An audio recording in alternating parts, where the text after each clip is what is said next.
Don Rodriguez, Chronicles of Shadow Valley, Lord Dunsany, Chronology. After long and patient research, I am still unable to give to the reader of these chronicles the exact date of the times that they tell of. Were it merely a matter of history, there could be no doubts about the period, but where magic is concerned, to however slight an extent, there must always be some element of mystery, arising partly out of ignorance and partly from the compulsion of those oaths by which magic protects its precincts from the tiptoe of curiosity. Moreover, magic, even in small quantities, appears to affect time, much as acids affect some metals, curiously changing its substance, until dates seem to melt into a mercurial form that renders them elusive even to the eye of the most watchful historian. It is the magic appearing in Chronicles 3 and 4 that has gravely affected the date, so that all I can tell the reader with certainty of the period is that it fell in the later years of the Golden Age in Spain. The first chronicle, how he met and said farewell to mine host the dragon and knight. Being convinced that his end was nearly come, and having lived long on earth, and all those years in Spain, in the golden time, the lord of the valleys of Argumentohart, whose heights see not Valladolid, called for his eldest son. And so he addressed him when he was come to his chamber, dim with its strange red hangings and august with the splendor of Spain. O eldest son of mine, your younger brother being dull and clever, on whom those traits that women love have not been bestowed by God, and know my eldest son that here on earth, and for aught I know hereafter, but certainly here on earth, these women be the arbiters of all things, and how this be so God knoweth only, for they are vain and variable, yet it is surely so, your younger brother then not having been given those ways that women prize, and God knows why they prize them, for they are vain ways that I have in my mind, and that won me the valleys of Argumentohart, from whose heights Angelico swore he saw Valladolid once, and that won me moreover also. But that is long ago and is all gone now. Ah well, what was I saying? And being reminded of his discourse, the old lord continued, saying, for himself he will win nothing, and therefore I will leave him these my valleys, for not unlikely it was for some sin of mine that his spirit was visited with dullness, as Holy Writ sets forth, the sins of the fathers being visited on the children, and thus I make him amends. But to you I leave my long, most flexible, ancient Castilian blade, which infidels dreaded if old songs be true. Merry and lithe it is, and its true temper singeth when it meets another blade, as two friends sing when met after many years.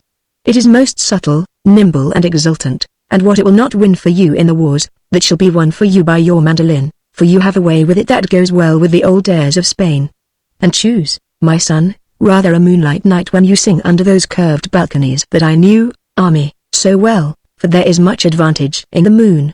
In the first place, maidens see in the light of the moon, especially in the spring, more romance than you might credit, for it adds for them a mystery to the darkness which the night has not when it is merely black.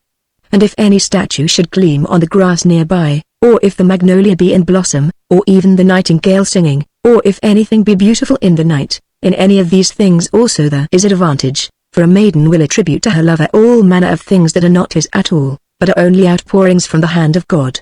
There is this advantage also in the moon, that, if interrupters come, the moonlight is better suited to the play of a blade than the mere darkness of night. Indeed, but the merry play of my sword in the moonlight was often a joy to see. It so flashed, so danced, so sparkled. In the moonlight also one makes no unworthy stroke, but hath scope for those fair passes that Sebastiani taught, which were long ago the wonder of Madrid. The old lord paused, and breathed for a little space, as it were gathering breath for his last words to his son. He breathed deliberately, then spoke again. I leave you, he said, well content that you have the two accomplishments, my son, that are most needful in a Christian man, skill with the sword and a way with the mandolin. There be other arts indeed among the heathen, for the world is wide and hath full many customs, but these two alone are needful. And then with that grand manner that they had at that time in Spain, although his strength was failing, he gave to his eldest son his Castilian sword. He lay back then in the huge, carved, canopied bed, his eyes closed. The red silk curtains rustled, and there was no sound of his breathing. But the old lord's spirit, whatever journey it purposed, lingered yet in its ancient habitation, and his voice came again, but feebly now and rambling. He muttered a while of gardens, such gardens no doubt as the hidalgos guarded in that fertile region of sunshine in the proudest period of Spain. He would have known no others. So for a while his memory seemed to stray, half blind among those perfumed earthly wonders. Perhaps among these memories his spirit halted, and tarried those last few moments, mistaking those Spanish gardens, remembered by moonlight in spring, for the other end of his journey, the glades of paradise. However it be, it tarried. These rambling memories ceased and silence fell again, with scarcely the sound of breathing. Then gathering up his strength for the last time and looking at his son, "The sword to the wars," he said. "The mandolin to the balconies." With that he fell back dead. Now there were no wars at that time so far as was known in Spain, but that old lord's eldest son, regarding those last words of his father as a commandment, determined then and there in that dim, vast chamber to gird his legacy to him and seek for the wars, wherever the wars might be, so soon as the obsequies of the sepulchre were ended. And of those obsequies I tell not here, for they are fully told in the black books of Spain, and the deeds of that old lord's youth are told in the golden stories. The Book of Maidens mentions him, and again we read of him in Gardens of Spain. I take my leave of him, happy, I trust, in paradise, for he had himself the accomplishments that he held needful in a Christian, skill with the sword and a way with the mandolin, and if there be some harder, better way to salvation than to follow that which we believe to be good, then are we all damned. So he was buried, and his eldest son fared forth with his legacy dangling from his girdle in its long, straight, lovely scabbard, blue velvet, with emeralds on it, fared forth on foot along a road of Spain. And though the road turned left and right and sometimes nearly ceased, as though to let the small wild flowers grow, out of sheer goodwill such as some roads never have, though it ran west and east and sometimes south, yet in the main it ran northward, though wandered is a better word than ran, and the lord of the valleys of Argumentohart, who owned no valleys, or anything but a sword, kept company with it looking for the wars. Upon his back he had slung his mandolin.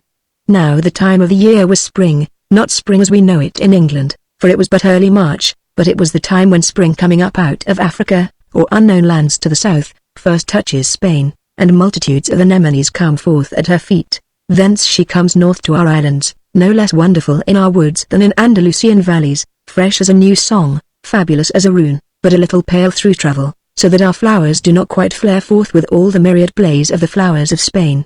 And all the way as he went the young man looked at the flame of those southern flowers, flashing on either side of him all the way, as through the rainbow had been broken in heaven and its fragments fallen on Spain. All the way as he went he gazed at those flowers, the first anemones of the year, and long after, whenever he sang to old airs of Spain, he thought of Spain as it appeared that day in all the wonder of spring. The memory lent a beauty to his voice and a wistfulness to his eyes that accorded not ill with the theme of the songs he sang, and were more than once to melt proud hearts deemed cold. And so gazing he came to a town that stood on a hill, before he was yet tired, though he had done nigh 20 of those flowery miles of Spain, and since it was evening and the light was fading away, he went to an inn and drew his sword in the twilight and knocked with the hilt of it on the oaken door. The name of it was the Inn of the Dragon and Knight.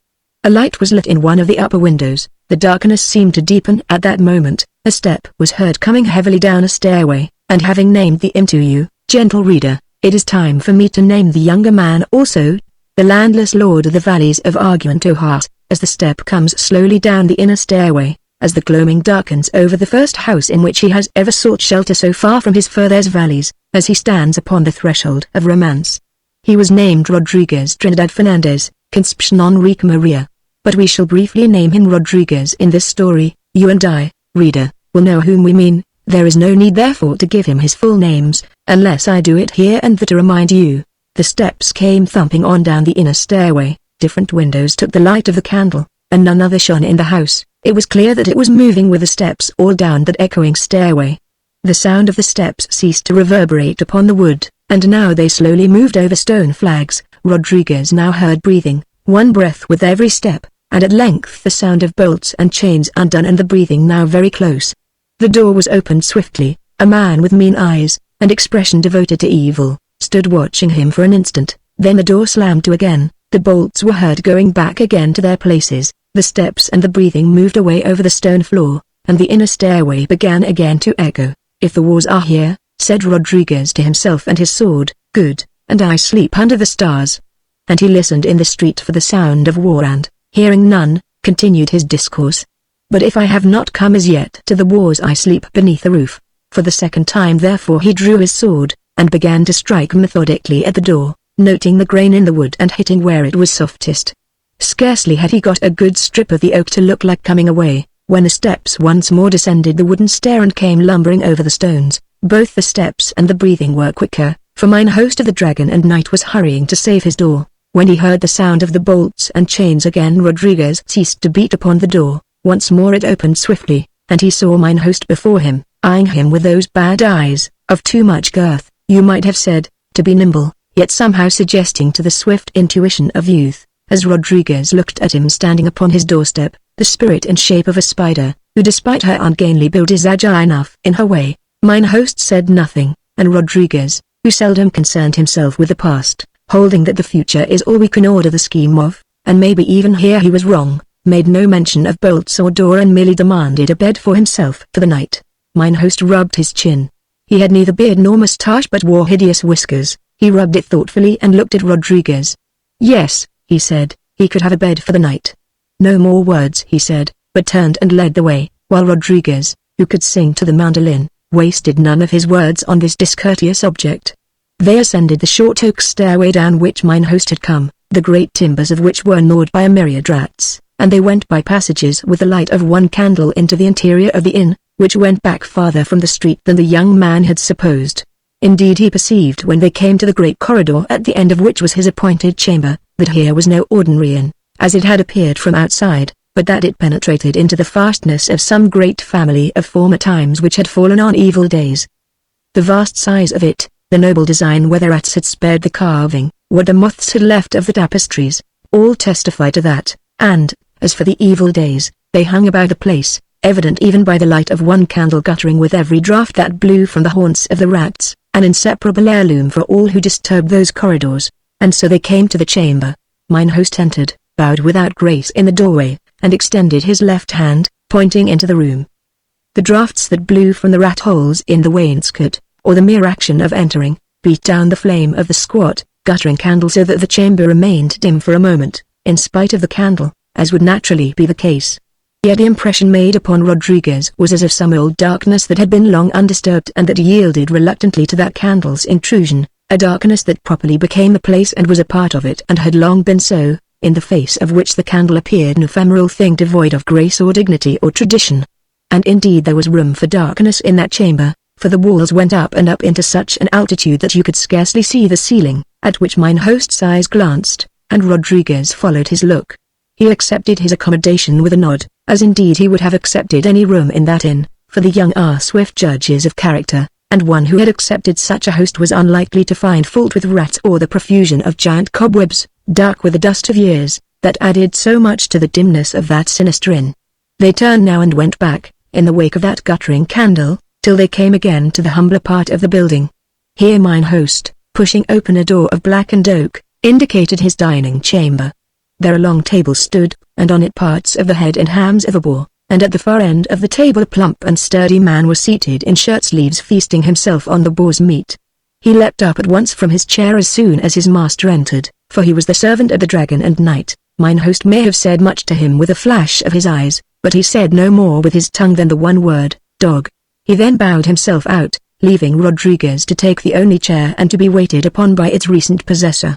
The boar's meat was cold and gnarled. Another piece of meat stood on a plate on a shelf and a loaf of bread nearby, but the rats had had most of the bread. Rodriguez demanded what the meat was. Unicorn's tongue, said the servant, and Rodriguez bade him set the dish before him, and he set to well content, though I fear the unicorn's tongue was only horse. It was a credulous age, as all ages are.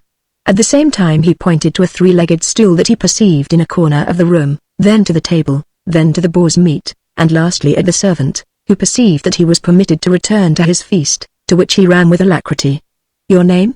said Rodriguez as soon as both were eating.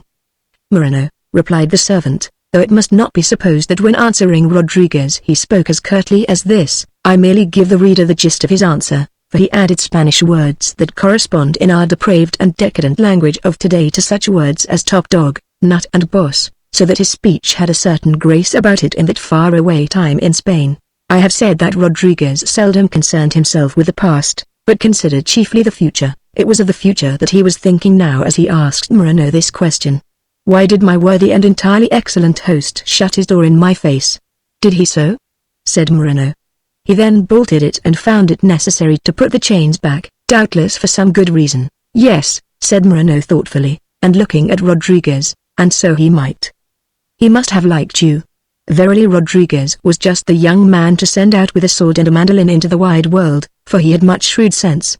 He never pressed a point, but when something had been said that might mean much he preferred to store it, as it were, in his mind and pass on to other things, somewhat as one might kill game and pass on and kill more and bring it all home, while a savage would cook the first kill where it fell and eat it on the spot. Pardon me, reader, but at Moreno's remark you may perhaps have exclaimed, that is not the way to treat one you like. Not so did Rodriguez.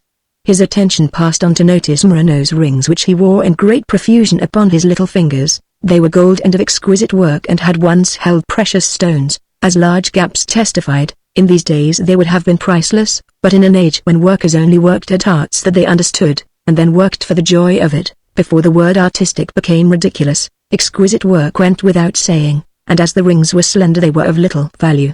Rodriguez made no comment upon the rings. It was enough for him to have noticed them. He merely noted that they were not ladies' rings, for no lady's ring would have fitted onto any one of those fingers. The rings therefore of gallants, and not given to Moreno by their owners, for whoever wore precious stone needed a ring to wear it in, and rings did not wear out like hose, which a gallant might give to a servant. Nor, thought he, had Moreno stolen them, for whoever stole them would keep them whole, or part with them whole and get a better price. Besides, Moreno had an honest face, or a face at least that seemed honest in such an inn, and while these thoughts were passing through his mind Moreno spoke again. "Good hams," said Moreno. He had already eaten one and was starting upon the next.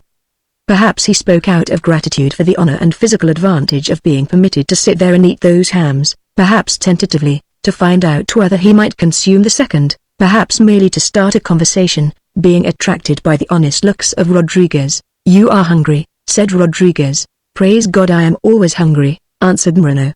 "If I were not hungry I should starve." "Is it so?"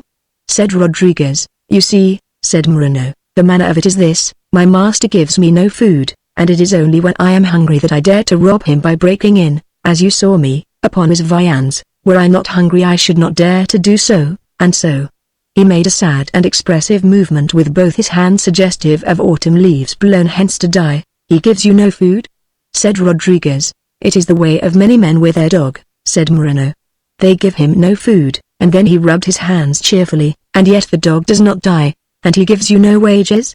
said Rodriguez. "Just these rings." Now Rodriguez had himself a ring upon his finger, as a gallant should, a slender piece of gold with 4 tiny angels holding a sapphire, and for a moment he pictured the sapphire passing into the hands of mine host and the ring of gold and the 4 small angels being flung to Moreno. The thought darkened his gaiety for no longer than one of those fleecy clouds in spring shadows the fields of Spain. Moreno was also looking at the ring. He had followed the young man's glance. "Master," he said, "do you draw your sword of a night?" "And you?" said Rodriguez. "I have no sword," said Moreno. "I am but as dog's meat that needs no guarding. But you whose meat is rare like the flesh of the unicorn need a sword to guard your meat. The unicorn has his horn always, and even then he sometimes sleeps." "It is bad, you think, to sleep," Rodriguez said. "For some it is very bad, master. They say they never take the unicorn waking. For me I am but dog's meat. When I have eaten hams I curl up and sleep, but then you see, master, I know I shall wake in the morning." "Ah," said Rodriguez. "The morning's a pleasant time," and he leaned back comfortably in his chair. Moreno took one shrewd look at him, and was soon asleep upon his 3-legged stool. The door opened after a while and mine host appeared. "It is late," he said. Rodriguez smiled acquiescently and mine host withdrew, and presently leaving Moreno whom his master's voice had waked, to curl up on the floor in a corner, Rodriguez took the candle that lit the room and passed once more through the passages of the inn and down the great corridor of the fastness of the family that had fallen on evil days, and so came to his chamber. I will not waste a multitude of words over that chamber, if you have no picture of it in your mind already, my reader. You are reading an unskilled writer, and if in that picture it appear a wholesome room, tidy and well kept up, if it appear a place in which a stranger might sleep without some faint foreboding of disaster, then I am wasting your time, and will waste no more of it with bits of descriptive writing about that dim, high room, whose blackness towered before Rodriguez in the night. He entered and shut the door, as May had done before him, but for all his youth he took some wiser precautions than had they, perhaps, who closed the door before. For first he drew his sword, then for some while he stood quite still near the door and listened to the rats. Then he looked round the chamber and perceived only one door. Then he looked at the heavy oak furniture, carved by some artist, gnawed by rats, and all blackened by time. Then swiftly opened the door of the largest cupboard and thrust his sword in to see who might be inside. But the carved satyrs' heads at the top of the cupboard eyed him silently and nothing moved. Then he noted that though there was no bolt on the door, the furniture might be placed across to make what in the wars is called a barricado, but the wiser thought came at once that this was too easily done, and that if the danger that the dim room seemed gloomily to forebode were to come from a door so readily barricadoed, then those must have been simple gallants who parted so easily with the rings that adorned Moreno's 2 little fingers. No, it was something more subtle than any attack through that door that brought his regular wages to Moreno. Rodriguez looked at the window, which let in the light of a moon that was getting low, for the curtains had years ago been eaten up by the moths, but the window was barred with iron bars that were not yet rusted away, and looked out, thus guarded, over a sheer wall that even in the moonlight fell into blackness. Rodriguez then looked round for some hidden door, the sword all the while in his hand, and very soon he knew that room fairly well, but not its secret, nor why those unknown gallants had given up their rings. It is much to know of an unknown danger that it really is unknown. Many have met their deaths through looking for danger from one particular direction, whereas had they perceived that they were ignorant of its direction they would have been wise in their ignorance. Rodriguez had the great discretion to understand clearly that he did not know the direction from which danger would come. He accepted this as his only discovery about that portentous room which seemed to beckon to him with every shadow and to sigh over him with every mournful draught, and to whisper to him unintelligible warnings with every rustle of tattered silk that hung about his bed. And as soon as he discovered that this was his only knowledge he began at once to make his preparations. He was a right young man for the wars. He divested himself of his shoes and doublet and the light cloak that hung from his shoulder and cast the clothes on a chair. Over the back of the chair he slung his girdle and the scabbard hanging therefrom and placed his plumed hat so that none could see that his Castilian blade was not in its resting place. And when the somber chamber had the appearance of one having undressed in it before retiring, Rodriguez turned his attention to the bed, which he noticed to be of great depth and softness. That something not unlike blood had been spilt on the floor excited no wonder in Rodriguez. That vast chamber was evidently, as I have said, in the fortress of some great family, against one of whose walls the humble inn had once leaned for protection. The great family were gone. How they were gone Rodriguez did not know, but it excited no wonder in him to see blood on the boards. Besides, 2 gallants may have disagreed, or one who loved not dumb animals might have been killing rats. Blood did not disturb him, but what amazed him, and would have surprised anyone who stood in that ruinous room, was that there were clean new sheets on the bed. Had you seen the state of the furniture and the floor, O my reader, and the vastness of the old cobwebs and the black dust that they held, the dead spiders and huge dead flies, and the living generation of spiders descending and ascending through the gloom, I say that you also would have been surprised at the sight of those nice clean sheets. Rodriguez noted the fact and continued his preparations.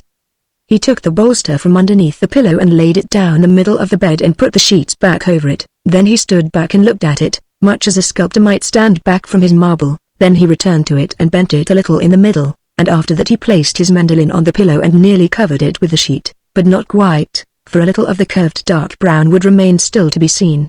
It looked wonderfully now like a sleeper in the bed, but Rodriguez was not satisfied with his work until he had placed his kerchief and one of his shoes where a shoulder ought to be. Then he stood back once more and eyed it with satisfaction. Next he considered the light. He looked at the light of the moon and remembered his father's advice, as the young often do, but considered that this was not the occasion for it, and decided to leave the light of his candle instead, so that anyone who might be familiar with the moonlight in that shadowy chamber should find instead a less sinister light. He therefore dragged a table to the bedside, placed the candle upon it, and opened a treasured book that he bore in his doublet, and laid it on the bed nearby. Between the candle and his mandolin-headed sleeper, the name of the book was Notes in a Cathedral and dealt with the confessions of a young girl, which the author claimed to have jotted down, while concealed behind a pillow near the confessional, every Sunday for the entire period of Lent. Lastly he pulled the sheet a little loose from the bed, until a corner of it lay on the floor. Then he lay down on the boards, still keeping his sword in his hand, and by means of the sheet and some silk that hung from the bed, he concealed himself sufficient for his purpose, which was to see before he should be seen by any intruder that might enter the chamber. And if Rodriguez appeared to have been unduly suspicious, it should be borne in mind not only that those empty rings needed much explanation, but that every house suggests to the stranger something, and that whereas one house seems to promise a welcome in front of cozy fires, another good fare, another joyous wine, this inn seemed to promise murder, or so the young man's intuition said, and the young are wise to trust to their intuitions. The reader will know, if he be one of us, who have been to the wars and slept in curious ways, that it is hard to sleep when sober upon a floor. It is not like the earth, or snow, or a feather bed. Even rock can be more accommodating. It is hard, unyielding and level, all-night unmistakable floor. Yet Rodriguez took no risk of falling asleep, so he said over to himself in his mind as much as he remembered of his treasured book, Notes in a Cathedral, which he always read to himself before going to rest and now so sadly missed. It told how a lady who had listened to a lover longer than her soul's safety could warrant, as he played languorous music in the moonlight and sang soft by her low balcony, and how she, being truly penitent, had gathered many roses, the emblems of love, as surely, she said at confession, all the world knows, and when her lover came again by moonlight had cast them all from her from the balcony, showing that she had renounced love, and her lover had entirely misunderstood her. It told how she often tried to show him this again, and all the misunderstandings are sweetly set forth and with true Christian penitence. Sometimes some little matter escaped Rodriguez's memory and then he longed to rise up and look at his dear book, yet he lay still where he was, and all the while he listened to the rats, and the rats went on gnawing and running regularly, scared by nothing new. Rodriguez trusted as much to their myriad ears as to his own too. The great spiders descended out of such heights that you could not see whence they came, and ascended again into blackness. It was a chamber of prodigious height. Sometimes the shadow of a descending spider that had come close to the candle assumed a frightening size, but Rodriguez gave little thought to it. It was of murder he was thinking, not of shadows. Still, in its way it was ominous, and reminded Rodriguez horribly of his host. But what of an omen, again, in a chamber full of omens? The place itself was ominous, spiders could scarce make it more so. The spider itself was big enough, he thought, to be impaled on his Castilian blade. Indeed, he would have done it but that he thought it wiser to stay where he was and watch. And then the spider found the candle too hot and climbed in a hurry all the way to the ceiling, and his horrible shadow grew less and dwindled away. It was not that the rats were frightened, whatever it was that happened too quietly for that, but the volume of the sound of their running had suddenly increased. It was not like fear among them, for the running was no swifter, and it did not fade away. It was as through the sound of rats running, which had not been heard before, was suddenly heard now. Rodriguez looked at the door was shut. A young Englishman would long ago have been afraid that he was making a fuss over nothing and would have gone to sleep in the bed, and not seen what Rodriguez saw. He might have thought that hearing more rats all at once was merely a fancy, and that everything was all right. Rodriguez saw a rope coming slowly down from the ceiling. He quickly determined whether it was a rope or only the shadow of some huge spider's thread, and then he watched it and saw it come down right over his bed and stop within a few feet of it. Rodriguez looked up cautiously to see who had sent him that strange addition to the portents that troubled the chamber, but the ceiling was too high and dim for him to perceive anything but the rope coming down out of the darkness. Yet he surmised that the ceiling must have softly opened, without any sound at all, at the moment that he heard the greater number of rats. He waited then to see what the rope would do, and at first it hung as still as the great festoons dead spiders had made in the corners. Then as he watched it began to sway. He looked up into the dimness then to see who was swaying the rope, and for a long time, as it seemed to him lying gripping his Castilian sword on the floor, he saw nothing clearly. And then he saw mine host coming down the rope, hand over hand quite nimbly, as though he lived by this business. In his right hand he held a poniard of exceptional length, yet he managed to clutch the rope and hold the poniard all the time with the same hand. If there had been something hideous about the shadow of the spider that came down from that height, the shadow of mine host was indeed demoniac. He too was like a spider, with his body at no time slender all bunched up on the rope, and his shadow was 6 times his size. You could turn from the spider's shadow to the spider and see that it was for the most part a fancy of the candle half grazed by the draughts, but to turn from mine host's shadow to himself and to see his wicked eyes was to say that the candle's wildest fears were true. So he climbed down his rope holding his poniard upward. But when he came within perhaps 10 feet of the bed he pointed it downward and began to sway about. It will be readily seen that by swaying his rope at a height mine host could drop on any part of the bed. Rodriguez as he watched him saw him scrutinize closely and continued to sway on his rope. He feared that mine host was ill-satisfied with the look of the mandolin and that he would climb away again, well warned of his guest's astuteness, into the heights of the ceiling to devise some fearful scheme, but he was only looking for the shoulder. And then mine host dropped, poniard first. He went down with all his weight behind it and drove it through the bolster below where the shoulder should be, just where we slant our arms across our bodies, when we lie asleep on our sides, leaving the ribs exposed, and the soft bed received him. And the moment that mine host let go of his rope Rodriguez leapt to his feet. He saw Rodriguez. Indeed their eyes met as he dropped through the air, but what could mine host do? He was already committed to his stroke, and his poniard was already deep in the mattress when the good Castilian blade passed through his ribs. The second chronicle, how he hired a memorable servant. When Rodriguez woke, the birds were singing gloriously. The sun was up and the air was sparkling over Spain. The gloom had left his high chamber, and much of the menace had gone from it that overnight had seemed to abode in the corners. It had not become suddenly tidy, it was still more suitable for spiders than men. It still mourned and brooded over the great family that it had nursed and that evil days had so obviously overtaken, but it no longer had the air of finger to lips, no longer seemed to share a secret with you, and that secret murder.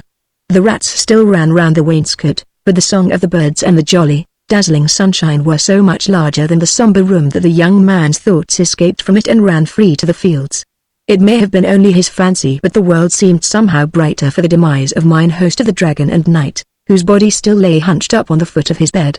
Rodriguez jumped up and went to the high, barred window and looked out of it at the morning. Far below him a little town with red roofs lay. The smoke came up from the chimneys toward him slowly, and spread out flat and did not reach so high. Between him and the roofs swallows were sailing. He found water for washing in a cracked pitcher of earth, and when as he dressed he looked up at the ceiling and admired mine host's device, for there was an open hole that had come noiselessly, without any sounds of bolts or lifting of trapdoors, that seemed to have opened out all round on perfectly oiled groves, to fit that well-to-do body, and down from the middle of it from some higher beam hung the rope down which mine host had made his last journey. Before taking leave of his host Rodriguez looked at his poniard, which was a good 2 feet in length, not counting the hilt, and was surprised to find it an excellent blade. It bore a design on the steel representing a town, which Rodriguez recognized for the towers of Toledo, and had held moreover a jewel at the end of the hilt, but the little gold socket was empty. Rodriguez therefore perceived that the poniard was that of a gallant, and surmised that mine host had begun his trade with a butcher's knife, but having come by the poniard had found it to be handier for his business. Rodriguez, being now fully dressed, girt his own blade about him, and putting the poniard under his cloak, for he thought to find a use for it at the wars, set his plumed hat upon him and jauntily stepped from the chamber. By the light of day he saw clearly at what point the passages of the inn had dared to make their intrusion on the corridors of the fortress, for he walked for 4 paces between walls of huge grey rocks which had never been plastered and were clearly a breach in the fortress, though whether the breach were made by one of the evil days that had come upon the family in their fastness, and whether men had poured through it with torches and swords, or whether the gap had been cut in later years for mine host of the Dragon and Knight, and he had gone quietly through it rubbing his hands, nothing remained to show Rodriguez now. When he came to the dining chamber he found Moreno astir. Moreno looked up from his overwhelming task of tidying the inn of the Dragon and Knight and then went on with his pretended work, for he felt a little ashamed of the knowledge he had concerning the ways of that inn, which was more than an honest man should know about such a place. "Good morning, Moreno," said Rodriguez blithely. "Good morning," answered the servant of the Dragon and Knight. "I am looking for the wars. Would you like a new master, Moreno?" "Indeed," said Moreno, "a good master is better to some men's minds than a bad one. Yet, you see, senor, my bad master has me bound never to leave him, by oaths that I do not properly understand the meaning of, and that might blast me in any world were I to forswear them. He hath bound me by San Sathanas, with many others. I do not like the sound of that San Sathanas. And so you see, senor, my bad master suits me better than perhaps to be withed in this world by a 11th stroke, and in the next world who knows?" "Moreno," said Rodriguez, "there is a dead spider on my bed." "A dead spider, master?" said Moreno, with as much concern in his voice as though no spider had ever sullied that chamber before. "Yes," said Rodriguez, "I shall require you to keep my bed tidy on our way to the wars." "Master," said Moreno, "no spider shall come near it, living or dead." And so our company of 1 going northward through Spain looking for romance became a company of 2. "Master," said Moreno, "as I do not see him whom I serve, and his ways are early ways, I fear some evil has overtaken him, whereby we shall be suspect, for none other dwells here, and he is under special protection of the Guardia Civil. It would be well therefore to start for the wars right early. The guard protect mine host then," Rodriguez said with as much surprise in his tones as he ever permitted himself. "Master," Moreno said, "it could not be otherwise. For so many gallants have entered the door of this inn and supped in this chamber and never been seen again, and so many suspicious things have been found here, such as blood, that it became necessary for him to pay the guard well, and so they protect him."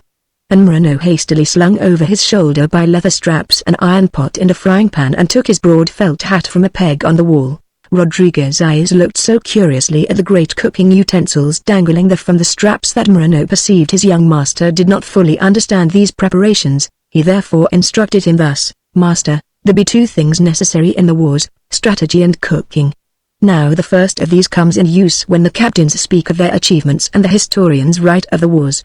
Strategy is a learned thing, master, and the wars may not be told of without it, but while the war rageth and men be camped upon the foughten field, then is the time for cooking, for many a man that fights the wars, if he hath not his food, were well content to let the enemy live, but feed him, and at once he becometh proud at heart and cannot bear the sight of the enemy walking among his tents, but must needs slay him outright.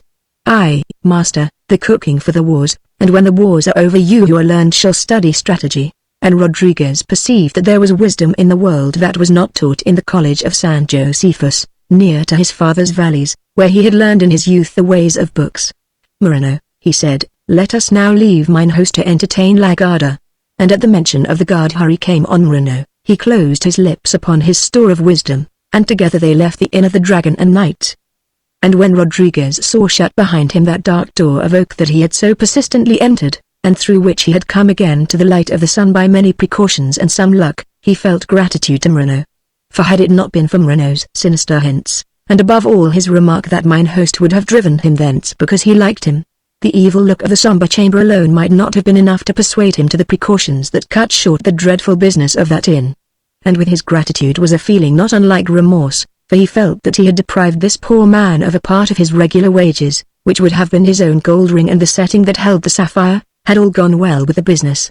So he slipped the ring from his finger and gave it to Moreno, sapphire and all. Moreno's expressions of gratitude were in keeping with that flowery period in Spain, and might appear ridiculous were I to expose them to the eyes of an age in which one in Moreno's place on such an occasion would have merely said, "Damned good of you, old nut," not half, and let the matter drop.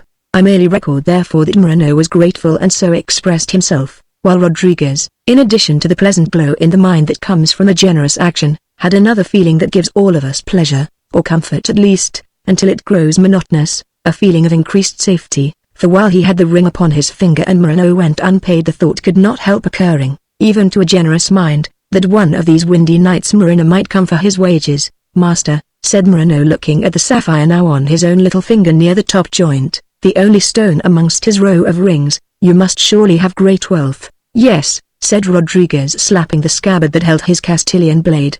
And when he saw that Moreno's eyes were staring at the little emeralds that were dotted along the velvet of the scabbard, he explained that it was the sword that was his wealth.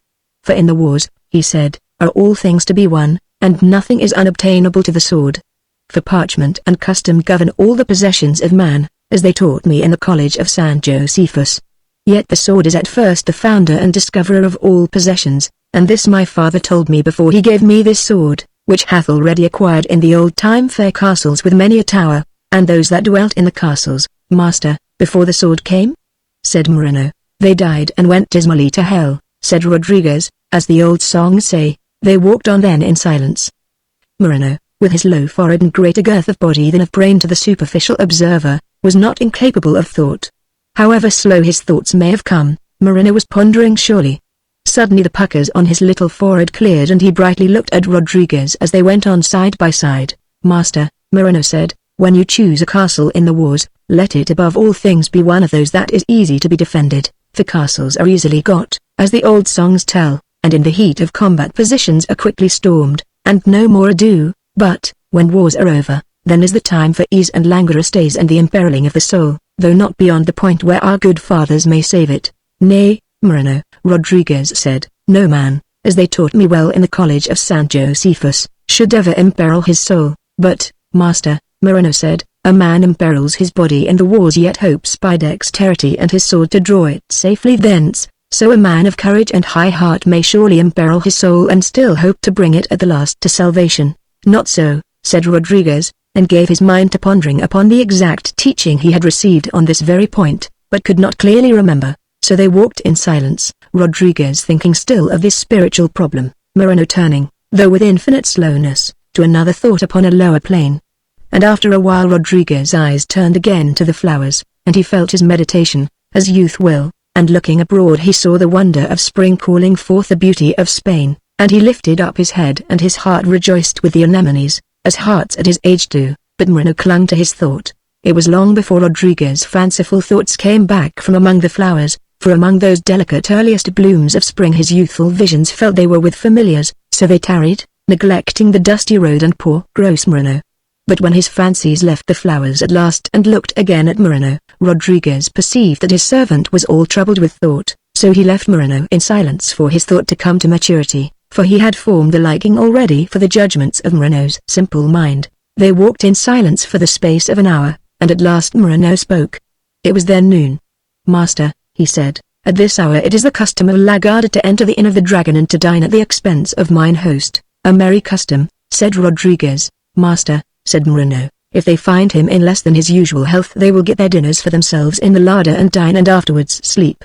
But after that, master, after that, should anything inauspicious have befallen mine host, they will seek out and ask many questions concerning all travelers, too many for our liking. We are many good miles from the Inn of the Dragon and Knight," said Rodriguez. "Master, when they have eaten and slept and asked questions they will follow on horses," said Moreno. "We can hide," said Rodriguez, and he looked round over the plain, very full of flowers, but empty and bare under the blue sky of any place in which a man might hide to escape from pursuers on horseback. He perceived then that he had no plan. "Master," said Moreno, "there is no hiding like disguises." Once more Rodriguez looked round him over the plain, seeing no houses, no men, and his opinion of Moreno's judgment sank when he said disguises. But then Moreno unfolded to him the plan which up to that day had never been tried before, so far as records tell, in all the straits in which fugitive men have been, and which seems from my researches in verse and prose never to have been attempted since. The plan was this, astute as Moreno, and simple as his naive mind. The clothing for which Rodriguez searched the plain vainly was ready to hand. No disguise was effective against La Garda, they had too many suspicions. Their skill was to discover disguises. But in the moment of La Garda's triumph, when they had found out the disguise, when success had lulled the suspicions for which they were infamous, then was the time to trick La Garda. Rodriguez wondered, but the slow mind of Moreno was sure, and now he came to the point, the fruit of his hour's thinking. Rodriguez should disguise himself as Moreno. When La Garda discovered that he was not the man he appeared to be, a study to which they devoted their lives, their suspicions would rest and there would be an end of it. And Moreno should disguise himself as Rodriguez. It was a new idea. Had Rodriguez been twice his age he would have discarded it at once, for age is guided by precedent which, when pursued, is a dangerous guide indeed. Even as it was he was critical, for the novelty of the thing coming thus from his gross servant surprised him as much as though Moreno had uttered poetry of his own when he sang, as he sometimes did, certain merry lascivious songs of Spain that any one of the last few centuries knew as well as any of the others. And would not La Garda find out that he was himself? Rodriguez asked, as quickly as they found out he was not Moreno. "That," said Moreno, "is not the way of La Garda. For once let La Garda come by a suspicion, such as that you, master, are but Moreno, and they will cling to it even to the last, and not abandon it until they needs must, and then throw it away as it were in disgust and ride hence at once, for they like not tarrying long near one who has seen them mistaken. They will soon then come by another suspicion," said Rodriguez. "Not so, master," answered Moreno, "for those that are as suspicious as La Garda change their suspicions but slowly. A suspicion is an old song to them." "Then," said Rodriguez, "I shall be hard set ever to show that I am not you if they ever suspect I am." "It will be hard, master," Moreno answered, "but we shall do it, for we shall have truth upon our side." "How shall we disguise ourselves?" said Rodriguez. "Master," said Moreno, "when you came to our town none knew you and all marked your clothes. As for me my fat body is better known than my clothes, yet am I not too well known by La Garda, for, being an honest man, whenever La Garda came I used to hide." "You did well," said Rodriguez. "Certainly I did well," said Moreno, "for had they seen me they might, on account of certain matters, have taken me to prison, and prison is no place for an honest man." "Let us disguise ourselves," said Rodriguez. "Master," answered Moreno, "the brain is greater than the stomach, and now more than at any time we need the counsel of the brain. Let us therefore appease the clamors of the stomach that it be silent." And he drew out from amongst his clothing a piece of sacking in which was a mass of bacon and some lard, and unslung his huge frying pan. Rodriguez had entirely forgotten the need of food, but now the memory of it had rushed upon him like a flood over a barrier, as soon as he saw the bacon. And when they had collected enough of tiny inflammable things, for it was a treeless plain, and Moreno had made a fire, and the odor of the bacon became perceptible, this memory was hugely intensified. "Let us eat while they eat, master," said Moreno, "and plan while they sleep, and disguise ourselves while they pursue." And this they did, for after they had eaten they dug up earth and gathered leaves with which to fill the gaps in Moreno's garments when they should hang on Rodriguez. They plucked a geranium with whose dye they deepened Rodriguez's complexion, and with the sap from the stalk of the weed Moreno toned to a pallor the ruddy brown of his tough cheeks. Then they changed clothes altogether, which made Moreno gasp, and after that nothing remained but to cut off the delicate black mustachios of Rodriguez and to stick them to the face of Moreno with the juice of another flower that he knew where to find. Rodriguez sighed when he saw them go. He had pictured ecstatic glances cast some day at those mustachios, glances from under long eyelashes twinkling at evening from balconies, and looking at them where they were now. He felt that this was impossible. For one moment Moreno raised his head with an air, as it were preening himself, when the new mustachios had stuck, but as soon as he saw, or felt, his master's sorrow at their loss he immediately hung his head, showing nothing but shame for the loss he had caused his master, or for the impropriety of those delicate growths that so ill become his jowl. And now they took the road again, Rodriguez with the great frying pan and cooking pot, no longer together, but not too far apart for Lagarde to take them both at once, and to make the doubly false charge that should so confound their errand. And Moreno wore that old triumphant sword, and carried the mandolin that was ever young. They had not gone far when it was as Moreno had said, for, looking back, as they often did, to the spot where their road touched the skyline, they saw Lagarde spurring, 7 of them in their unmistakable looped hats, very clear against the sky which a moment ago seemed so fair. When the 7 saw the 2 they did not spare the dust, and first they came to Moreno. "You," they said, "are Rodriguez Trinidad Fernandez, Concepcion Enrique Maria, a lord of the valleys of Arguento Heart." "No, masters," said Moreno. Oh, but denials were lost upon Lagarde. Denials inflamed their suspicions as no other evidence could. Many a man had they seen with his throat in the hands of the public garrotter, and all had begun with denials who ended thus. They looked at the mandolin, at the gay cloak, at the emeralds in the scabbard, for wherever emeralds go there is evidence to identify them, until the nature of man changes or the price of emeralds. They spoke hastily among themselves. "Without doubt," said one of them, "you are whom we said." And they arrested Moreno. Then they spurred on to Rodriguez. "You are," they said, "as no man doubts, one Moreno, servant at the Inn of the Dragon and Knight, who as good master is, as we allege, dead." "Masters," answered Rodriguez, "I am but a poor traveler, and no servant at any inn." Now Lagarde, as I have indicated, will hear all things except denials, and thus to receive 2 within the space of 2 moments infuriated them so fiercely that they were incapable of forming any other theory that day except the one they held. There are many men like this. They can form a plausible theory and grasp its logical points, but take it away from them and destroy it utterly before their eyes, and they will not so easily lash their tired brains at once to build another theory in place of the one that is ruined. "As the saints live," they said, "you are Moreno." And they arrested Rodriguez too. Now when they began to turn back by the way they had come, Rodriguez began to fear overmuch identification, so he assured Lagarde that in the next village ahead of them were those who would answer all questions concerning him, as well as being the possessors of the finest vintage of wine in the kingdom of Spain. Now it may be that the mention of this wine soothed the anger caused in the men of Lagarde by 2 denials, or it may be that curiosity guided them. At any rate they took the road that led away from last night's sinister shelter, Rodriguez and 5 of Lagarde. 2 of them stayed behind with Moreno, undecided as yet which way to take, though looking wistfully the way that wine was said to be, and Rodriguez left Moreno to his own devices, in which he trusted profoundly.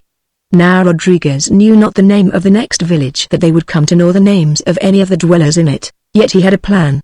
As he went by the side of one of the horses he questioned the rider. "Can Moreno write?" he said. Lagarde laughed. "Can Moreno talk Latin?" he said. Lagarde crossed themselves, all 5 men.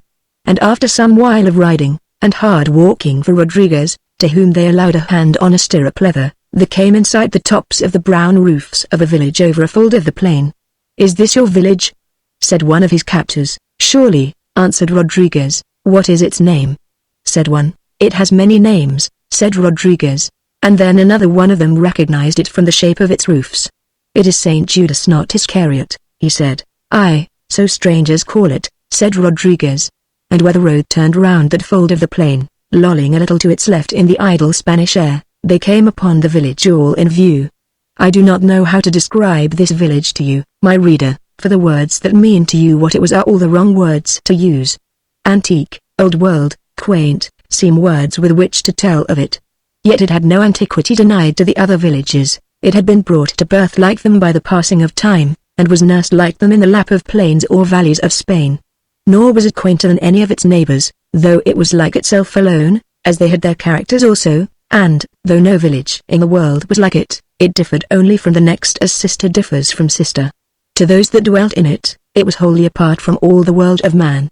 Most of its tall white houses with green doors were gathered about the marketplace, in which were pigeons and smells and declining sunlight, as Rodriguez and his escort came towards it, and from round a corner at the back of it the short, repeated song of one who would sell a commodity went up piercingly. This was all very long ago. Time has wrecked that village now. Centuries have flowed over it, some stormily, some smoothly, but so many that, of the village Rodriguez saw, there can be now no more than wreckage. For all I know a village of that name may stand on that same plain, but the St. Judas not Iscariot that Rodriguez knew is gone like youth, queerly tiled, sheltered by small dense trees, and standing a little apart. Rodriguez recognized the house of the priest. He recognized it by a certain air it had. Thither he pointed and Lagarda rode. Again he spoke to them. "Can Moreno speak Latin?" he said. "God forbid," said Lagarda. They dismounted and opened a gate that was gilded all over, in a low wall of round boulders. They went up a narrow path between thick ilices and came to the green door. They pulled a bell whose handle was a symbol carved in copper, one of the priest's mysteries. The bell boomed through the house, a tiny musical boom, and the priest opened the door, and Rodriguez addressed him in Latin. And the priest answered him. At first Lagarda had not realized what had happened. And then the priest beckoned and they all entered his house, for Rodriguez had asked him for ink. Into a room they came where a silver ink pot was, and the grey plume of the goose. Picture no such ink pot, my reader, as they sell today in shops, the silver no thicker than paper, and perhaps a pattern all over it guaranteed artistic. It was molten silver well wrought, and hollowed for ink. And in the hollow there was the magical fluid, the stuff that rules the world and hinders time, that in which flows the will of a king, to establish his laws forever, that which gives valleys unto new possessors, that whereby towers are held by their lawful owners, that which, used grimmily by the king's judge, is death, that which, when poets play, is mirth forever and ever. No wonder Lagarda looked at it in awe, no wonder they crossed themselves again, and then Rodriguez wrote. In the silence that followed the jaws of Lagarda dropped, while the old priest slightly smiled, for he somewhat divined the situation already, and, being the people's friend, he loved not Lagarda more than he was bound by the rules of his duty to man. Then one of Lagarda spoke, bringing back his confidence with a bluster. "Moreno has sold his soul to Satan," he said, "in exchange for Satan's aid, and Satan has taught his tongue Latin and guides his fingers in the affairs of the pen." And so said all Lagarda, rejoicing at finding an explanation where a moment ago there was none, as all men at such times do. Little it matters what the explanation be, does a man in Sahara, who finds water suddenly, inquire with precision what its qualities are. And then the priest said a word and made a sign, against which Satan himself can only prevail with difficulty, and in presence of which his spells can never endure. And after this Rodriguez wrote again. Then were Lagarda silent. And at length the leader said, and he called on them all to testify, that he had made no charge whatever against this traveler. Moreover, they had escorted him on his way out of respect for him, because the roads were dangerous, and must now depart because they had higher duties. So Lagarda departed, looking before them with stern, preoccupied faces and urging their horses on, as men who go on an errand of great urgency.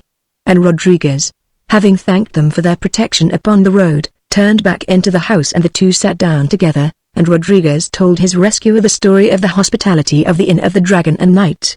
Not as confession he told it, but as a pleasant tale, for he looked on the swift demise of Lagarda's friend, in the night, in the spidery room, as a fair blessing for Spain, a thing most suited to the sweet days of spring. The spiritual man rejoiced to hear such a tale, as do all men of peace to hear talk of violent deeds in which they may not share. And when the tale was ended he reproved Rodriguez exceedingly, explaining to him the nature of the sin of blood, and telling him that absolution could be come by now, though hardly, but how on some future occasion there might be none to be had.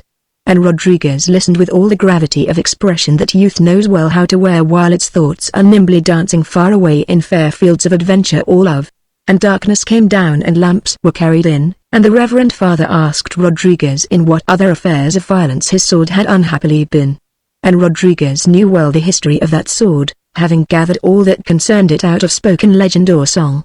and although the reverend man frowned monotonously whenever he heard of its passings through the ribs of the faithful, and nodded as though his head gave benediction when he heard of the destruction of God's most vile enemy the infidel, and though he gasped a little through his lips when he heard of certain tarryings of that sword, in scented gardens, while Christian knights should sleep and their swords hang on the wall, though sometimes even a little he raised his hands, yet he leaned forward always, listening well, and picturing clearly as though his gleaming eyes could see them, each doleful tale of violence or sin.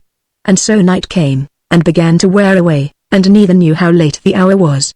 And then as Rodriguez spoke of an evening in a garden, of which some old song told well, a night in early summer under the evening star, and that saw there as always, as he told of his grandfather as poets had loved to tell, going among the scents of the huge flowers, familiar with the dark garden as the moths that drifted by him, as he spoke of a sigh heard faintly, as he spoke of danger near, whether to body or soul. As the reverend father was about to raise both his hands, there came a thunder of knockings upon the locked green door. The third chronicle, how he came to the house of wonder. It was the gross Moreno. Here he had tracked Rodriguez, for where La Garda goes is always known, and rumor of it remains long behind them, like the scent of a fox. He told no tale of his escape more than a dog does who comes home some hours late. A dog comes back to his master, that is all, panting a little perhaps. Someone perhaps had caught him and he escaped and came home, a thing too natural to attempt to speak of by any of the signs that a dog knows. Part of Moreno's method seems to have resembled Rodriguez, for just as Rodriguez spoke Latin, so Moreno fell back upon his own natural speech, that he as it were unbridled and allowed to run free, the coarseness of which had at first astounded, and then delighted, La Garda. And did they not suspect that you were yourself? Said Rodriguez. No, master, Moreno answered, for I said that I was the brother of the King of Aragon. The King of Aragon? Rodriguez said, going to the length of showing surprise. Yes, indeed, master, said Moreno, and they recognized me. Recognized you? Exclaimed the priest. Indeed so, said Moreno, for they said that they were themselves the kings of Aragon, and so, father, they recognized me for their brother. That you should not have said. The priest told Moreno. Reverend father, replied Moreno, as heaven shines, I believe that what I said was true. And Moreno sighed deeply. And now, he said, I know it is true no more. Whether he sighed for the loss of his belief in that exalted relationship, or whether for the loss of that state of mind in which such beliefs come easily, there was nothing in his sight to show. They questioned him further, but he said no more. He was here, there was no more to say. He was here and La Garda was gone. And then the reverend man brought for them a great supper, even at that late hour, for many an hour had slipped softly by as he heard the sins of the sword, and wine he set out, too, of a certain golden vintage, long lost I fear my reader, but this he gave not to Moreno lest he should be once more, what the reverend father feared to entertain, that dread Hidalgo, the King of Aragon's brother. And after that, the stars having then gone far on their ways, the old priest rose and offered a bed to Rodriguez, and even as he eyed Moreno, wondering where to put him, and was about to speak, for he had no other bed, Moreno went to a corner of the room and curled up and lay down. And by the time his host had walked over to him and spoken, asking anxiously if he needed nothing more, he was almost already asleep, and muttered in answer, after having been spoken to twice, no more than straw, reverend father, straw. An armful of this the good man brought him, and then showed Rodriguez to his room, and they can scarcely have reached it before Moreno was back in Aragon again, walking on golden shoes, which were sometimes wings, proud among lesser princes. As precaution for the night Rodriguez took one more glance at his host's kind face, and then, with sword out of reach and an unlocked door, he slept till the songs of birds out of the deeps of the Ilices made sleep any longer impossible. The third morning of Rodriguez wandering blazed over Spain like brass, flowers and grass and sky were twinkling all together. When Rodriguez greeted his host Moreno was long astir, having awakened with dawn, for the simpler and humbler the creature the nearer it is akin to the earth and the sun. The forces that woke the birds and opened the flowers stirred the gross lump of Moreno, ending his sleep as they ended the nightingale's song. They breakfasted hurriedly and Rodriguez rose to depart, feeling that he had taken hospitality that had not been offered. But against his departure was the barrier of all the politeness of Spain. The house was his, said his host, and even the small grove of Ilices. If I told you half of the things that the reverend man said, you would say, this writer is affected. I do not like all this flowery mush. I think it's safer, my reader, not to tell you any of it. Let us suppose that he merely said, quite all right, and that when Rodriguez thanked him on one knee he answered, not at all, and that so Rodriguez and Moreno left. If here it miss some flash of the fair form of truth, it is the fault of the age I write for. The road again, dust again, birds and the blaze of leaves, these were the background of my wanderers, until the eye had gone as far as the eye can roam, and there were the tips of some far pale blue mountains that now came into view. They were still in each other's clothes, but the village was not behind them very far when Moreno explained, for he knew the ways of La Garda, that having arrested 2 men upon this road, they would now arrest 2 men each on all the other roads, in order to show the impartiality of the law, which constantly needs to be exhibited, and that therefore all men were safe on the road they were on for a long while to come. Now there seemed to Rodriguez to be much good sense in what Moreno had said, and so indeed there was, for they had good laws in Spain, and they differed little, though so long ago, from our own excellent system. Therefore they changed once more, giving back to each other everything but, alas, those delicate black mustachios, and these to Rodriguez seemed gone forever, for the growth of new ones seemed so far ahead to the long days of youth that his hopes could scarce reach to them. When Moreno found himself once more in those clothes that had been with him night and day for so many years, he seemed to expand. I mean no metaphor here, he grew visibly fatter. "Ah," said Moreno after a huge breath, "last night I dreamed, in your illustrious clothes, that I was in lofty station. And now, master, I am comfortable, which were best." "Thank you," said Rodriguez, "if you could have but one, a lofty place or comfort." Even in those days such a question was trite, but Rodriguez uttered it only thinking to dip in a store of Moreno's simple wisdom, as one may throw a mere worm to catch a worthy fish. But in this he was disappointed, for Moreno made no neat comparison nor even gave an opinion, saying only, "Master, while I have comfort, how shall I judge the case of any who have not?" And no more would he say. His new-found comfort, lost for a day and night, seemed so to have soothed his body that it closed the gates of the mind, as too much luxury may, even with poets. And now Rodriguez thought of his quest again, and the 2 of them pushed on briskly to find the wars. For an hour they walked in silence an empty road. And then they came upon a row of donkeys, piled high with the bark of the cork tree, that men were bringing slowly from far woods. Some of the men were singing as they went. They passed slow in the sunshine. "Oh, master," said Moreno when they were gone, "I like not that lascivious loitering." "Why, Moreno?" said Rodriguez. "It was not God that made hurry, master," answered Moreno. "I know well who made hurry. And may he not overtake my soul at the last. Yet it is bad for our fortunes that these men should loiter thus. You want your castle, master, and I want not always to wander roads, with La Garda perhaps behind and no certain place to curl up and sleep in front. I look for a heap of straw in the cellar of your great castle." "Yes, yes, you shall have it," his master said, "but how do these folks hinder you?" For Moreno was scowling at them over his shoulder in a way that was somehow spoiling the gladness of spring. "The air is full of their singing," Moreno said. "It is as though their souls were already flying to hell, and cawing hoarse with sin all the way as they go. And they loiter, and they linger." "Oh," but Moreno was angry. "But," said Rodriguez, "how does their lingering harm you? Where are the wars, master? Where are the wars?" blurted Moreno, his round face turning redder. The donkeys would be dead, the men would be running, there would be shouts, cries, and confusion, if the wars were anywhere near. There would be all things but this. The men strolled on singing and so passed slow into distance. Moreno was right, though I know not how he knew. And now the men and the donkeys were nearly out of sight, but had not yet at all emerged from the wrath of Moreno. "Lascivious knaves," muttered that disappointed man. And whenever he faintly heard dim snatches of their far song that a breeze here, and another there, brought over the plain as it ran on the errands of spring, he cursed their sins under his breath. Though it seemed not so much their sins that moved his wrath as the leisure they had for committing them. "Peace, peace, Moreno," said Rodriguez. "It is that," said Moreno, "that is troubling me." "What, this same peace?" "Moreno," said Rodriguez, "I had when young to study the affairs of men, and this is put into books, and so they make history. Now I learned that there is no thing in which men have taken delight, that is ever put away from them, for it seems that time, which altereth every custom, hath altered none of our likings, and in every chapter they taught me there were these wars to be found." "Master, the times are altered," said Moreno sadly. "It is not now as in old days." And this was not the wisdom of Moreno, for anger had clouded his judgment. And a faint song came yet from the donkey drivers, wavering over the flowers. "Master," Moreno said, "there are men like those vile sin-mongers, who have taken delight in peace. It may be that peace has been brought upon the world by one of these lousy likings, the delight of peace, said Rodriguez, is in its contrast to war. If war were banished, this delight were gone. And man lost none of his delights in any chapter one read. The word and the meaning of contrast were such as is understood by reflective minds. The product of education.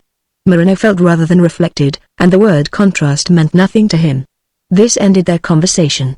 And the songs of the donkey drivers, light through they were, being too heavy to be carried further by the idle air of spring, Moreno ceased cursing their sins, and now the mountains rose up taller, seeming to stretch themselves and raise their heads. In a while they seemed to be peering over the plain. They that were as pale ghosts, far off, dim like fate, in the early part of the morning, now appeared darker, more furrowed, more sinister, more careworn, more immediately concerned with the affairs of earth, and so more menacing to earthly things. Still they went on, and still the mountains grew. And noon came, when Spain sleeps. And now the plain was altering, as though cool winds from the mountains brought other growths to birth, so that they met with bushes straggling wild, free, careless and mysterious, as they do, where there is none to teach great nature how to be tidy. The wanderers chose a clump of these that were gathered near the way, like gypsies camped a while midway on a wonderful journey, who at dawn will rise and go, leaving but a bare trace of their resting and no guess of their destiny. So fairy-like, so free, so phantasmal those dark shrubs seemed. Moreno lay down on the very edge of the shade of one, and Rodriguez lay fair in the midst of the shade of another, whereby anyone passing that way would have known which was the older traveler. Moreno, according to his custom, was asleep almost immediately, but Rodriguez, with wonder and speculation each toying with novelty and pulling it different ways between them, stayed a while wakeful. Then he too slept, and a bird thought it safe to return to an azalea of its own, which it lately fled from, troubled by the arrival of these two, and Rodriguez the last to sleep was the first awake, for the shade of the shrub left him, and he awoke in the blaze of the sun to see Moreno still sheltered, well in the middle now of the shadow he chose. The gross sleep of Moreno I will not describe to you, reader.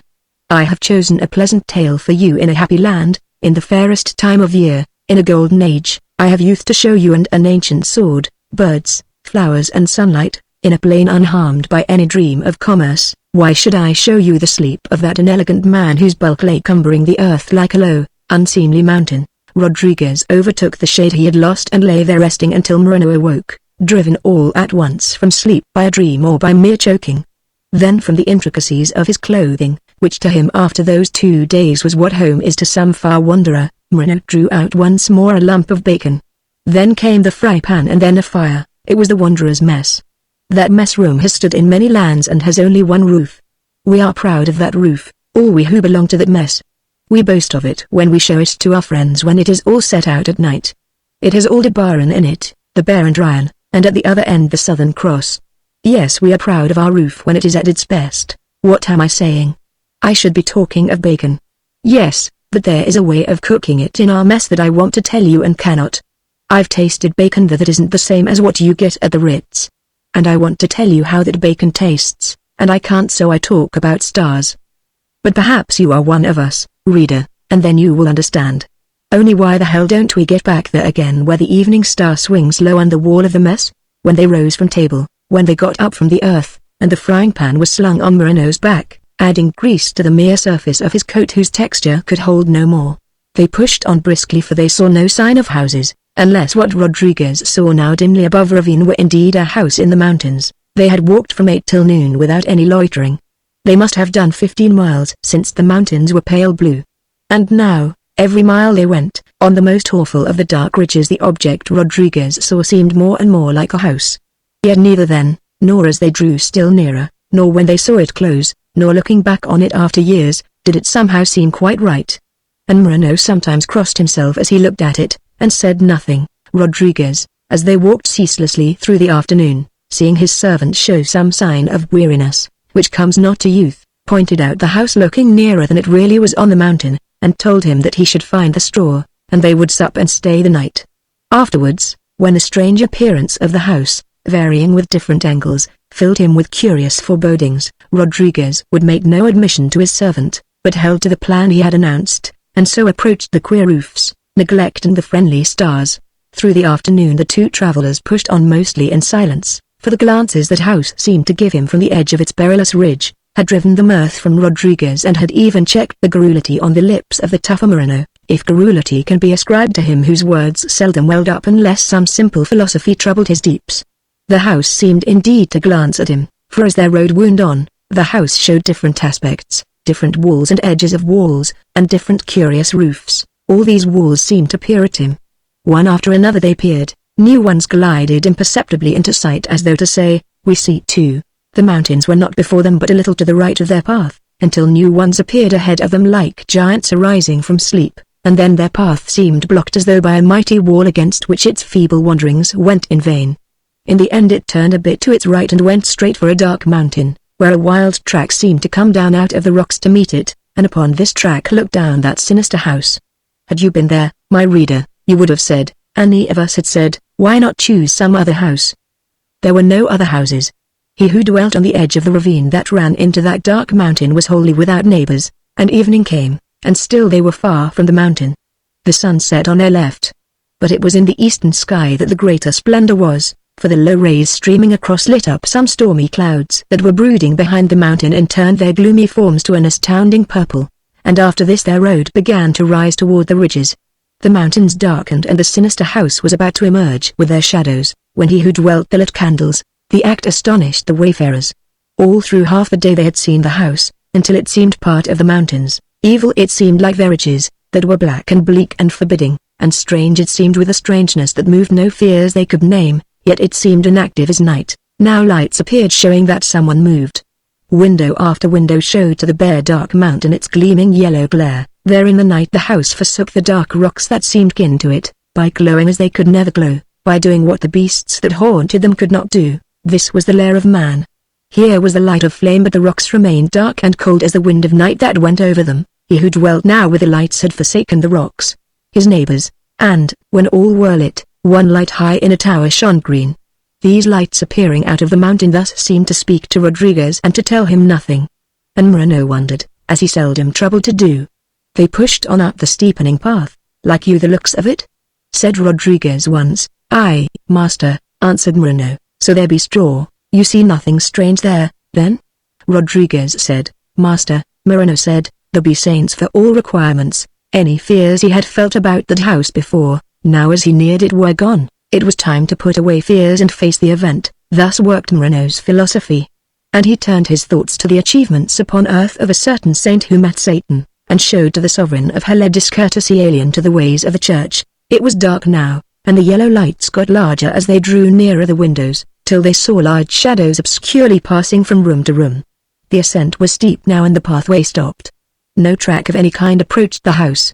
It stood on a precipice edge as though one of the rocks of the mountain. They climbed over rocks to reach it. The windows flickered and blinked at them. Nothing invited them there in the look of that house, but they were now in such a forbidding waste that shelter had to be found. They were all among edges of rock as black as the night and hard as the material of which cosmos was formed, at first upon chaos brink. The sound of their climbing ran noisily up the mountain but no sound came from the house, only the shadows moved more swiftly across a room, passed into other rooms and came hurrying back. Sometimes the shadows stayed and seemed to peer, and when the travelers stood and watched to see what they would disappear and there were no shadows at all, and the rooms were filled instead with their wondering speculation. Then they pushed on over rocks that seemed never trodden by man, so sharp were they and slanting, all piled together. It seemed the last waste, to which all shapeless rocks had been thrown. Moreno and these black rocks seemed shaped by a different scheme. Indeed the rocks had never been shaped at all. They were just raw pieces of chaos. Moreno climbed over their edges with moans and discomfort. Rodriguez heard him behind him and knew by his moans when he came to the top of each sharp rock. The rocks became savager, huger, even more sharp and more angular. They were there in the dark in multitudes. Over these Rodriguez staggered, and Moreno clambered and tumbled, and so they came, breathing hard, to the lonely house. In the wall that their hands had reached there was no door, so they felt along it till they came to the corner, and beyond the corner was the front wall of the house. In it was the front door. But so nearly did this door open upon the abyss that the bats that fled from their coming, from where they hung above the door of oak, had little more to do than fall from their crannies, slanting ever so slightly, to find themselves safe from man in the velvet darkness that lay between cliffs so lonely they were almost strangers to echo. And here they floated upon errands far from our knowledge, while the travelers coming along the rocky ledge between destruction and shelter, knocked on the oaken door. The sound of their knocking boomed huge and slow through the house as though they had struck the door of the very mountain. And no one came. And then Rodriguez saw dimly in the darkness the great handle of a bell, carved like a dragon running down the wall. He pulled it and a cry of pain arose from the basement of the house. Even Moreno wondered. It was like a terrible spirit in distress. It was long before Rodriguez dare touch the handle again. Could it have been the bell? He felt the iron handle and the iron chain that went up from it. How could it have been the bell? The bell had not sounded, he had not pulled hard enough, that scream was fortuitous. The night on that rocky ledge had jangled his nerves. He pulled again and more firmly. The answering scream was more terrible. Rodriguez could doubt no longer, as he sprang back from the bell handle, that with the chain he had pulled he inflicted some unknown agony. The scream had awakened slow steps that now came towards the travelers, down corridors, as it sounded, of stone. And then chains fell on stone and the door of oak was opened by someone older than what man hopes to come to, with small, peaked lips as those of some woodland thing. "Senors," the old one said, "the professor welcomes you." They stood and stared at his age, and Moreno blurted uncouthly what both of them felt. "You are old, grandfather," he said. "Ah, senors," the old man sighed, "the professor does not allow me to be young. I have been here years and years but he never allowed it. I have served him well but it is still the same. I say to him, 'Master, I have served you long.' But he interrupts me for he will have none of youth. 'Young servants go among the villages,' he says. And so, you do not think your master can give you youth?" said Rodriguez. The old man knew that he had talked too much, voicing that grievance again of which even the rocks were weary. "Yes," he said briefly, and bowed and led the way into the house. In one of the corridors running out of the hall down which he was leading silently, Rodriguez overtook that old man and questioned him to his face. "Who is this professor?" he said. By the light of a torch that spluttered in an iron clamp on the wall Rodriguez questioned him with these words, and Moreno with his wondering, wistful eyes. The old man halted and turned half round, and lifted his head and answered. "In the University of Saragossa," he said with pride, "he holds the chair of magic. Even the names of Oxford or Cambridge, Harvard or Yale or Princeton, move some respect, and even yet in these unlearned days. What wonder then that the name of Saragossa heard on that lonely mountain awoke in Rodriguez some emotion of reverence and even awed Moreno. As for the chair of magic, it was of all the royal endowments of that illustrious university the most honored and dreaded. At Saragossa. Rodriguez muttered, "At Saragossa." The old man affirmed. Between that ancient citadel of learning and this most savage mountain appeared a gulf scarce to be bridged by thought. "The professor rests in his mountain," the old man said, "because of a conjunction of the stars unfavorable to study, and his class have gone to their homes for many weeks." He bowed again and led on along that corridor of dismal stone. The others followed, and still as Rodriguez went that famous name Saragossa echoed within his mind. And then they came to a door set deep in the stone, and their guide opened it and they went in, and there was the professor in a mystical hat and a robe of dim purple, seated with his back to them at a table, studying the ways of the stars. "Welcome, Don Rodriguez," said the professor before he turned round, and then he rose, and with small steps backwards and sideways and many bows, he displayed all those formulae of politeness that Saragossa knew in the golden age and which her professors loved to execute. In later years they became more elaborate still, and afterwards were lost. Rodriguez replied rather by instinct than knowledge. He came of a house whose bows had never missed graceful ease and which had in some generations been a joy to the court of Spain. Moreno followed behind him, but his servile presence intruded upon that elaborate ceremony, and the professor held up his hand, and Moreno was held in mid-stride as though the air had gripped him. There he stood motionless, having never felt magic before. And when the professor had welcomed Rodriguez in a manner worthy of the dignity of the chair that he held at Saragossa, he made an easy gesture and Moreno was free again. "Master," said Moreno to the professor, as soon as he found he could move, "Master, it looks like magic. Picture to yourself some yokel shown into the library of a professor of Greek at Oxford, taking down from a shelf one of the books of the Odyssey, and saying to the professor, 'It looks like Greek.'" Rodriguez felt grieved by Moreno's boorish ignorance. Neither he nor his host answered him. The professor explained that he followed the mysteries dimly, owing to a certain aspect of Orion, and that therefore his class were gone to their homes and were hunting, and so he studied alone under unfavorable auspices.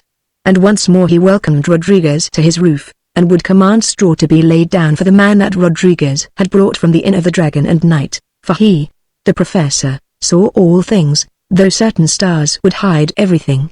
and when Rodriguez had appropriately uttered his thanks, he added with all humility and delicate choice of phrase a petition that he might be shown some mere rudiment of the studies for which that illustrious chair in Saragossa was famous.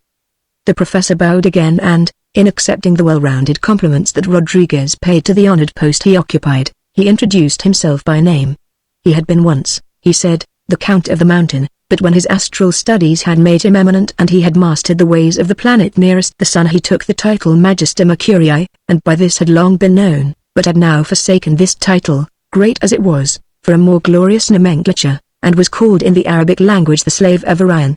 When Rodriguez heard this he bowed very low, and now the professor asked Rodriguez in which of the activities of life his interest lay, for the chair of magic at Saragossa, he said, was concerned with them all. In war, said Rodriguez, and Moreno unostentatiously rubbed his hands, for here was one, he thought, who would soon put his master on the right way, and matters would come to a head and they would find the wars.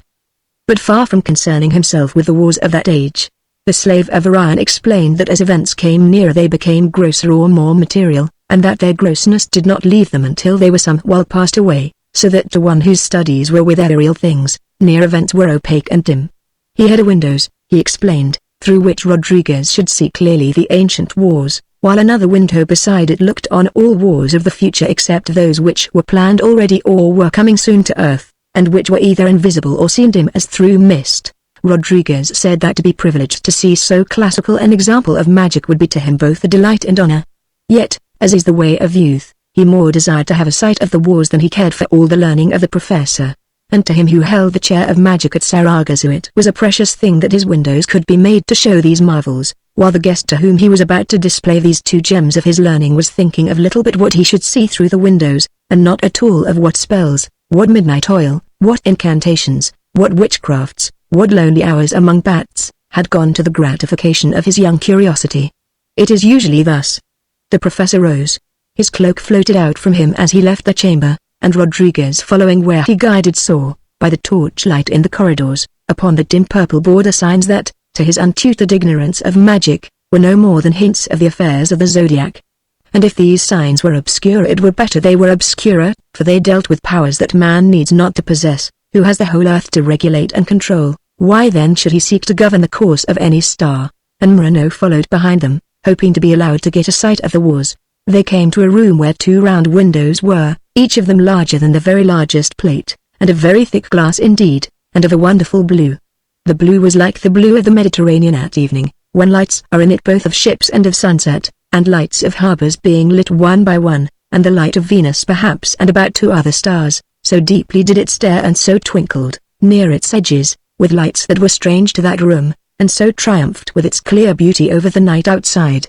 No, it was more magical than the Mediterranean at evening, even though the peaks of the astrals be purple and their bases melting in gold and the blue sea lying below them smiling at early stars. These windows were more mysterious than that. It was a more triumphant blue. It was like the Mediterranean scene with the eyes of Shelley, on a happy day in his youth, or like the sea round western islands of fable seen by the fancy of Keats. There were no windows for any need of ours, unless our dreams be needs, unless our cries for the moon be urged by the same necessity as makes us cry for bread.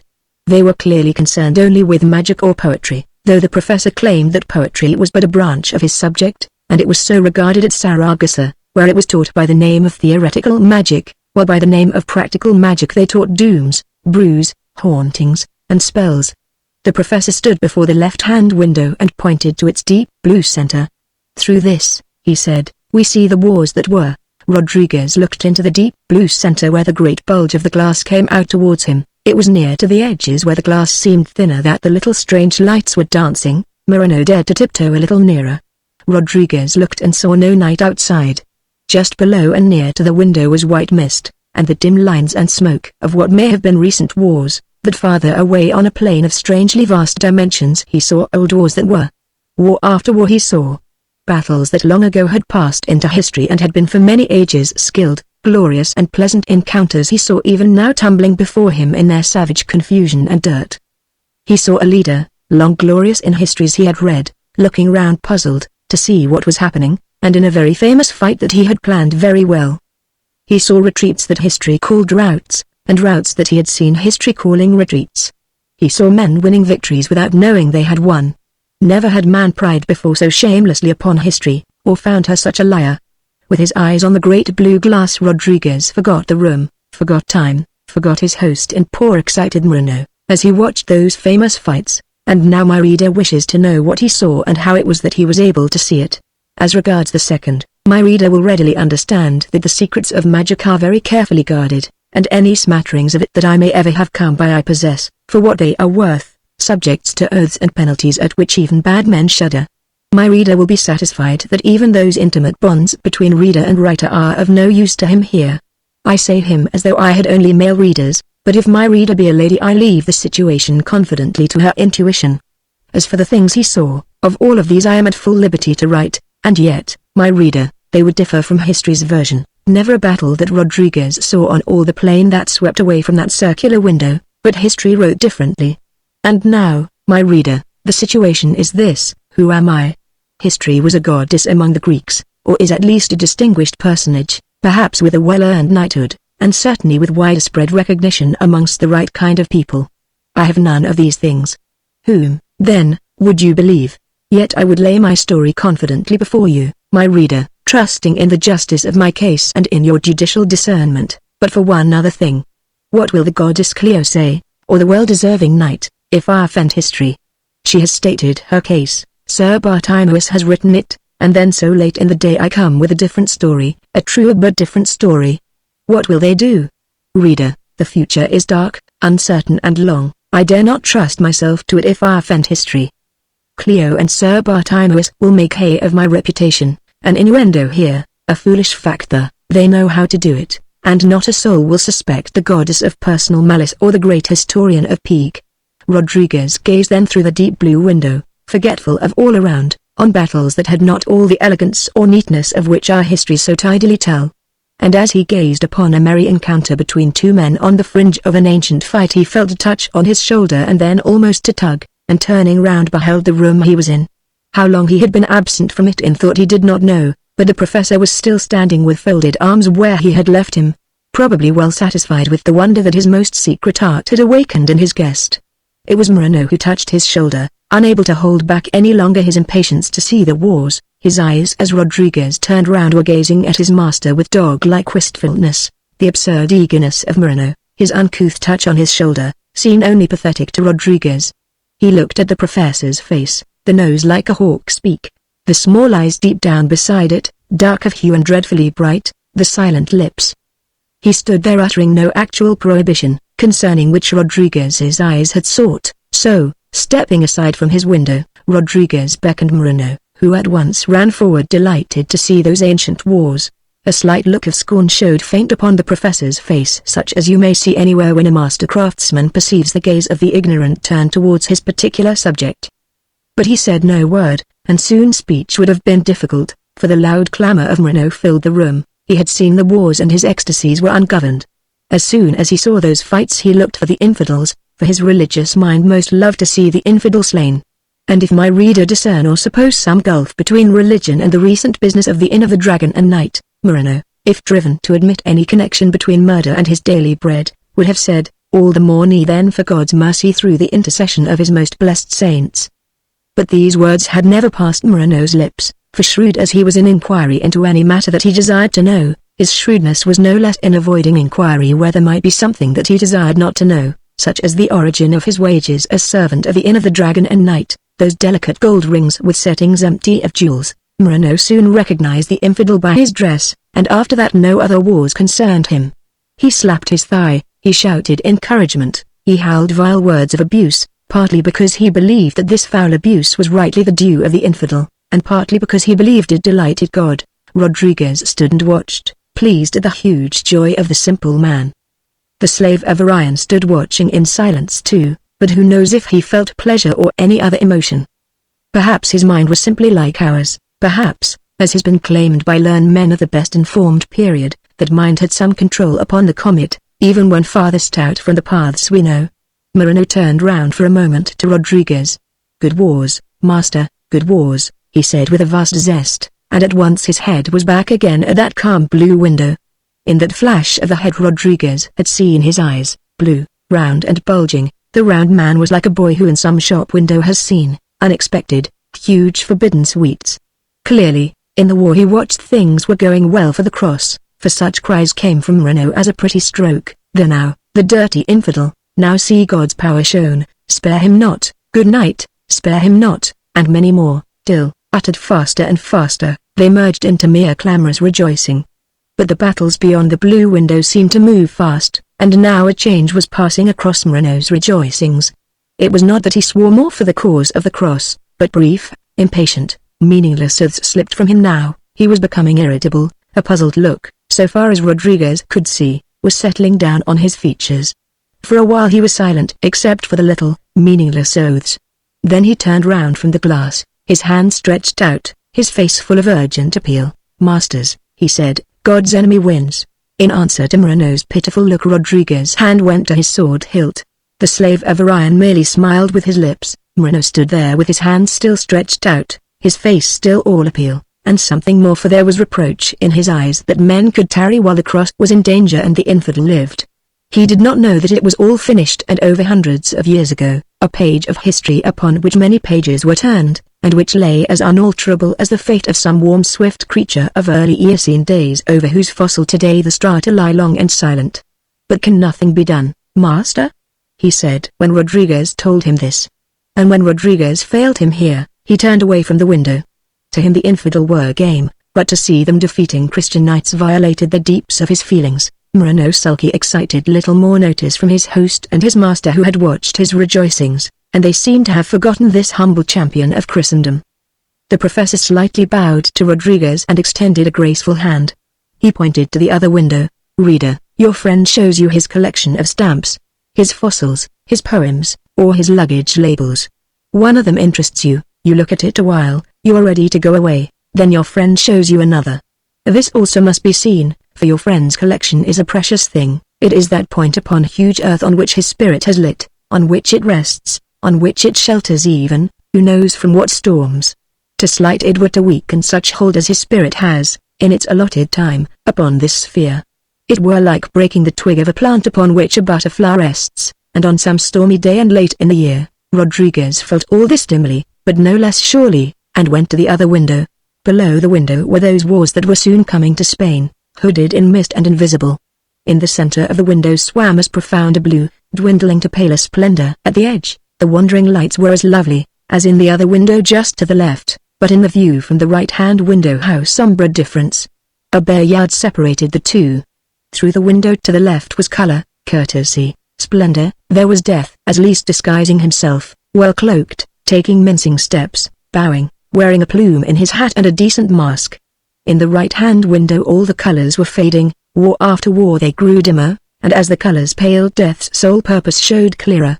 Through the beautiful left-hand window were killings to be seen, and less mercy than history supposes, yet some of the fighters were merciful, and mercy was sometimes a part of death's courtly pose, which went with the cloak and the plume. But in the other window through that deep, beautiful blue Rodriguez saw man make a new ally, an ally who was only cruel and strong and had no purpose but killing, who had no pretenses or pose, no mask and no manner, but was only the slave of death and had no care but for his business. He saw it grow bigger and stronger. Heart it had none, but he saw its cold steel core scheming methodical plans and dreaming always destruction. Before it faded men and their fields and their houses. Rodriguez saw the machine.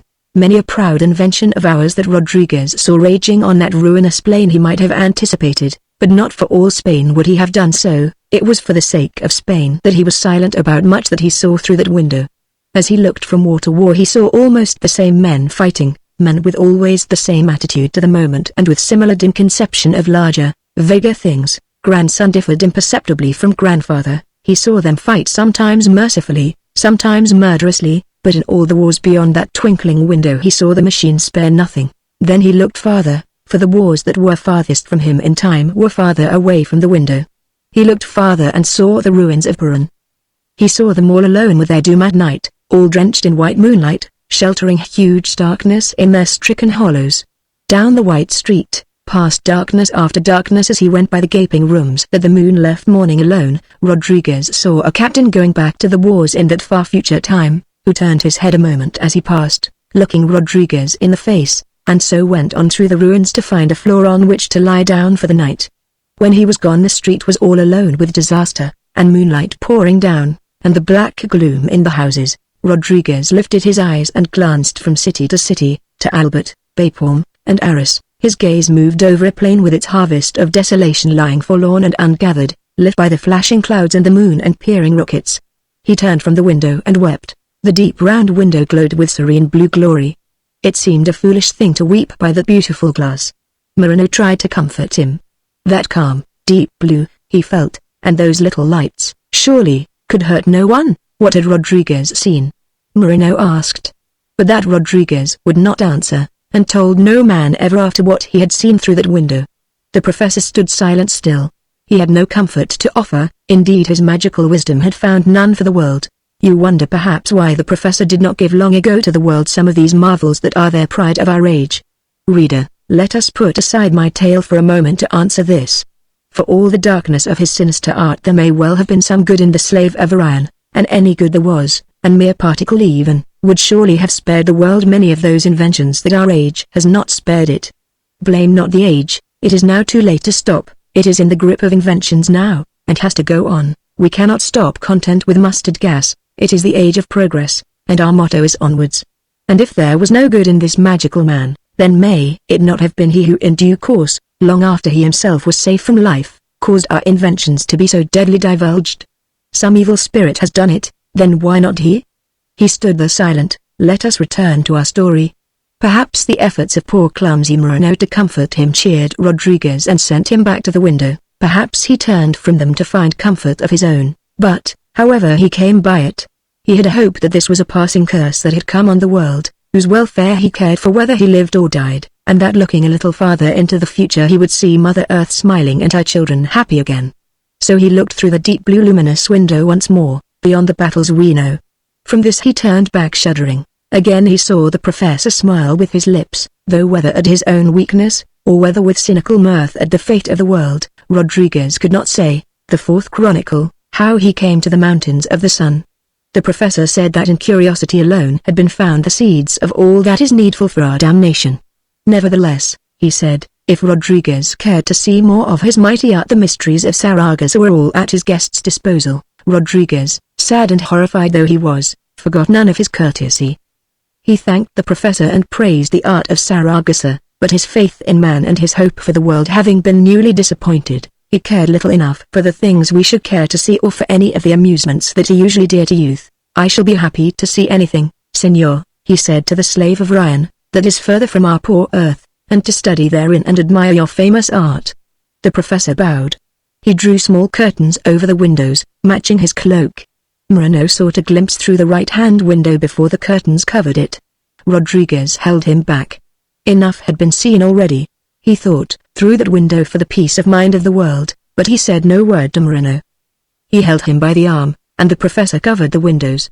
When the little mauve curtains were drawn, it seemed to Rodriguez that the windows behind them disappeared and were there no more, but this he only guessed from uncertain indications. Then the professor drew forth his wand and went to his cupboard of wonder. Thence he brought condiments, oils, and dews of amazement. These he poured into a vessel that was in the midst of the room, a bowl of agate standing alone on a table. He lit it and it all welled up in flame, a low broad flame of the color of pale emerald. Over this he waved his wand, which was of exceeding blackness. Moreno watched as children watch the dancer, who goes from village to village when spring is come, with some new dance out of Asia or some new song. Footnote, he doesn't, but why shouldn't he? Rodriguez sat and waited. The professor explained that to leave this earth alive, or even dead, was prohibited to our bodies, unless to a very few, whose names were hidden. Yet the spirits of men could by incantation be liberated, and being liberated, could be directed on journeys by such minds as had that power passed down to them from of old. Such journeys, he said, were by no means confined by the hills of earth. The saints, exclaimed Moreno, guard us utterly. But Rodriguez smiled a little. His faith was given to the saints of heaven. He wondered at their wonders, he admired their miracles, he had little faith to spare for other marvels. In fact, he did not believe the slave of Orion. Do you desire such a journey? Said the professor. It will delight me, answered Rodriguez, to see this example of your art. And you? He said to Moreno. The question seemed to alarm the placid Moreno, but I follow my master, he said. At once the professor stretched out his ebony wand, calling the green flame higher. Then he put out his hands over the flame, without the wand, moving them slowly with constantly tremulous fingers. And all at once they heard him begin to speak. His deep voice flowed musically while he scarcely seemed to be speaking but seemed only to be concerned with moving his hands. It came soft, as though blown faint from fabulous valleys, illimitably far from the land of Spain. It seemed full not so much of magic as mere sleep, either sleep in an unknown country of alien men, or sleep in a land dreamed sleeping a long while since. As the travelers heard it they thought of things far away, of mythical journeys and their own earliest years. They did not know what he said or what language he used. At first Rodriguez thought Moorish, then he deemed it some secret language come down from magicians of old, while Moreno merely wondered, and then they were lulled by the rhythm of those strange words, and so inquired no more. Rodriguez pictured some sad wandering angel, upon some mountain peak of African lands, resting a moment and talking to the solitudes, telling the lonely valley the mysteries of his home. While lulled though Moreno was he gave up his alertness uneasily. All the while the green flame flooded upwards, all the while the tremulous fingers made curious shadows. The shadows seemed to run to Rodriguez and beckon him thence, even Moreno felt them calling. Rodriguez closed his eyes. The voice and the Moorish spells made now a more haunting melody, they were now like a golden organ on undiscoverable mountains. Fear came on Moreno at the thought, who had power to speak like this? He grasped Rodriguez by the wrist. "Master," he said, but at that moment on one of those golden spells the spirit of Rodriguez drifted away from his body, and out of the greenish light of the curious room, unhampered by weight, or fatigue, or pain, or sleep, and it rose above the rocks and over the mountain, an unencumbered spirit, and the spirit of Moreno followed. The mountain dwindled at once, the earth swept out all round them and grew larger, and larger still, and then began to dwindle. They saw then that they were launched upon some astounding journey. Does my reader wonder they saw when they had no eyes? They saw as they had never seen before, with sight beyond what they had ever thought to be possible. Our eyes gather in light, and with the little rays of light that they bring us we gather a few images of things as we suppose them to be. Pardon me, reader, if I call them things as we suppose them to be, call them by all means things as they really are, if you wish. These images then, this tiny little brainful that we gather from the immensities, are all brought in by our eyesight upside down, and the brain corrects them again, and so we know something. An oculist will tell you how it all works. He may admit it is all a little clumsy, or for the dignity of his profession he may say it is not at all. But be this as it may, our eyes are but barriers between us and the immensities. All our five senses that grope a little here and touch a little there, and seize, and compare notes, and get a little knowledge sometimes, they are only barriers between us and what there is to know. Rodriguez and Moreno were outside these barriers. They saw without the imperfections of eyesight, they heard on that journey what would have deafened ears. They went through our atmosphere unburned by speed, and were unchilled in the bleak of the outer spaces. Thus freed of the imperfections of the body they sped, no less upon a terrible journey, whose direction as yet Rodriguez only began to fear. They had seen the stars pale rapidly and then the flash of dawn. The sun rushed up and at once began to grow larger. Earth, with her curved sides still diminishing violently, was soon a small round garden in blue and filmy space, in which mountains were planted. And still the sun was growing wider and wider. And now Rodriguez, though he knew nothing of sun or planets, perceived the obvious truth of their terrible journey. They were heading straight for the Sunday, but the spirit of Moreno was merely astounded, yet, being free of the body he suffered none of those inconveniences that perturbation may bring to us. Spirits do not gasp, or palpitate, or weaken, or sicken. The dwindling earth seemed now no more than the size of some unmapped island seen from a mountain top, an island 100 yards or so across, looking like a big table. Speed is comparative, compared to sound, their pace was beyond comparison, nor could any modern projectile attain any velocity comparable to it, even the speed of explosion was slow to it. And yet for spirits they were moving slowly, who being independent of all material things, travel with such velocities as that, for instance, of thought. But they were controlled by one still dwelling on earth, who used material things, and the material that the professor was using to hurl them upon their journey was light, the adaptation of which to this purpose he had learned at Saragossa. At the pace of light they were traveling towards the Sunday. They crossed the path of Venus, far from where Venus then was, so that she scarcely seemed larger to them. Earth was but little bigger than the evening star, looking dim in that monstrous daylight. Crossing the path of Mercury, Mercury appeared huger than our moon, an object weirdly unnatural, and they saw ahead of them the terrific glare in which Mercury basks, from a sun whose withering orb had more than doubled its width since they came from the hills of Earth. And after this the sun grew terribly larger, filling the center of the sky, and spreading and spreading and spreading. It was now that they saw what would have dazzled eyes, would have burned up flesh and would have shriveled every protection that our scientists' ingenuity could have devised even today. To speak of time there is meaningless. There is nothing in the empty space between the sun and Mercury with which time is at all concerned. Far less is there meaning in time wherever the spirits of men are under stress. A few minutes bombardment in a trench, a few hours in a battle, a few weeks traveling in a trackless country, these minutes, these hours, these weeks can never be few. Rodriguez and Moreno had been traveling about 6 or 7 minutes, but it seems idle to say so. And then the sun began to fill the whole sky in front of them. And in another minute, if minutes had any meaning, they were heading for a boundless region of flame that, left and right, was everywhere, and now towered above them, and went below them into a flaming abyss. And now Moreno spoke to Rodriguez. He thought towards him, and Rodriguez was aware of his thinking. It is thus that spirits communicate. Master, he said, when it was all spring in Spain, years ago when I was thin and young, 20 years gone at least, and the butterflies were come, and song was everywhere, there came a maid barefooted over a stream, walking through flowers, and all to pluck the anemones. How fair she seemed even now, how bright that fast spring day. Moreno told Rodriguez not with his blundering lips, they were closed and resting deeply millions of miles away. He told him as spirits tell. And in that clear communication Rodriguez saw all that shone in Moreno's memory. The grace of the young girl's ankles, the thrill of spring, the anemones larger and brighter than anemones ever were, the hawks still in clear sky, earth happy and heaven blue, and the dreams of youth between. You would not have said, had you seen Moreno's coarse fat body, asleep in a chair in the professor's room, that his spirit treasured such delicate, nymph-like, pastoral memories as now shone clear to Rodriguez. No words the blunt man had ever been able to utter had ever hinted that he sometimes thought like a dream of pictures by what. And now in that awful space before the power of the terrible sun, spirit communed with spirit, and Rodriguez saw the beauty of that far day, framed all about the beauty of one young girl, just as it had been for years in Moreno's memory. How shall I tell with words what spirits sang wordless to spirit?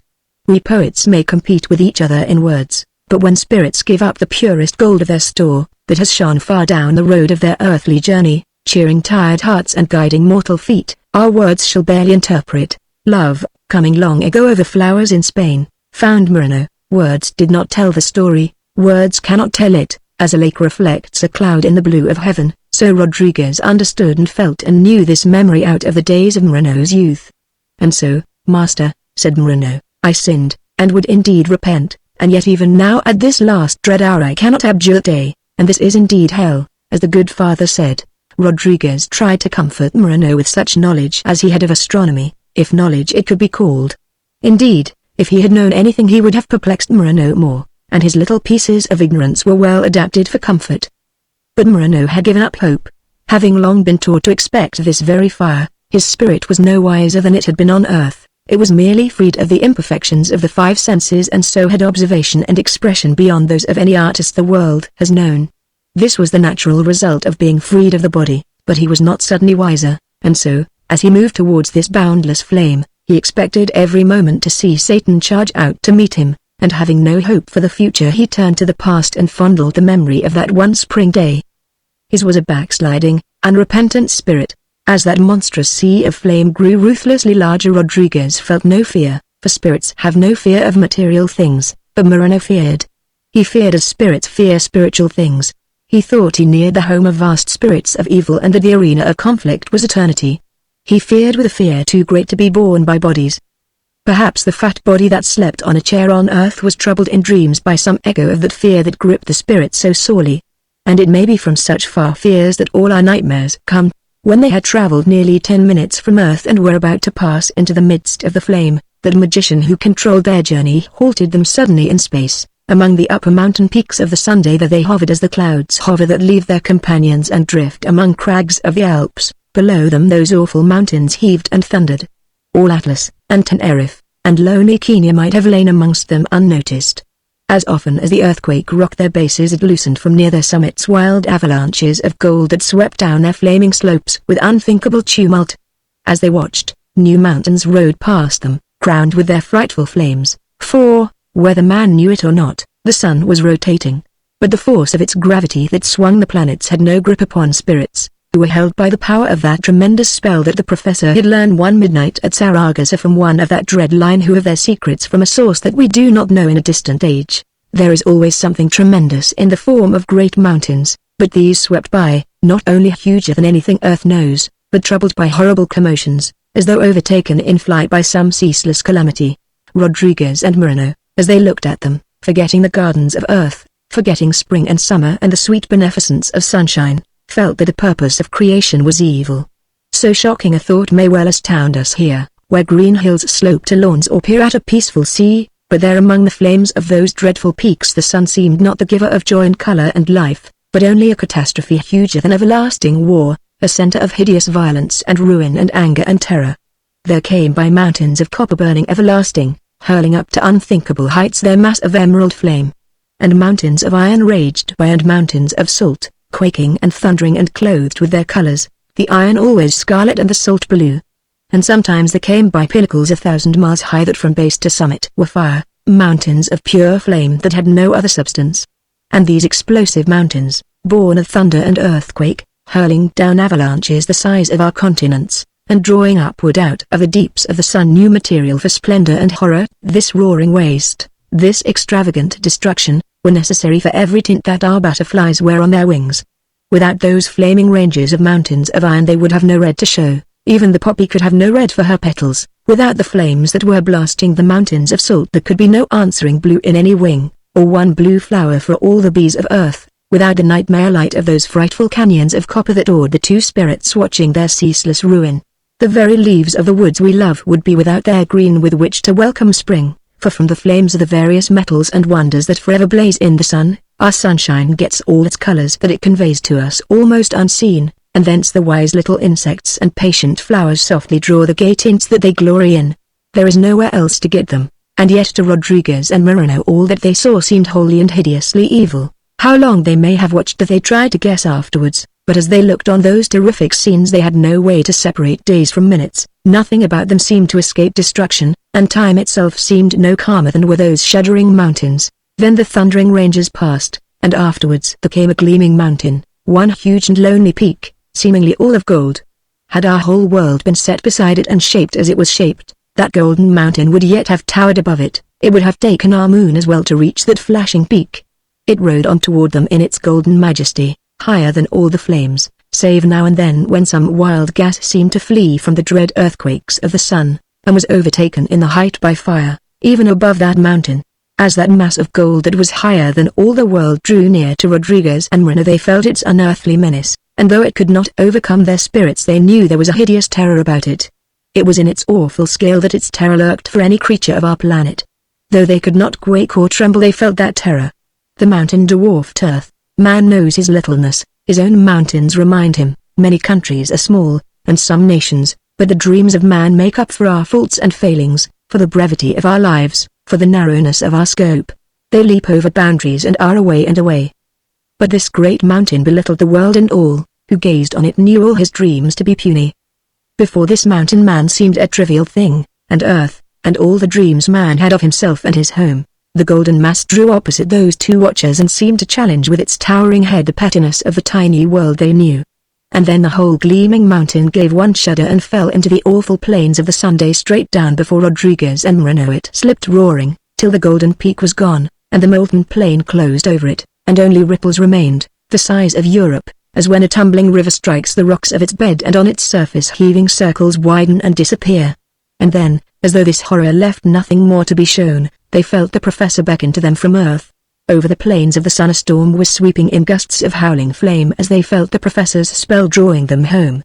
For the magnitude of that storm there are no words in use among us. Its velocity, if expressed in figures, would have no meaning. Its heat was immeasurable.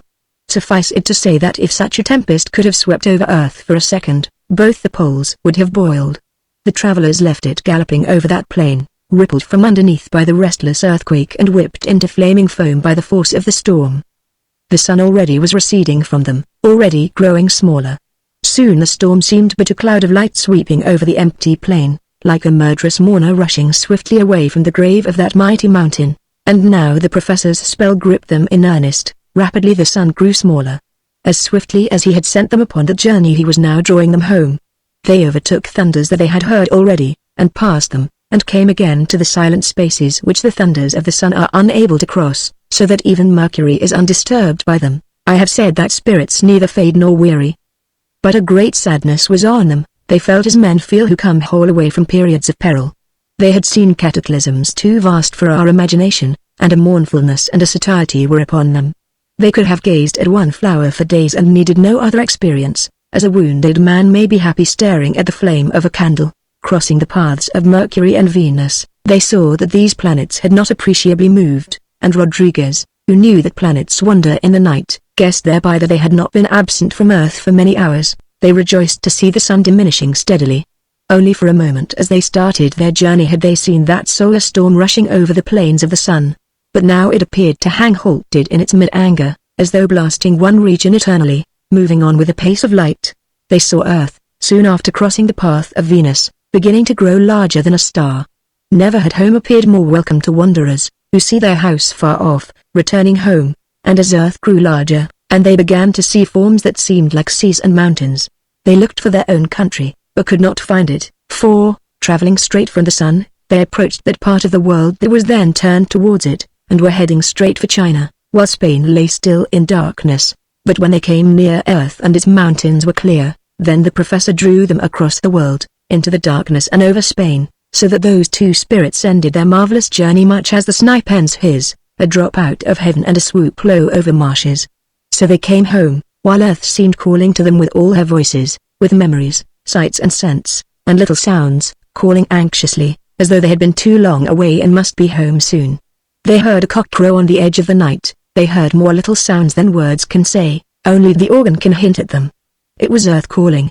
For, talk as we may of our dreams that transcend this sphere, or our hopes that build beyond it, Mother Earth has yet a mighty hold upon us, and her myriad sounds were blending in one cry now, knowing that it was late and that these two children of hers were nearly lost. For our spirits that sometimes cross the path of the angels, and on rare evenings hear a word of their talk, and have brief equality with the powers of light, have the duty also of moving fingers and toes, which freeze if our proud spirits forget their task for too long. And just as Earth was despairing they reached the professor's mountain and entered the room in which their bodies were. Blue and cold and ugly looked the body of Moreno, but for all its pallor there was beauty in the young face of Rodriguez. The professor stood before them as he had stood when their spirits left, with the table between him and the bodies, and the bowl on the table which held the green flame, now low and flickering desperately, which the professor watched as it leapt and failed, with an air of anxiety that seemed to pinch his thin features. With an impatience strange to him he waved a swift hand towards each of the two bodies where they sat stiff, illumined by the last of the green light, and at those rapid gestures the travelers returned to their habitations. They seemed to be just awakening out of deep sleep. Again they saw the professor standing before them. But they saw him only with blinking eyes. They saw him only as eyes can see, guessing at his mind from the lines of his face, at his thoughts from the movements of his hands, guessing as men guess, blindly. Only a moment before they had known him utterly. Now they were dazed and forgetting. Slow blood began to creep again to their toes and to come again to its place under fingernails. It came with intense pain. They forgot their spirits. Then all the woes of Earth crowded their minds at once, so that they wished to weep, as infants weep. The professor gave this mood time to change, as change it presently did. For the warm blood came back and lit their cheeks, and a tingling succeeded the pain in their fingers and toes, and a mild warmth succeeded the tingling. Their thoughts came back to the things of every day, to mundane things and the affairs of the body. Therein they rejoiced, and Moreno no less than Rodriguez, though it was a coarse and common body that Moreno's spirit inhabited.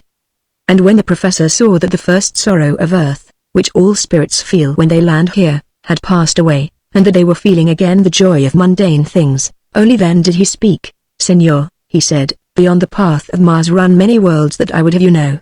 The greatest of these is Jupiter, towards whom all that follow my most sacred art show reverent affection. The smallest are those that sometimes strike our world, flaming all green upon November nights, and are even as small as apples." He spoke of our world with a certain air and a pride, as though, through virtue of his transcendent art, the world were only his. "The world that we name Argola," he said, "is far smaller than Spain and, being invisible from Earth, is only known to the few who have spoken to spirits whose wanderings have surpassed the path of Mars. Nearly half of Argola you shall find covered with forests, which though very dense are no deeper than moss, and the elephants in them are not larger than beetles. You shall see many wonders of smallness in this world of Argola, which I desire in especial to show you, since it is the orb with which we who study the art are most familiar, of all the worlds that the vulgar have not known. It is indeed the prize of our traffic in those things that far transcend the laws that have forbidden them. And as he said this the green flame in the bowl before him died, and he moved towards his cupboard of wonder.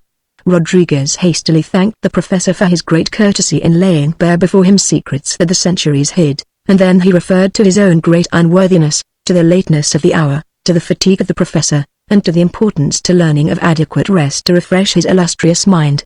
And all that he said the professor parried with bows, and drew enchantments from his cupboard of wonder to replenish the bowl on the table. And Rodriguez saw that he was in the clutch of a collector, one who having devoted all his days to a hobby will exhibit his treasures to the uttermost, and that the stars that magic knows were no less to the professor than all the whatnots that a man collects and insists on showing to whomsoever enters his house. He feared some terrible journey, perhaps some bare escape, for though no material thing can quite encompass a spirit, he knew not what wanderers he might not meet in lonely spaces beyond the path of Mars.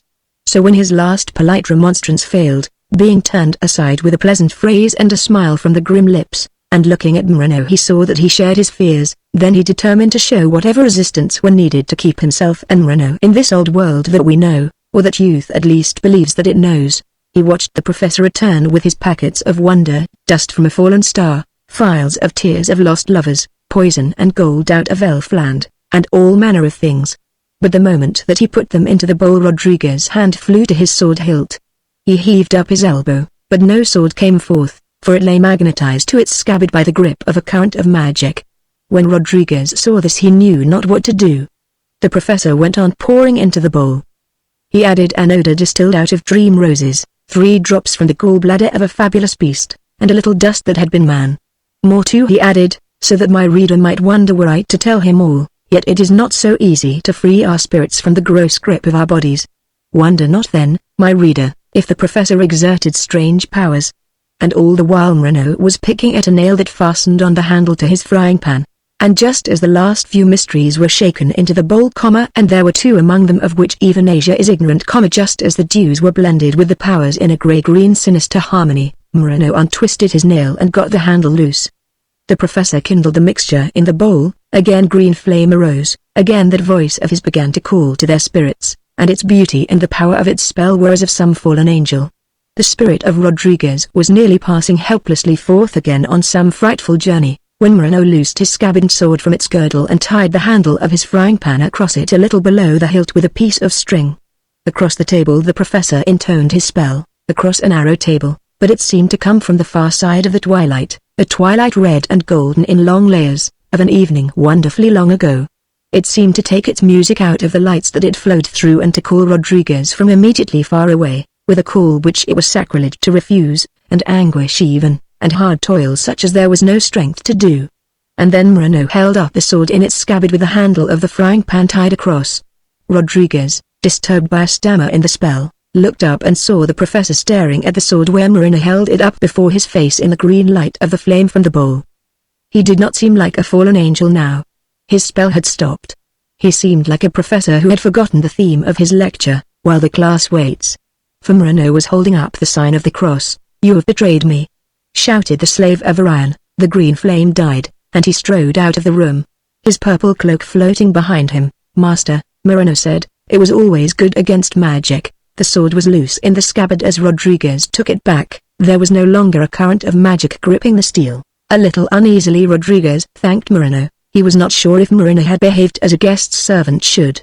But when he thought of the professor's terrible spells, which had driven them to the awful crags of the sun, and might send them who knows where to hobnob with who knows what, his second thoughts perceived that Moreno was right to cut short those arts that the slave of Orion loved, even by so extreme a step, and he praised Moreno as his ready shrewdness deserved. "We were very nearly too late back from that outing, master," remarked Moreno. "How know you that?" said Rodriguez. "This old body knew," said Moreno. "Those heart thumpings, this warmness, and all the things that make a fat body comfortable, they were stopping, master, they were spoiling, they were getting cold and strange, "I go no more errands for that, Señor." A certain diffidence about criticizing his host even now, and a very practical vein that ran through his nature, now showing itself in anxiety for a bed at so late an hour, led Rodriguez to change the subject. He wanted that aged butler, yet dare not ring the bell, for he feared lest with all the bells there might be in use that frightful practice that he had met by the outer door, a chain connected with some hideous hook that gave anguish to something in the basement whenever one touched the handle, so that the menials of that grim professor were shrilly summoned by screams. And therefore Rodriguez sought counsel of Moreno, who straightway volunteered to find the butler's quarters, by a certain sense that he had of the fitness of things, and forth he went, but would not leave the room without the scabbard and the handle of the frying pan lashed to it, which he bore high before him in both his hands as though he were leading some austere procession. And even so he returned with that aged man the butler, who led them down dim corridors of stone, but, though he showed the way, Moreno would go in front, still holding up that scabbard and handle before him, while Rodriguez held the bare sword. And so they came to a room lit by the flare of one candle, which their guide told them the professor had prepared for his guest. In the vastness of it was a great bed. Shadows and a whir as of wings passed out of the door as they entered. "Bats," said the ancient guide. But Moreno believed he had rooted powers of evil with the handle of his frying pan and his master's scabbard. Who could say what they were in such a house, where bats and evil spirits sheltered perennially from the brooms of the just? Then that ancient man with the lips of some woodland thing departed, and Rodriguez went to the great bed. On a pile of straw that had been cast into the room Moreno lay down across the door, setting the scabbard upright in a rat hole near his head, while Rodriguez lay down with the bare sword in his hand. There was only one door in the room, and this Moreno guarded. Windows there were, but they were shuttered with raw oak of enormous thickness. He had already inquired with his sword behind the velvet curtains. He felt secure in the bulk of Moreno across the only door, at least from creatures of this world, and Moreno feared no longer either spirit or spell, believing that he had vanquished the professor with his symbol, and all such allies as he may have had here or elsewhere. But not thus easily do we overcome the powers of evil. A step was heard such as man walks with at the close of his later years, coming along the corridor of stone, and they knew it for the professor's butler returning. The latch of the door trembled and lifted, and the great oak door bumped slowly against Moreno, who arose grumbling, and the old man appeared. "The professor," he said, while Moreno watched him grudgingly, "returns with all his household to Saragossa at once, to resume those studies for which his name resounds, a certain conjunction of the stars having come favorably." Even Moreno doubted that so suddenly the courses of the stars, which he deemed to be gradual, should have altered from antagonism towards the professor's art into a favorable aspect. Rodriguez sleepily acknowledged the news and settled himself to sleep, still sword in hand, when the servitor repeated with as much emphasis as his aged voice could utter, "With all his household, Señor." "Yes," muttered Rodriguez. "Farewell." And repeating again, "He takes his household with him." The old man shuffled back from the room and hesitatingly closed the door. Before the sound of his slow footsteps had failed to reach the room Moreno was asleep under his cross. Rodriguez still watched for a while the shadows leaping and shuddering away from the candle, riding over the ceiling, striding hugely along the walls, towards him and from him, as draughts swayed the ruddy flame. Then, gripping his sword still firmer in his hand, as though that could avail against magic, he fell into the sleep of tired men. No sound disturbed Rodriguez or Moreno till both awoke in late morning upon the rocks of the mountain. The sun had climbed over the crags and now shone on their faces. Rodriguez was still lying with his sword gripped in his hand, but the cross had fallen by Moreno and now lay on the rocks beside him with the handle of the frying pan still tied in its place by string.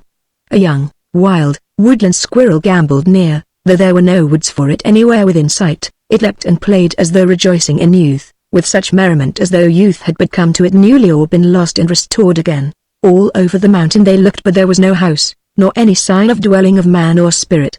The fifth chronicle, how he rode in the twilight and saw Serafina. Rodriguez, who loved philosophy, turned his mind at once to the journey that lay before him, deciding which was the north, for he knew that it was by the north that he must leave Spain, which he still desired to leave since there were no wars in that country.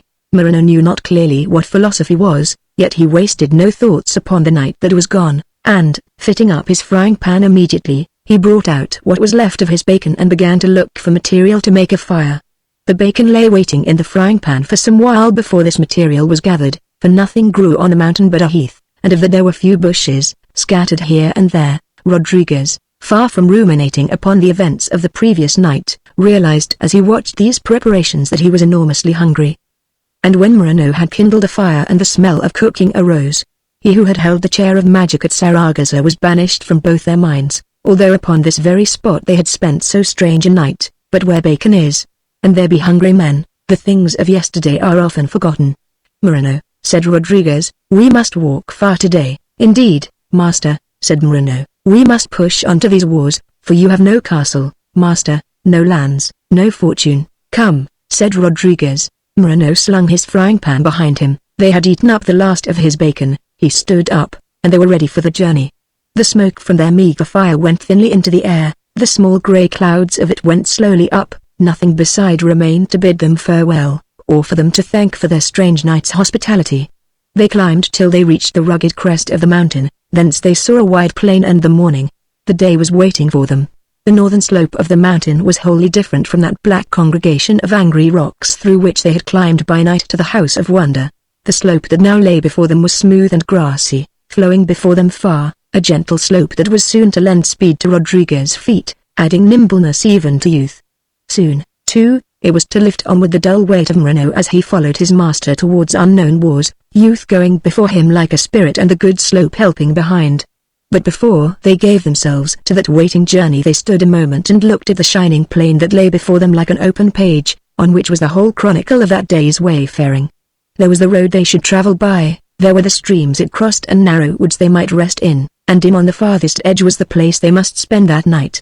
It was all, as it were written, upon the plain they watched, but in a writing not intended for them, and, clear although it be, never to be interpreted by one of our race. Thus they saw clear, from a height, the road they would go by, but not one of all the events to which it would lead them. Master, said Moreno, shall we have more adventures today? I trust so, said Rodriguez. We have far to go, and it will be dull journeying without them. Moreno turned his eyes from his master's face and looked back to the plain. There, master, he said, where our road runs through a wood, will our adventure be there, think you? Or there, perhaps, and he waved his hand widely farther. No, said Rodriguez, we passed that in bright daylight. Is that not good for adventure? Said Moreno. The romances teach, said Rodriguez, that twilight or night are better. The shade of deep woods is favorable, but there are no such woods on this plain.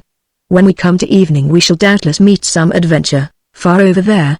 And he pointed to the grey rim of the plain where it started climbing towards hills. These are good days, said Moreno. He forgot how short a time ago he had said regretfully that these days were not as the old days. But our race, speaking generally, is rarely satisfied with the present, and Moreno's cheerfulness had not come from his having risen suddenly superior to this everyday trouble of ours, it came from his having shifted his gaze to the future. Two things are highly tolerable to us, and even alluring, the past and the future. It was only with the present that Moreno was ever dissatisfied. When Moreno said that the days were good, Rodriguez set out to find them, or at least that one that for some while now lay waiting for them on the plain. He strode down the slope at once and, endowing nature with his own impatience, he felt that he heard the morning call to him wistfully. Moreno followed. For an hour these refugees escaping from peace went down the slope, and in that hour they did 5 swift miles, miles that seemed to run by them as they walked, and so they came lightly to the level plain. And in the next hour they did 4 miles more. Words were few, either because Moreno brooded mainly upon one thought, the theme of which was his lack of bacon, or because he kept his breath to follow his master who, with youth and the morning, was coming out of the hills at a pace not tuned to Moreno's 40 years or so. And at the end of these 9 miles Moreno perceived a house, a little way from the road, on the left, upon rising ground. A mile or so ahead they saw the narrow wood that they had viewed in the morning from the mountain running across the plain.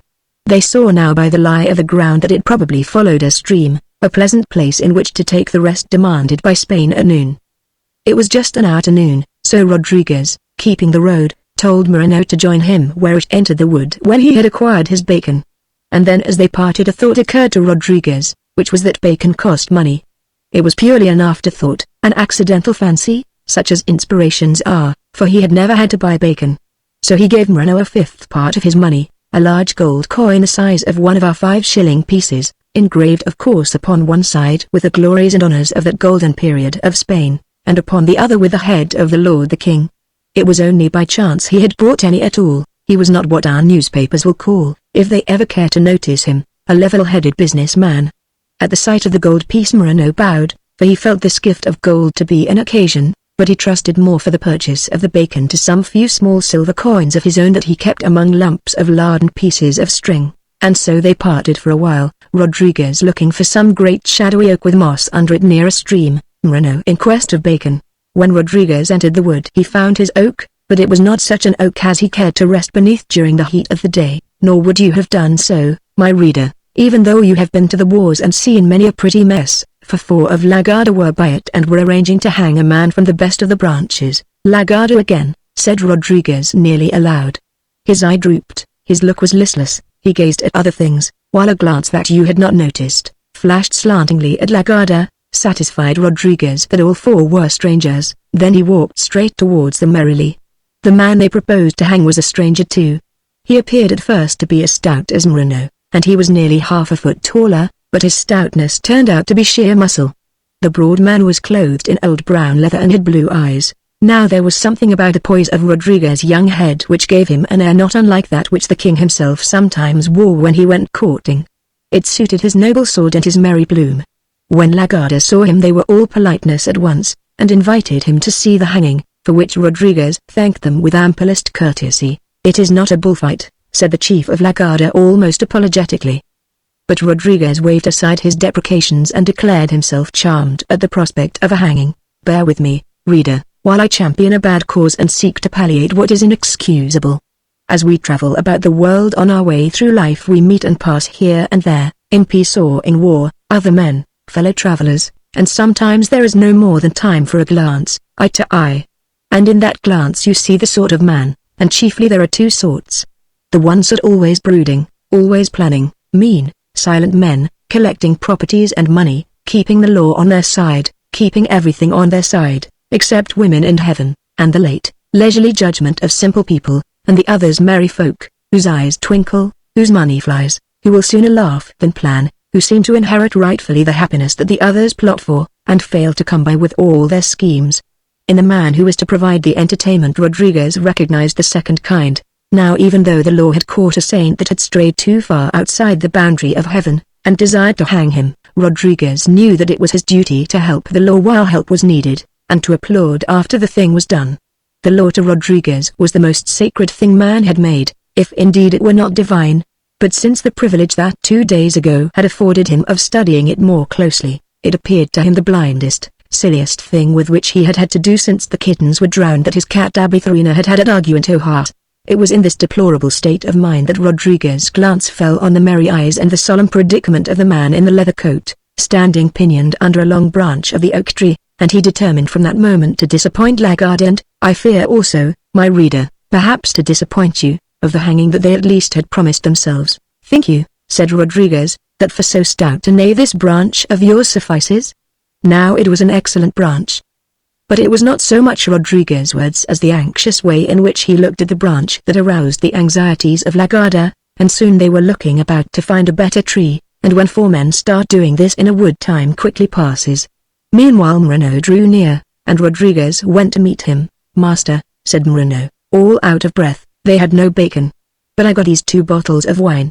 It is strong wine, which is a red deluder of the senses, which will need to be deluded if we are to go hungry. Rodriguez was about to cut short Moreno's chatter when he thought of a use for the wine, and was silent a moment. And as he pondered Moreno looked up and saw La Garda and at the same time perceived the situation, for he had as quick an eye for a bad business as any man. No one with the horses, was his comment, for they were tethered a little apart. But Rodriguez's mind had already explored a surer method than the one that Moreno seemed to be contemplating. This method he told Moreno. And now, from little tugs that they were giving to the doubled rope that hung over the branch of the oak tree, it was clear enough that the men of the law were returning to their confidence in that very sufficient branch. They looked up with questions ripe to drop from their lips when they saw Rodriguez returning with Moreno. But before one of them spoke Moreno flung to them from far off a little piece of his wisdom, to cast a truth into an occasion and it will always trouble the waters, usually stirring up contradiction, but always bringing something to the surface. Signors, he said, no man can enjoy a hanging with a dry throat. Thus he turned their attention a while from the business in hand, changing their thoughts from the stout neck of the prisoner to their own throats, wondering were they dry, and you do not wonder long about this in the south without finding that what you feared is true. And then he let them see the 2 great bottles, all full of wine, for the invention of the false bottom that gives to our champagne bottles the place they rightly hold among famous deceptions had not as yet been discovered. "It is true," said Lagarda. And Rodriguez made Moreno put one of the bottles away in a piece of a sack that he carried, and when Lagarda saw one of the two bottles disappear it somehow decided them to have the other, though how this came to be so there is no saying, and thus the hanging was postponed again. Now the drink was a yellow wine, sweet and heavy and stronger than our port, only our whiskey could out-triumph it, but there in the warm south it answered its purpose. Rodriguez beckoned Moreno up and offered the bottle to one of Lagarda, but scarcely had he put it to his lips when Rodriguez bade him stop, saying that he had had his share. And he did the same with the next man. Now there be few things indeed which Lagarda resent more than meagre hospitality in the matter of drink, and with all their wits striving to cope with this vicious defect in Rodriguez, as they rightly or wrongly regarded it, how should they have any to spare for obvious precautions? As the third man drank, Rodriguez turned to speak to Moreno, and the representative of the law took such advantage of an opportunity that he feared to be fleeting, that when Rodriguez turned round again the bottle was just half empty. Rodriguez had timed it very nicely. Next Rodriguez put the bottle to his lips and held it there a little time, while the fourth man of the law, who was guarding the prisoner, watched Rodriguez wistfully, and afterwards Moreno, who took the bottle next. Yet neither Rodriguez nor Moreno drank. "You can finish the bottle," said Rodriguez to this anxious watcher, who came forward eagerly though full of doubts, which changed to warm feelings of exuberant gratitude when he found how much remained. Thus he obtained not much less than 2 tumblerfuls of wine that, as I have said, was stronger than port, and noon was nearing and it was spring in Spain. And then he returned to guard his prisoner under the oak tree and lay down there on the moss, remembering that it was his duty to keep awake.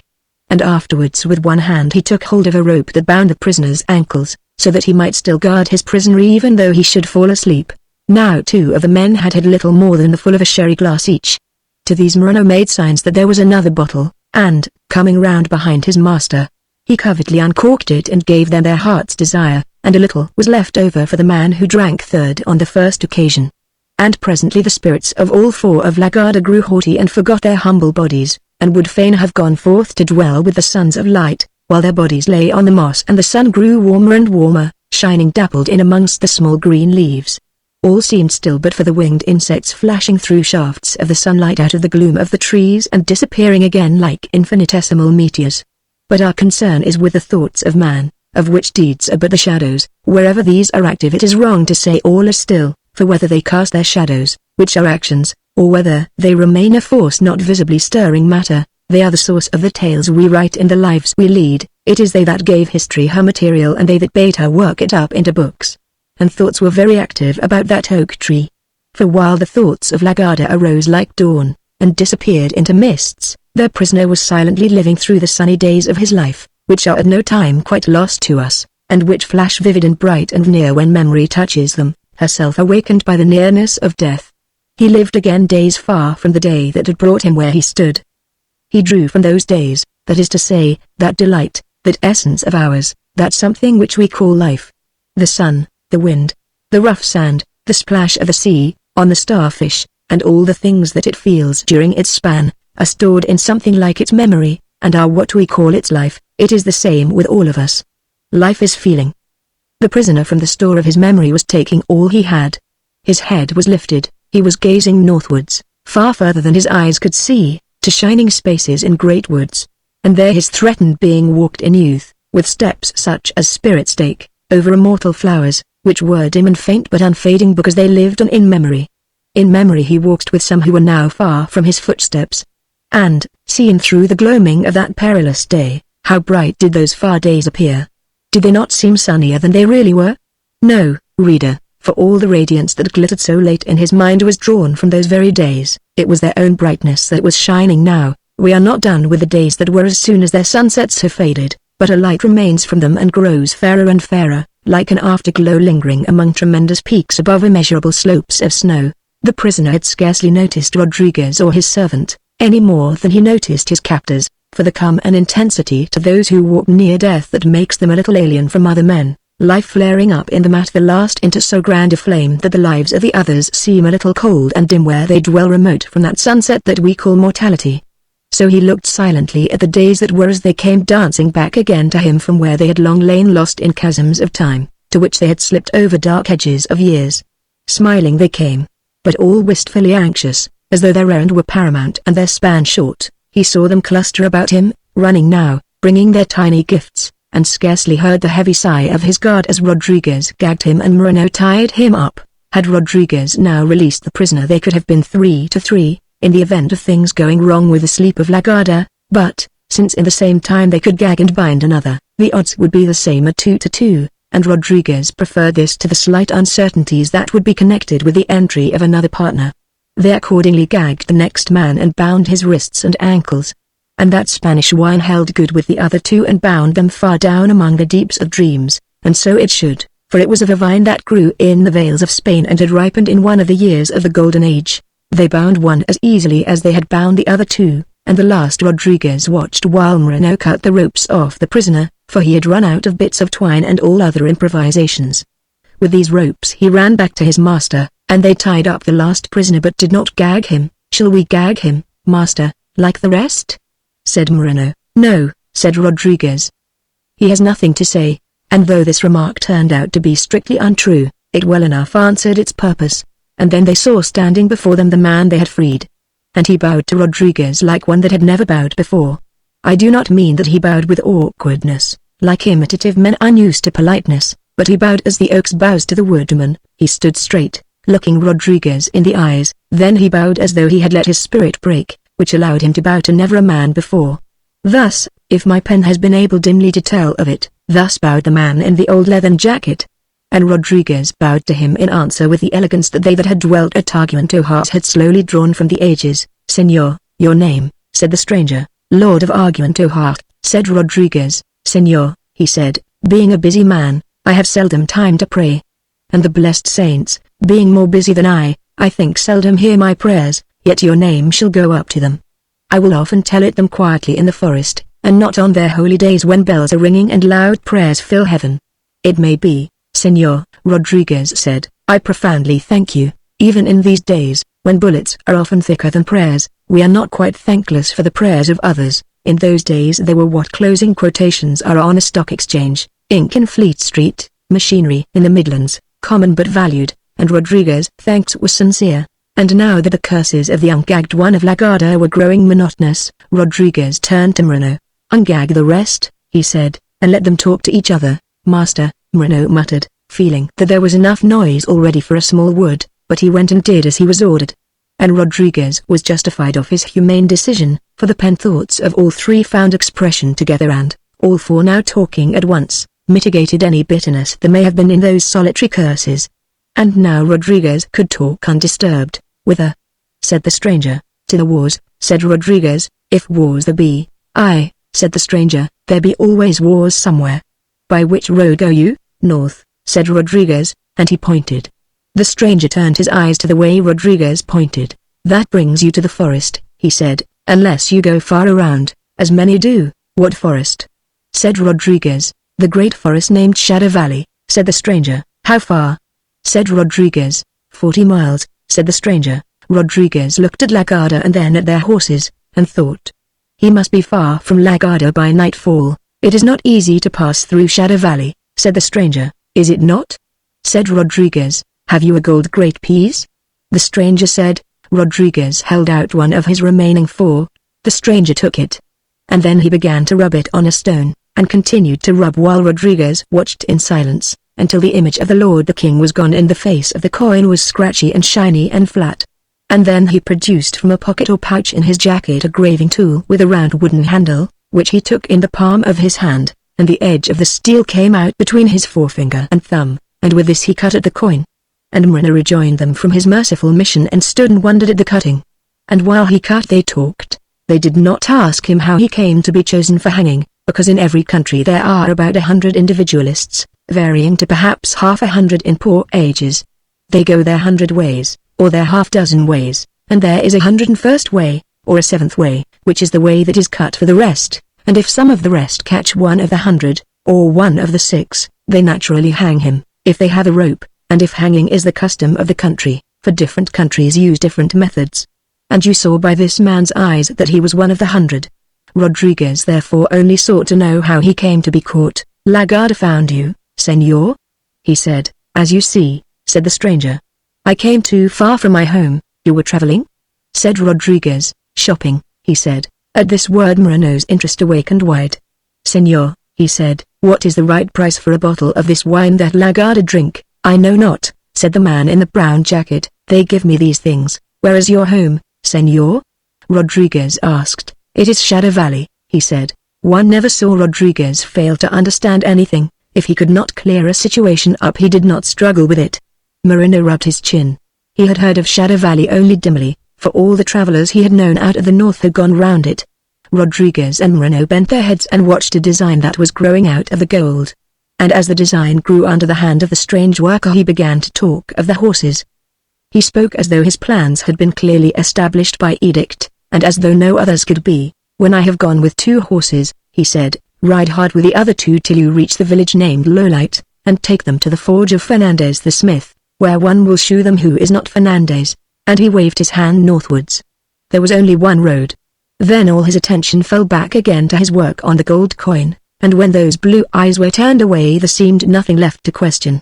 And now Rodriguez saw the design was a crown, a plain gold circlet with oak leaves rising up from it. And this woodland emblem stood up out of the gold, for the worker had hollowed the coin away all around it, and was sloping it up to the edge. Little was said by the watchers in the wonder of seeing the work, for no craft is very far from the line beyond which is magic, and the man in the leather coat was clearly a craftsman, and he said nothing for he worked at a craft. And when the arboreal crown was finished, and its edges were straight and sharp, an hour had passed since he began near noon. Then he drilled a hole near the rim and, drawing a thin green ribbon from his pocket, he passed it through the hole and, rising, he suddenly hung it round Rodriguez's neck. Wear it thus, he said, while you go through Shadow Valley. As he said this he stepped back among the trees, and Rodriguez followed to thank him. Not finding him behind the tree where he thought to find him, he walked round several others, and Moreno joined his search, but the stranger had vanished. When they returned again to the little clearing they heard sounds of movement in the wood, and a little way off where the 4 horses had grazed there were now only 2, which were standing there with their heads up. We must ride, Moreno, said Rodriguez. Ride, master? Said Moreno dolefully. If we walk away, said Rodriguez, they will walk after us. They meant Lagarda. It was unnecessary for him to tell Moreno what I thus tell the reader, for in the wood it was hard to hear anyone else, while to think of anyone else was out of the question. What shall I do to them, master? Said Moreno. They were now standing close to their captives, and this simple question calmed the 4 men's curses, all of a sudden, like shutting the door on a storm. Leave them, Rodriguez said. And Lagarda's spirits rose and they cursed again. Ah! To die in the wood, said Moreno. No, said Rodriguez, and he walked towards the horses. And something in that no sounding almost contemptuous, Moreno's feelings were hurt, and he blurted out to his master, but how can they get away to get their food? It is good knots that I tie, master. Moreno, Rodriguez said, I remember 10 ways in the books of romance whereby bound men untie themselves, and doubtless 1 or 2 more I have read and forgot, and there may be other ways in the books that I have not read, besides any way that there be of which no books tell. And in addition to these ways, one of them may draw a comrade's sword with his teeth, and thus, shall I pull out their teeth? Said Moreno. Ride, said Rodriguez, for they were now come to the horses. And sorrowfully Moreno looked at the horse that was to be his, as a man might look at a small, uncomfortable boat that is to carry him far upon a stormy day. And then Rodriguez helped him into the saddle. Can you stay there? Rodriguez said. We have far to go, master, Moreno answered. These hands can hold till evening. And then Rodriguez mounted, leaving Moreno gripping the high front of the saddle with his large brown hands. But as soon as the horses started he got a grip with his heels as well, and later on with his knees. Rodriguez led the way onto the straggling road and was soon galloping northwards, while Moreno's heels kept his horse up close to his master's. Moreno rode as though trained in the same school that some while later taught Macaulay's equestrian, who rode with loose rein and bloody spur. Yet the miles went swiftly by as they galloped on soft white dust, which lifted and settled, some of it, back on the lazy road, while some of it was breathed by Moreno.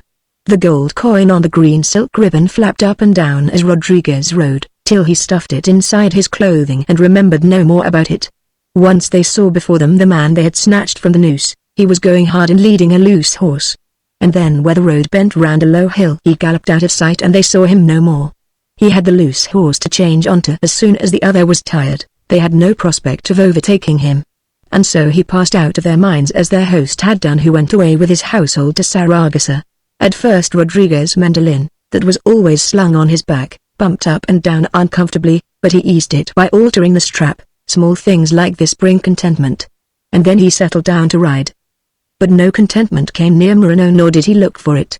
On the first day of his wanderings he had worn his master's clothes, which has been an experience standing somewhat where toothache does, which is somewhere about halfway between discomfort and agony. On the second day he had climbed at the end of a weary journey over those sharp rocks whose shape was adapted so ill to his body. On the third day he was riding. He did not look for comfort, but he met discomfort with an easy resignation that almost defeated the intention of Satan who sends it, unless as is very likely it be from heaven.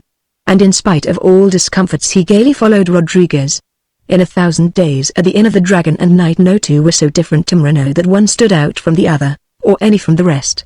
It was all as though one day were repeated again and again, and at some point in this monotonous repetition, like a milestone shaped as the rest on a perfectly featureless road, life would end and the meaningless repetition stop, and looking back on it there would only be one day to see, or, if he could not look back, it would be all gone for nothing.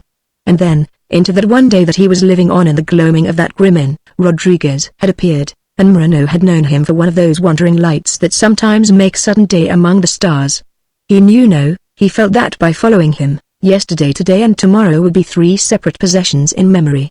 Morano gladly gave up that one dull day he was living for the new strange days through which Rodriguez was sure to lead him.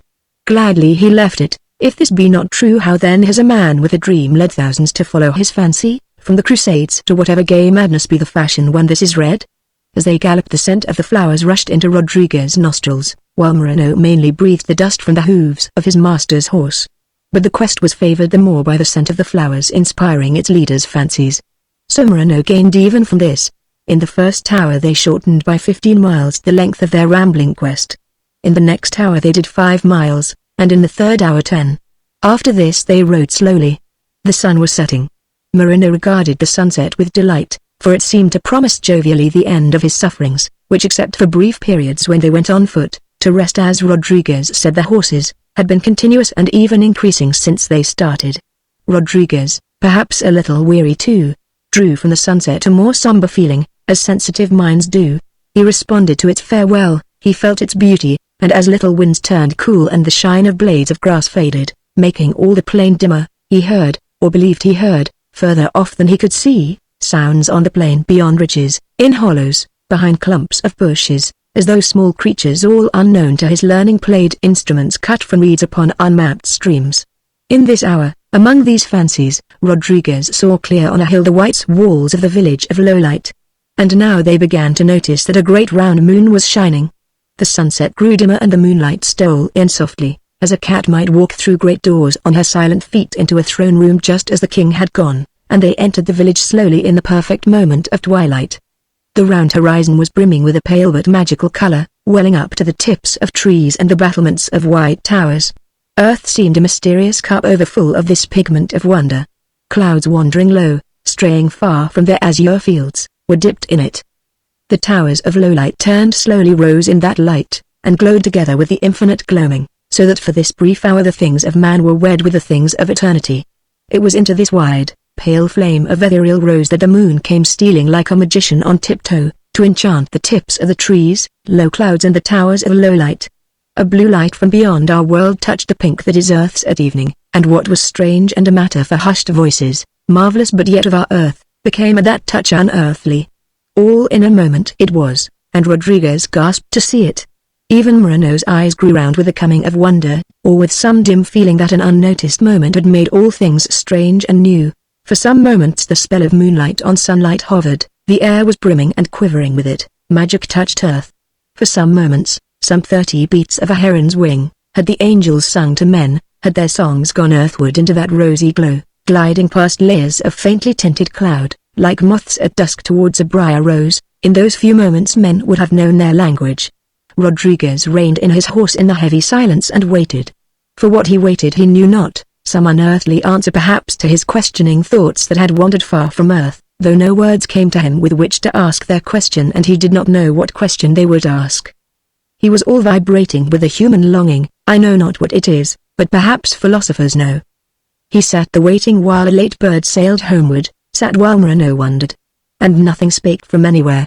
And now a dog began to notice the moon, now a child cried suddenly that had been dragged back from the street, where it had wandered at bedtime. An old dog rose from where it had lain in the sun and feebly yet confidently scratched at a door. A cat peered round a corner. A man spoke. Rodriguez knew there would be no answer now. Rodriguez hit his horse. The tired animal went forward, and he and Moreno rode slowly up the street. Doña Serafina of the Valley of Dawnlight had left the heat of the room that looked on the fields, and into which the sun had all day been streaming, and had gone at sunset to sit in the balcony that looked along the street. Often she would do this at sunset, but she rather dreamed as she sat there than watched the street, for all that it had to show she knew without glancing. Evening after evening, as soon as winter was over, the neighbor would come from next door and stretch himself and yawn and sit on a chair by his doorway, and the neighbor from opposite would saunter across the way to him, and they would talk with eagerness of the sale of cattle, and sometimes, but more coldly, of the affairs of kings. She knew, but cared not to know, just when the two old men would begin their talk. She knew who owned every dog that stretched itself in the dust until chilly winds blew in the dusk and they rose up dissatisfied. She knew the affairs of that street like an old lesson taught drearily, and her thoughts went far away to vales of an imagination where they met with many another maiden fancy, and they all danced there together through the long twilight in spring. And then her mother would come and warn her that the evening grew cold, and Serafina would turn from the mystery of evening into the house and the candlelight. This was so evening after evening all through spring and summer for 2 long years of her youth. And then, this evening, just as the two old neighbors began to discuss whether or not the subjugation of the entire world by Spain would be for its benefit, just as one of the dogs in the road was rising slowly to shake itself, neighbors and dogs all raised their heads to look, and there was Rodriguez riding down the street and Moreno coming behind him. When Serafina saw this she brought her eyes back from dreams, for she dreamed not so deeply but that the cloak and plume of Rodriguez found some place upon the boundaries of her daydream. When she saw the way he sat his horse and how he carried his head, she let her eyes flash for a little moment along the street from her balcony. And if some critical reader ask how she did it, I answer, my good sir, I can't tell you, because I don't know, or my dear lady, what a question to ask. And where she learned to do it I cannot think, but nothing was easier. And then she smiled to think that she had done the very thing that her mother had warned her there was danger in doing. Serafina, her mother said in that moment at the large window, the evening grows cold. It might be dangerous to stay the longer. And Serafina entered the house, as she had done at the coming of dusk on many an evening. Rodriguez missed as much of that flash of her eyes, shot from below the darkness of her hair, as youth in its first glory and freedom misses.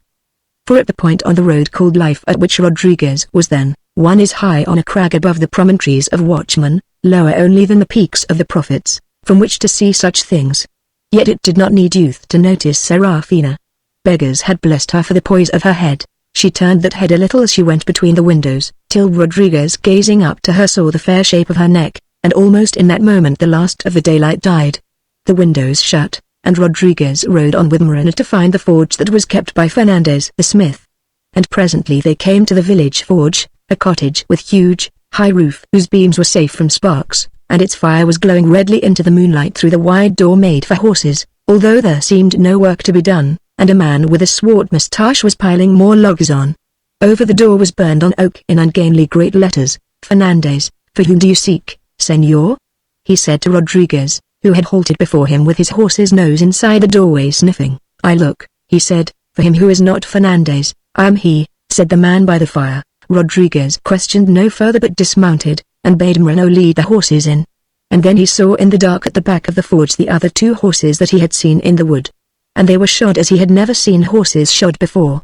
For the front pair of shoes were joined by a chain riveted stoutly to each, and the hind pair also, and both horses were shod alike. The method was equally new to Moreno. And now the man with the swart moustache picked up another bunch of horseshoes hanging in pairs on chains. And Rodriguez was not far out when he guessed that whenever Lagarde overtook their horses they would find that Fernandez was far away making holiday, while he who shod them now would be gone upon other business. And all this work seemed to Rodriguez not to be his affair. Farewell, he said to the smith that was not Fernandez, and with a pat for his horse he left it, having obtained a promise of oats.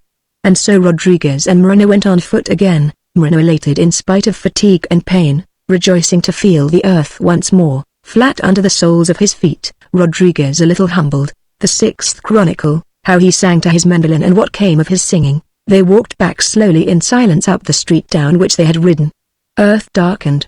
The moon grew brighter, and Rodriguez, gazing at the pale golden disk, began to wonder who dwelt in the lunar valleys, and what message, if folk were there, they had for our peoples, and in what language such message could ever be, and how it could fare across that limpid remoteness that wafted light onto the coasts of Earth and lapped in silence on the lunar shores.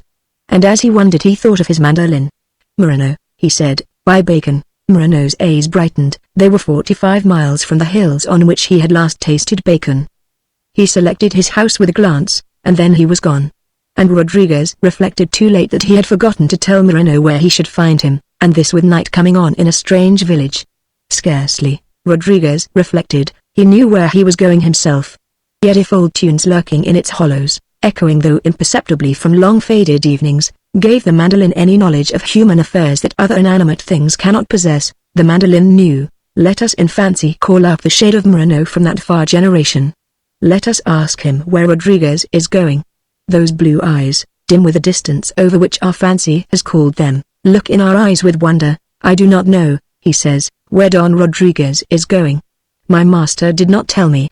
Did he notice nothing as they rode by that balcony? "Nothing," Moreno answers, "except my master riding." We may let Moreno's shade drift hence again, for we shall discover nothing, nor is this an age to which to call back spirits. Rodriguez strolled slowly on the deep dust of that street as though wondering all the while where he should go, and soon he and his mandolin were below that very balcony whereon he had seen the white neck of Serafina gleam with the last of the daylight. And now the spells of the moon charmed Earth with their full power. The balcony was empty. How should it have been otherwise? And yet Rodriguez grieved. For between the vision that had drawn his footsteps and that bare balcony below shuttered windows was the difference between a haven, sought over leagues of sea, and sheer, uncharted cliff. It brought a wistfulness into the music he played, and a melancholy that was all that new to Rodriguez, yet often and often before had that mandolin sent up through evening against unheeding space that cry that man cannot utter, for the spirit of man needs a mandolin as a comrade to face the verdict of the chilly stars as he needs a bulldog for more mundane things. Soon out of the depth of that stout old mandolin, in which so many human sorrows had spun tunes out of themselves, as the spiders spin misty grey webs, till it was all haunted with music, soon the old cry went up to the stars again, a thread of supplication spun of the matter which else were distilled in tears, beseeching it knew not what. And, but that fate is deaf, all that man asks in music had been granted then. What sorrows had Rodriguez known in his life that he made so sad a melody? I know not. It was the mandolin. When the mandolin was made it knew at once all the sorrows of man, and all the old unnamed longings that none defines. It knew them as the dog knows the alliance that its forefathers made with man. A mandolin weeps the tears that its master cannot shed, or utters the prayers that are deeper than its master's lips can draw, as a dog will fight for his master with teeth that are longer than man's. And if the moonlight streamed on untroubled, and though fate was deaf, yet beauty of those fresh strains going starward from under his fingers touched at least the heart of Rodriguez and gilded his dreams and gave to his thoughts a mournful autumnal glory, until he sang all newly as he never had sung before, with a limpid voice along the edge of tears, a love song old as the woods of his father's valleys at whose edge he had heard it once drift through the evening. And as he played and sang with his young soul in the music he fancied, and why not, if they care aught for our souls in heaven? He fancied the angels putting their hands each one on a star and leaning out of heaven through the constellations to listen. "A vile song, senor, and a vile tune with it," said a voice quite close. However much the words hurt his pride in his mandolin, Rodriguez recognized in the voice the hidalgo's accent and knew that it was an equal that now approached him in the moonlight round a corner of the house with a balcony, and he knew that the request he courteously made would be as courteously granted. "Senor," he said, "I pray you to permit me to lean my mandolin against the wall securely before we speak of my song." "Most surely, senor," the stranger replied, "for there is no fault with the mandolin." "Senor," Rodriguez said, "I thank you profoundly."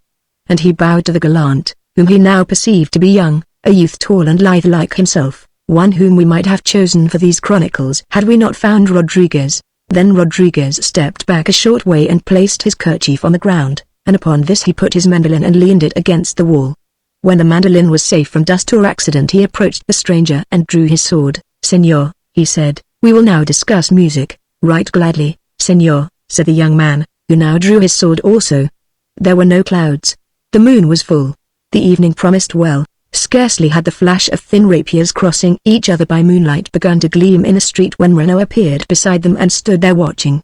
He had bought his bacon and gone straight to the house with a balcony. For though he knew no Latin, he had not missed the silent greeting that had welcomed his master to that village, or failed to interpret the gist of the words that Rodriguez's dumb glance would have said. He stood there watching while each combatant stood his ground, and Rodriguez remembered all those passes and feints that he had had from his father, and which Sebastiani, a master of arms in Madrid, had taught in his father's youth, and some were famous and some were little known. And all these passes, as he tried them one by one, his unknown antagonist parried. And for a moment Rodriguez feared that Moreno would see those passes in which he trusted foiled by that unknown sword, and then he reflected that Moreno knew nothing of the craft of the rapier, and with more content at that thought he parried thrusts that were strange to him.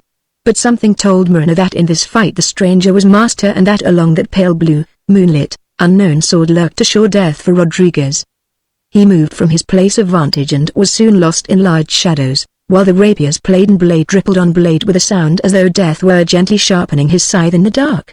And now Rodriguez was giving ground, now his antagonist pressed him, thrusts that he believed invincible had failed, now he parried wearily and had at once to parry again. The unknown pressed on, was upon him, was scattering his weakening parries, drew back his rapier for a deadlier pass, learned in a secret school, in a hut on mountains he knew, and practiced surely, and fell in a heap upon Rodriguez's feet, struck full on the back of the head by Moreno's frying pan. "Most vile knave," shouted Rodriguez as he saw Moreno before him with his frying pan in his hand, and with something of the stupid expression that you see on the face of a dog that has done some foolish thing which it thinks will delight its master. "Master." "I am your servant," said Moreno. "Vile, miserable knave," replied Rodriguez. "Master," Moreno said plaintively, "shall I see to your comforts, your food, and not to your life?" "Silence," thundered Rodriguez as he stooped anxiously to his antagonist, who was not unconscious but only very giddy and who now rose to his feet with the help of Rodriguez. "Alas, senor," said Rodriguez, "the foul knave is my servant. He shall be flogged. He shall be flayed. His vile flesh shall be cut off him. Does the hurt pain you, senor? Sit and rest while I beat the knave, and then we will continue our meeting." And he ran to his kerchief on which rested his mandolin and laid it upon the dust for the stranger. "No, no," said he. "My head clears again. It is nothing, but rest, senor." "Rest," said Rodriguez. "It is always well to rest before an encounter. Rest while I punish the knave," and he led him to where the kerchief lay on the ground. "Let me see the hurt, senor," he continued.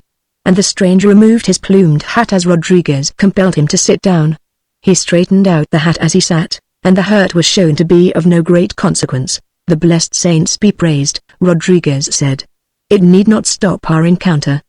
But rest a while, senor." "Indeed, it is nothing," he answered.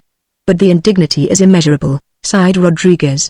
"Would you care, senor, when you are well rested to give the chastisement yourself?" "As far as that goes," said the stranger, "I can chastise him now, if you are fully recovered, senor," Rodriguez said. "My own sword is at your disposal to beat him sore with the flat of it, or how you will. Thus no dishonor shall touch your sword from the skin of so vile a knave." The stranger smiled, the idea appealed to him. "You make a noble lament, senor," he said as he bowed over Rodriguez's proffered sword. Moreno had not moved far, but stood near, wondering. What should a servant do if not work for his master? He wondered. And how work for him when dead? And dead, as it seemed to Moreno, through his own fault if he allowed any man to kill him when he perceived him about to do so. He stood there puzzled.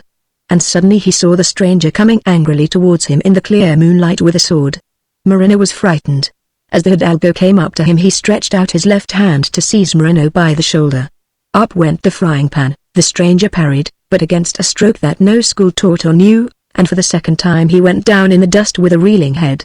Rodriguez turned toward Moreno and said to him, "No, realism is all very well, and I know that my duty as author is to tell all that happened, and I could win mighty praise as a bold, unconventional writer. At the same time, some young lady will be reading all this next year in some far country, or in 20 years in England, and I would sooner she should not read what Rodriguez said.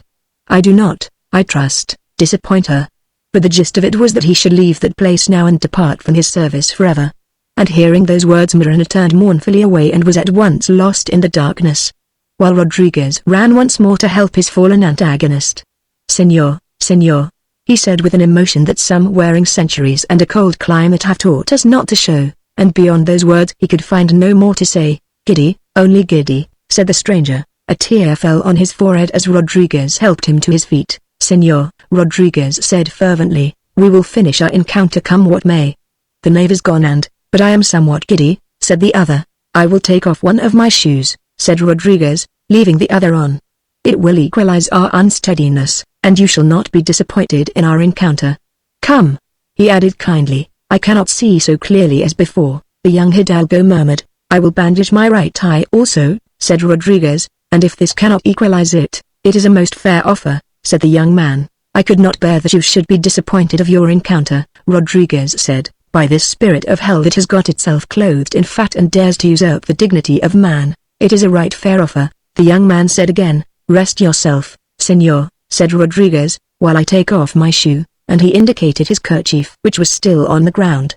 The stranger sat down a little wearily, and Rodriguez sitting upon the dust took her off his left shoe. And now he began to think a little wistfully of the face that had shone from that balcony, where all was dark now in black shadow unlit by the moon. The emptiness of the balcony and its darkness oppressed him, for he could scarcely hope to survive an encounter with that swordsman, whose skill he now recognized as being of a different class from his own, a class of which he knew nothing. All his own feints and passes were known, while those of his antagonist had been strange and new, and he might well have even others. The stranger's giddiness did not alter the situation, for Rodriguez knew that his handicap was fair and even generous. He believed he was near his grave, and could see no spark of light to banish that dark belief, yet more chances than we can see often guard us on such occasions. The absence of Serafina saddened him like a sorrowful sunset. Rodriguez rose and limped with his one shoe off to the stranger, who was sitting upon his kerchief. "I will bandage my right eye now, senor," he said. The young man rose and shook the dust from the kerchief and gave it to Rodriguez with a renewed expression of his gratitude at the fairness of the strange handicap. When Rodriguez had bandaged his eye, the stranger returned his sword to him, which he had held in his hand since his effort to beat Moreno, and drawing his own stepped back a few paces from him. Rodriguez took one hopeless look at the balcony, saw it as empty and as black as ever, then he faced his antagonist, waiting. "Bandage one eye, indeed," muttered Moreno as he stepped up behind the stranger and knocked him down for the third time with a blow over the head from his frying pan. The young hidalgo dropped silently. Rodriguez uttered one scream of anger and rushed at Moreno with his sword. Moreno had already started to run, and, knowing well that he was running for his life, he kept for a while the start that he had of the rapier. Rodriguez knew that no plump man of over 40 could last against his lithe speed long. He saw Moreno clearly before him, then lost sight of him for a moment and ran confidently on pursuing. He ran on, and at last he recognized that Moreno had slipped into the darkness, which lies always so near to the moonlight, and was not in front of him at all. So he returned to his fallen antagonist and found him breathing heavily where he fell, scarcely conscious. The third stroke of the frying pan had done its work surely. Rodriguez's fury died down, only because it is difficult to feel two emotions at once. It died down as pity took its place, though every now and then it would suddenly flare and fall again.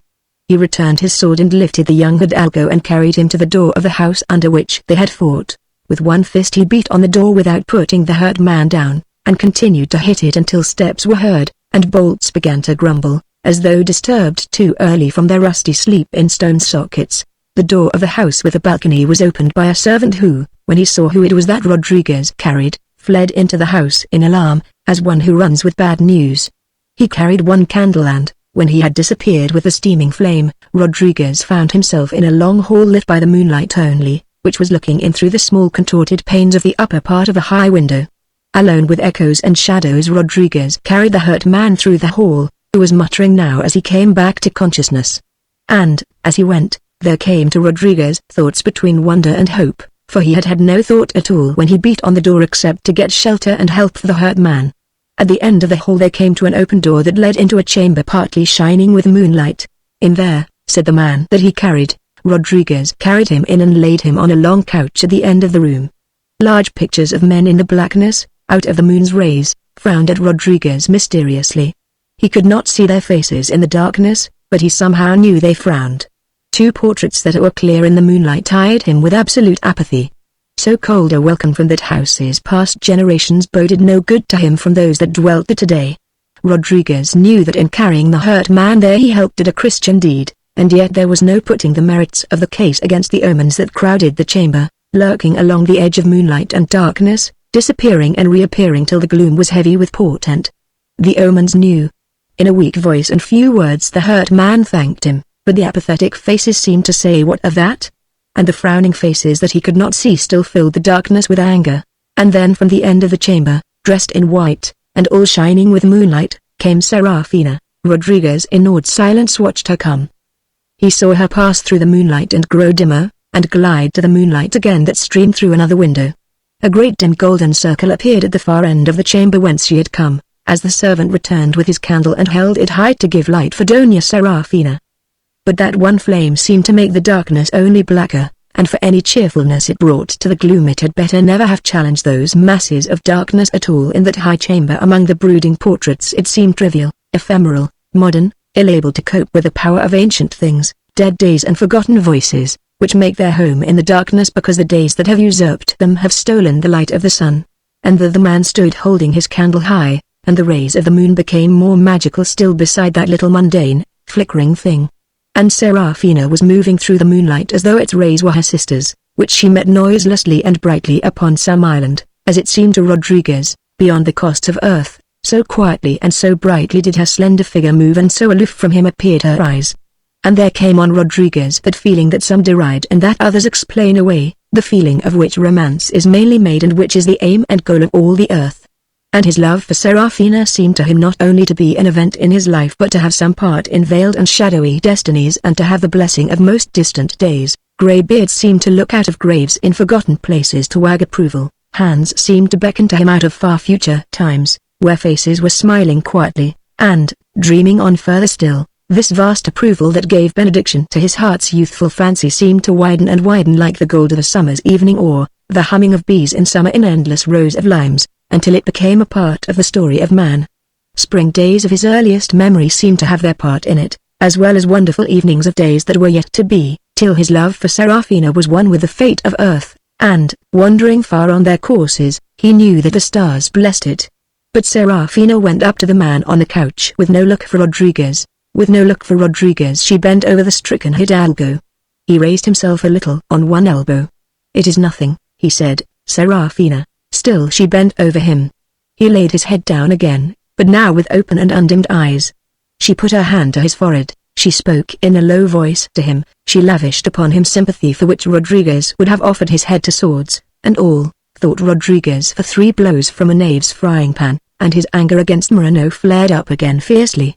Then there came another thought to him out of the shadows, where Serafina was standing all white, a figure of solace. Who was this man who so mysteriously blended with the other unknown things that haunted the gloom of that chamber? Why had he fought him at night? What was he to Serafina? Thoughts crowded up to him from the interior of the darkness, somber and foreboding as the shadows that nursed them. He stood there never daring to speak to Serafina, looking for permission to speak, such as a glance might give. And no glance came. And now, as though soothed by her beauty, the hurt man closed his eyes. Serafina stood beside him anxious and silent, gleaming in that dim place. The servant at the far end of the chamber still held his one candle high, as though some light of earth were needed against the fantastic moon, which if unopposed would give everything over to magic. Rodriguez stood there, scarcely breathing. All was silent. And then through the door by which Serafina had come, past that lonely, golden, moon-defying candle, all down the long room across moonlight and blackness, came the lady of the house, Serafina's mother. She came, as Serafina came, straight toward the man on the couch, giving no look to Rodriguez, walking something as Serafina walked, with the same poise, the same dignity, though the years had carried away from her the grace Serafina had, so that, though you saw that they were mother and daughter, the elder lady called to mind the lovely things of earth, large gardens at evening, statues dim in the dusk, summer and whatsoever binds us to earthly things. But Serafina turned Rodriguez's thoughts to the twilight in which he first saw her, and he pictured her native place as far from here, in mellow fields near the moon, wherein she had walked on twilight outlasting any we know, with all delicate things of our fancy, too fair for the rugged earth. As the lady approached the couch upon which the young man was lying, and still no look was turned towards Rodriguez. His young dreams fled as butterflies sailing high in the heat of June that are suddenly plunged in night by a total eclipse of the sun. He had never spoken to Serafina, or seen before her mother, and they did not know his name. He knew that he, Rodriguez, had no claim to a welcome. But his dreams had flocked so much about Serafina's face, basking so much in her beauty, that they now fell back dying, and when a man's dreams die, what remains, if he lingers a while behind them? Rodriguez suddenly felt that his left shoe was off and his right eye still bandaged, things that he had not noticed while his only thought was for the man he carried to shelter, but torturing his consciousness now that he thought of himself. He opened his lips to explain, but before words came to him, looking at the face of Serafina's mother, standing now by the couch, he felt that, not knowing how, he had somehow wronged the Penates of this house, or whatever was hid in the dimness of that long chamber, by carrying in this young man that to rest from his hurt. Rodriguez's depression arose from these causes, but having arisen, it grew of its own might. He had had nothing to eat since morning, and in the favoring atmosphere of hunger his depression grew gigantic. He opened his lips once more to say farewell, was oppressed by all manner of thoughts that held him dumb, and turned away in silence and left the house. Outside he recovered his mandolin and his shoe. He was tired with the weariness of defeated dreams that slept in his spirit, exhausted, rather than with any fatigue his young muscles had from the journey. He needed sleep. He looked at the shuttered houses, then at the soft dust of the road in which dogs lay during the daylight. But the dust was near to his mood, so he lay down where he had fought the unknown Hidalgo. A light wind wandered the street like a visitor come to the village out of a friendly valley, but Rodriguez's 4 days on the roads had made him familiar with all wandering things, and the breeze on his forehead troubled him not at all. Before it had wearied of wandering in the night, Rodriguez had fallen asleep. Just by the edge of sleep, upon which side he knew not. He heard the window of the balcony creak, and looked up wide awake all in a moment. But nothing stirred in the darkness of the balcony and the window was fast shut. So whatever sound came from the window came not from its opening but shutting. For a while he wondered, and then his tired thoughts rested, and that was sleep. A light rain woke Rodriguez, drizzling upon his face, the first light rain that had fallen in a romantic tale. Storms there had been, lashing oaks to terrific shapes seen at night by flashes of lightning, through which villains rode abroad or heroes sought shelter at midnight. Hurricanes there had been, flapping huge cloaks, fierce hail and copious snow, but until now no drizzle. It was morning, dawn was old, and pale and grey and unhappy. The balcony above him, still empty, scarcely even held romance now. Rain dripped from it sadly. Its cheerless bareness seemed worse than the most sinister shadows of night. And then Rodriguez saw a rose lying on the ground beside him. And for all the dreams, fancies, and hopes that leapt up in Rodriguez's mind, rising and falling and fading, one thing alone he knew and all the rest was mystery: the rose had lain there before the rain had fallen. Beneath the rose was white dust, while all around it the dust was turning grey with rain. Rodriguez tried to guess how long the rain had fallen. The rose may have lain beside him all that night long. But the shadows of mystery receded no farther than this one fact, that the rose was there before the rain began. No sign of any kind came from the house. Rodriguez put the rose safe under his coat, wrapped in the kerchief that had guarded the mandolin, to carry it far from low light, through places familiar with roses and places strange to them, but it remained for him a thing of mystery until a day far from then. Sadly he left the house in the sad rain, marching away alone to look for his wars. The 7th Chronicle, how he came to Shadow Valley. Rodriguez still believed it to be the duty of any Christian man to kill Moreno. Yet, more than comfort, more than dryness, he missed Moreno's cheerful chatter, and his philosophy into which all occasions so easily slipped. Upon his first day's journey all was new, the very anemones kept him company, but now he made the discovery that lonely roads are long. When he had suggested food or rest, Moreno had fallen in with his wishes. When he had suggested winning a castle in vague wars, Moreno had agreed with him. Now he had dismissed Moreno and had driven him away at the rapier's point. There was no one now either to cook his food or to believe in the schemes his ambition made. There was no one now to speak of the wars as the natural end of the journey. Alone in the rain the wars seemed far away and castles hard to come by. The unromantic rain in which no dreams thrive fell on and on. The village of Lowlight was some way behind him, as he went with mournful thoughts through the drizzling rain, when he caught the smell of bacon. He looked for a house, but the plain was bare except for small bushes. He looked upwind, which was blowing from the west, whence came the unmistakable smell of bacon, and there was a small fire smoking greyly against a bush, and the fat figure crouching beside it, although the face was averted, was clearly none but Moreno.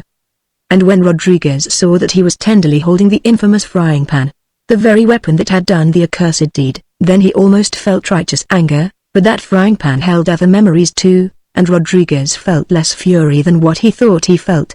As for killing Moreno, Rodriguez believed, or thought he believed, that he was too far from the road for it to be possible to overtake him to mete out his just punishment.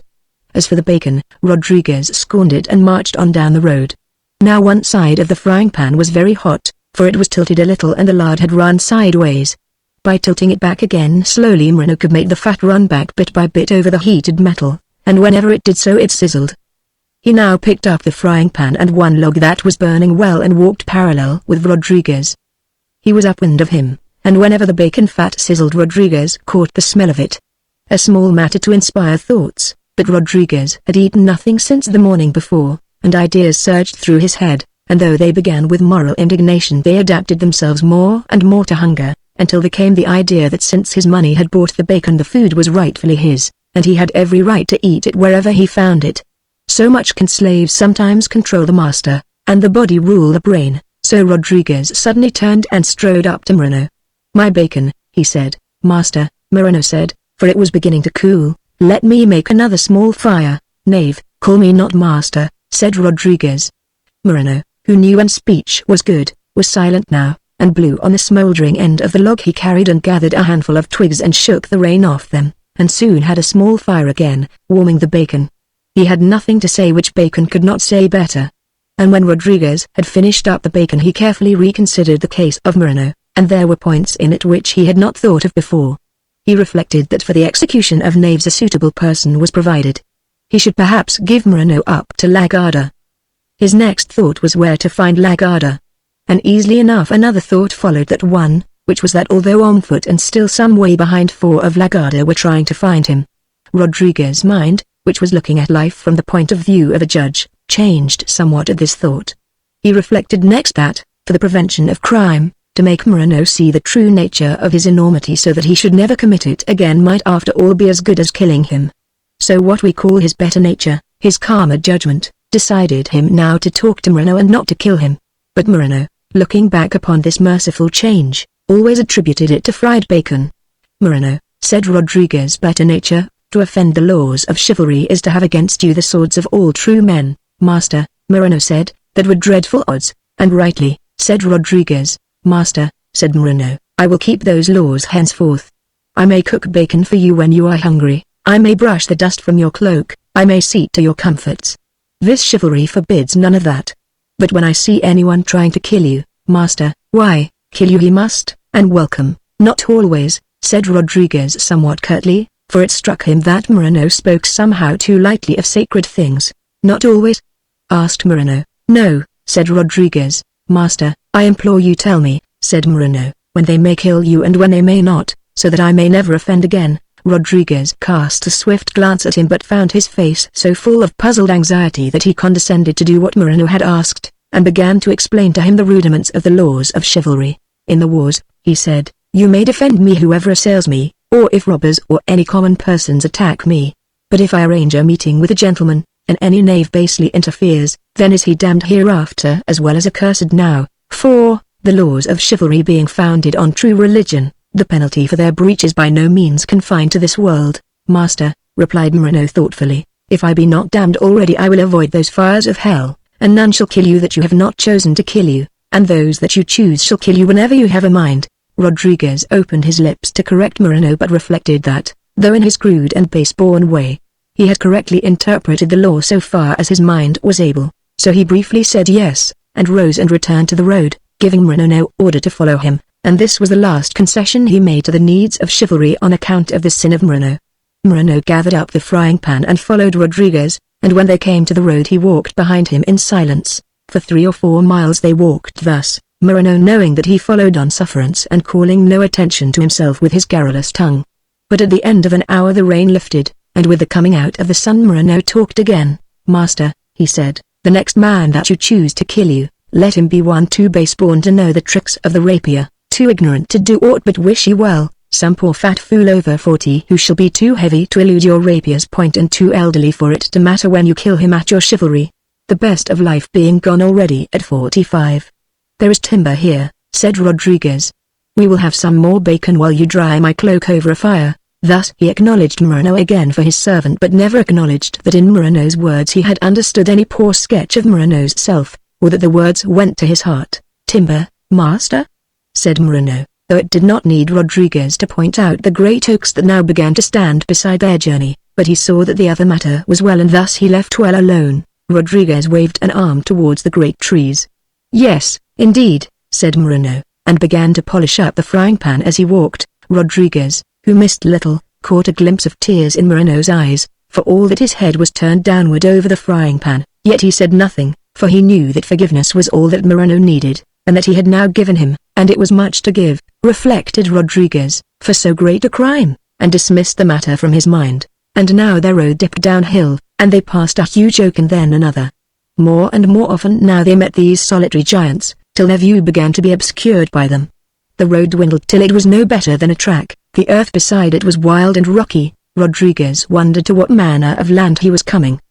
But continually the branches of some tree obscured his view, and the only indication he had of it was from the road he trod, which seemed to tell him that men came here seldom. Beyond every huge tree that they passed as they went downhill Rodriguez hoped to get a better view, but always there stood another to close the vista. It was some while before he realized that he had entered a forest. They were come to Shadow Valley. The grandeur of this place, penetrated by shafts of sunlight, colored by flashes of floating butterflies, filled by the chaunt of birds rising over the long hum of insects, lifted the fallen spirits of Rodriguez as he walked on through the morning. He still would not have exchanged his rose for the whole forest, but in the mighty solemnity of the forest his mourning for the lady that he feared he had lost no longer seemed the only solemn thing. Indeed, the somber forest seemed well attuned to his mood, and what complaint have we against fate wherever this is so? His mood was one of tragic loss, the defeat of an enterprise that his hopes had undertaken, to seize victory on the apex of the world, to walk all his days only just outside the edge of paradise, for no less than that his hopes and his first love promised each other, and then he walked despairing in small rain. In this mood fate had led him to solemn old oaks standing huge among shadows, and the grandeur of their grey grip on the earth that had been theirs for centuries was akin to the grandeur of the high hopes he had had, and his despair was somehow soothed by the shadows. And then the impudent birds seemed to say hope again. They walked for miles into the forest and lit a fire before noon, for Rodriguez had left Lowlight very early. And by it Moreno cooked bacon again and dried his master's cloak. They ate the bacon and sat by the fire till all their clothes were dry, and when the flames from the great logs fell and only embers glowed they sat there still, with hands spread to the warmth of the embers, for to those who wander a fire is food and rest and comfort. Only as the embers turned grey did they throw earth over their fire and continue their journey. Their road grew smaller and the forest denser. They had walked some miles from the place where they lit their fire, when a somewhat unmistakable sound made Rodriguez look ahead of him. An arrow had struck a birch tree on the right side, 10 or 12 paces in front of him, and as he looked up another struck it from the opposite side just level with the first. The two were sticking in it 10 feet or so from the ground. Rodriguez drew his sword. But when a third arrow went over his head from behind and struck the birch tree, just between the other two, he perceived, as duller minds could have done, that it was a hint, and he returned his sword and stood still. Moreno questioned his master with his eyes, which were asking what was to be done next. But Rodriguez shrugged his shoulders. There was no fighting with an invisible foe that could shoot like that. That much Moreno knew, but he did not know that there might not be some law of chivalry that would demand that Rodriguez should wave his sword in the air or thrust at the birch tree until someone shot him. When there seemed to be no such rule Moreno was well content. And presently men came quietly onto the road from different parts of the wood. They were dressed in brown leather and wore leaf green hats, and round each one's neck hung a disc of engraved copper. They came up to the travelers carrying boughs, and the leader said to Rodriguez, "Senor, all travelers here bring tribute to the King of Shadow Valley," at the mention of whom all touched hats and bowed their heads. "What do you bring us?" Rodriguez thought of no answer, but after a moment he said, "For the sake of loyalty, I know one king only." "There is only one king in Shadow Valley," said the bowman. "He brings a tribute of emeralds," said another, looking at Rodriguez's scabbard. And then they searched him and others searched Moreno. There were 8 or 9 of them, all in their leaf green hats, with ribbons round their necks of the same color to hold the copper discs. They took a gold coin from Moreno and grey greasy pieces of silver. One of them took his frying pan, but he looked so pitifully at them as he said simply, "I starve," that the frying pan was restored to him. They unbuckled Rodriguez's belt and took from him sword and scabbard and 3 gold pieces from his purse. Next they found the gold piece that was hanging round his neck, still stuffed inside his clothes where he had put it when he was riding. Having examined it, they put it back inside his clothes, while the leader buckled his sword belt about his waist and returned him his 3 gold pieces. Others returned his money to Moreno. "Master," said the leader, bowing to Rodriguez, his green hat in hand, "under our king. The forest is yours." Moreno was pleased to hear this respect paid to his master, but Rodriguez was so surprised that he who was never curt without reason found no more to say than "Why? Because we are your servants," said the other. "Who are you?" asked Rodriguez. "We are the green bowmen, master," he said, "who hold this forest against all men for our king." "And who is he?" said Rodriguez, and the bowman answered, "The king of Shadow Valley," at which the others all touched hats and bowed heads again. And Rodriguez, seeing that the mystery would grow no clearer for any information to be had from them, said, "Conduct me to your king." "That, master, we cannot do," said the chief of the bowmen.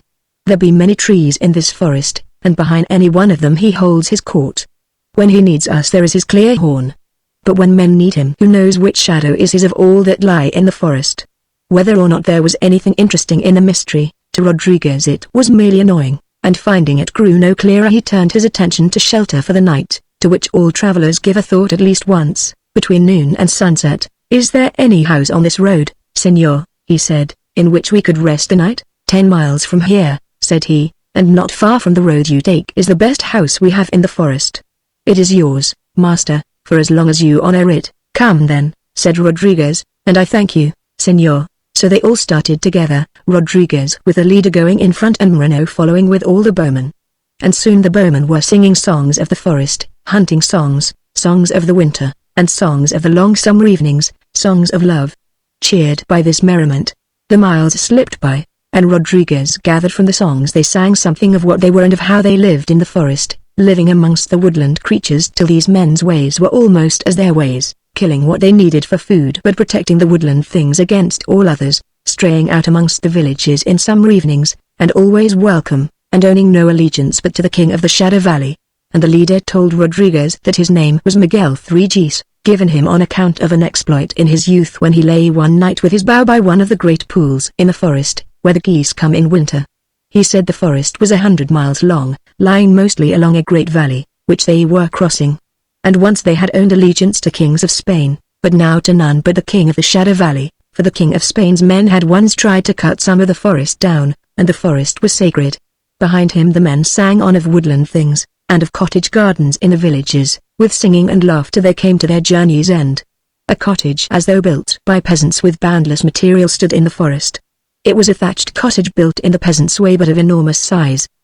The leader entered first and whispered to those within, who rose and bowed to Rodriguez as he entered, 20 more bowmen who had been sitting at a table. One does not speak of the banqueting hall of a cottage, but such it appeared, for it occupied more than half of the cottage and was as large as the banqueting hall of any castle. It was made of great beams of oak, and high at either end just under the thatch were windows with their little square panes of bulging bluish glass, which at that time was rare in Spain. A table of oak ran down the length of it, cut from a single tree, polished and dark from the hands of many men that had sat at it. Boar spears hung on the wall, great antlers and boar's tusks and, carved in the oak of the wall and again on a high, dark chair that stood at the end of the long table empty, a crown with oak leaves that Rodriguez recognized. It was the same as the one that was cut on his gold coin, which he had given no further thought to, riding to Lowlight, and which the face of Serafina had driven from his mind altogether. "But," he said, and then was silent, thinking to learn more by watching than by talking. And his companions of the road came in and all sat down on the benches beside the ample table, and a brew was brought, a kind of pale mead, that they called forest water. And all drank, and, sitting at the table, watching them more closely than he could as he walked in the forest, Rodriguez saw by the sunlight that streamed in low through one window that on the copper discs they wore round their necks on green ribbon the design was again the same. It was much smaller than his on the gold coin but the same strange leafy crown. "Wear it as you go through Shadow Valley," he now seemed to remember the man saying to him who put it round his neck. But why? Clearly because it was the badge of this band of men. And this other man was one of them. His eyes strayed back to the great design on the wall.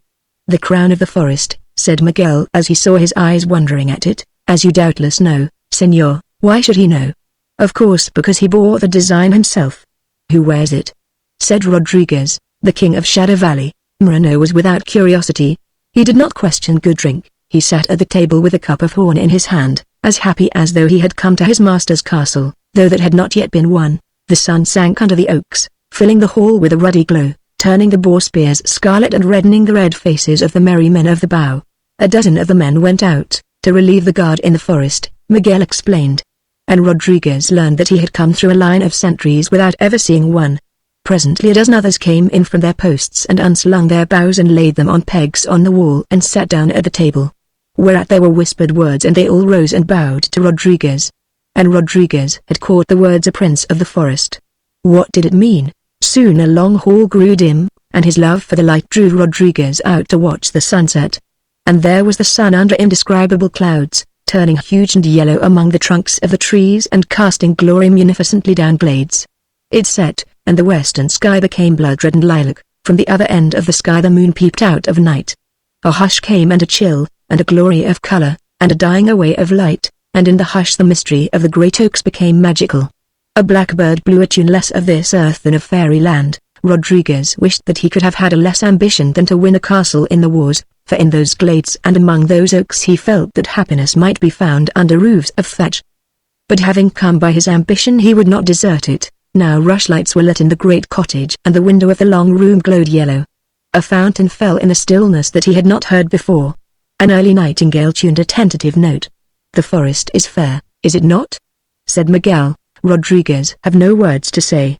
To turn into words the beauty that was now shining in his thoughts, reflected from the evening there, was no easier than for wood to reflect all that is seen in the mirror. "You love the forest," he said at last. "Master," said Miguel, "it is the only land in which we should live our days. There are cities and roads but man is not meant for them.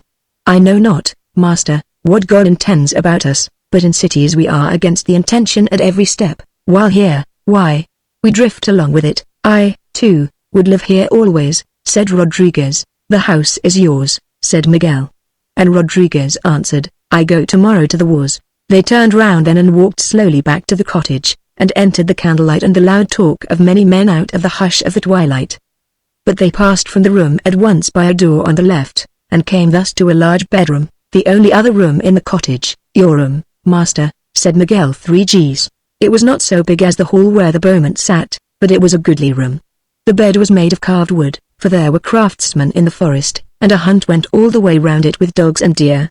4 great posts held a canopy over it. They were 4 young birch trees seemingly still wearing their bright bark, but this had been painted on their bare timber by some woodland artist. The chairs had not the beauty of the great ages of furniture, but they had a dignity that the age of commerce has not dreamed of.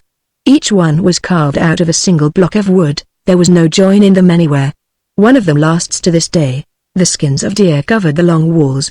There were great basins and jugs of earthenware. All was forest made. The very shadows whispering among themselves in corners spoke of the forest. The room was rude, but being without ornament, except for the work of simple craftsmen, it had nothing that to offend the sense of right of anyone entering its door, by any jarring conflict with the purposes and traditions of the land in which it stood. All the woodland spirits might have entered there, and slept if spirits sleep in the great bed, and left at dawn unoffended. In fact that age had not yet learned vulgarity. When Miguel 3Gs left Moreno entered. "Master," he said, "they are making a banquet for you." "Good," said Rodriguez. "We will eat it." And he waited to hear what Moreno had come to say, for he could see that it was more than this. "Master," said Moreno, "I have been talking with the bowmen. And they will give you whatever you ask. They are good people, master, and they will give you all things, whatever you asked of them." Rodriguez would not show to his servant that it all still puzzled him. "They are very amiable men," he said. "Master," said Moreno, coming to the point, "that Garda, they will have walked after us. They must be now in low light. They have all tonight to get new shoes on their horses. And tomorrow, master, tomorrow, if we be still on foot." Rodriguez was thinking. Moreno seemed to him to be talking sense. "You would like another ride?" he said to Moreno. "Master," he answered, "riding is horrible. But the public garrotter, he is a bad thing too." And he meditatively stroked the bristles under his chin. "They would give us horses?" said Rodriguez. "Anything, master, I am sure of it. They are good people. They'll have news of the road by which they left Lowlight," said Rodriguez reflectively. They say Lagarde dare not enter the forest, Moreno continued, but 30 miles from here the forest ends. They could ride round while we go through. They would give us horses? Said Rodriguez again. Surely, said Moreno. And then Rodriguez asked where they cooked the banquet, since he saw that there were only 2 rooms in the great cottage, and his inquiring eye saw no preparations for cooking about the fireplace of either.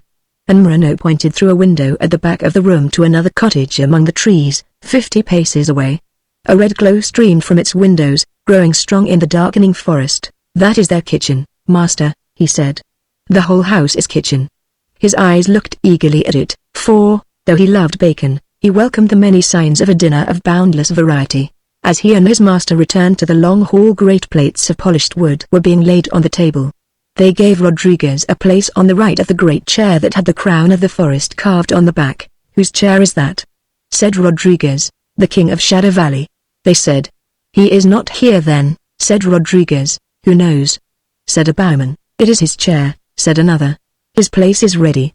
None knows the ways of the king of Shadow Valley. He comes sometimes at this hour, said a third, as the boar comes to Heatherpool at sunset. But not always. None knows his ways. If they caught the king, said another, the forest would perish.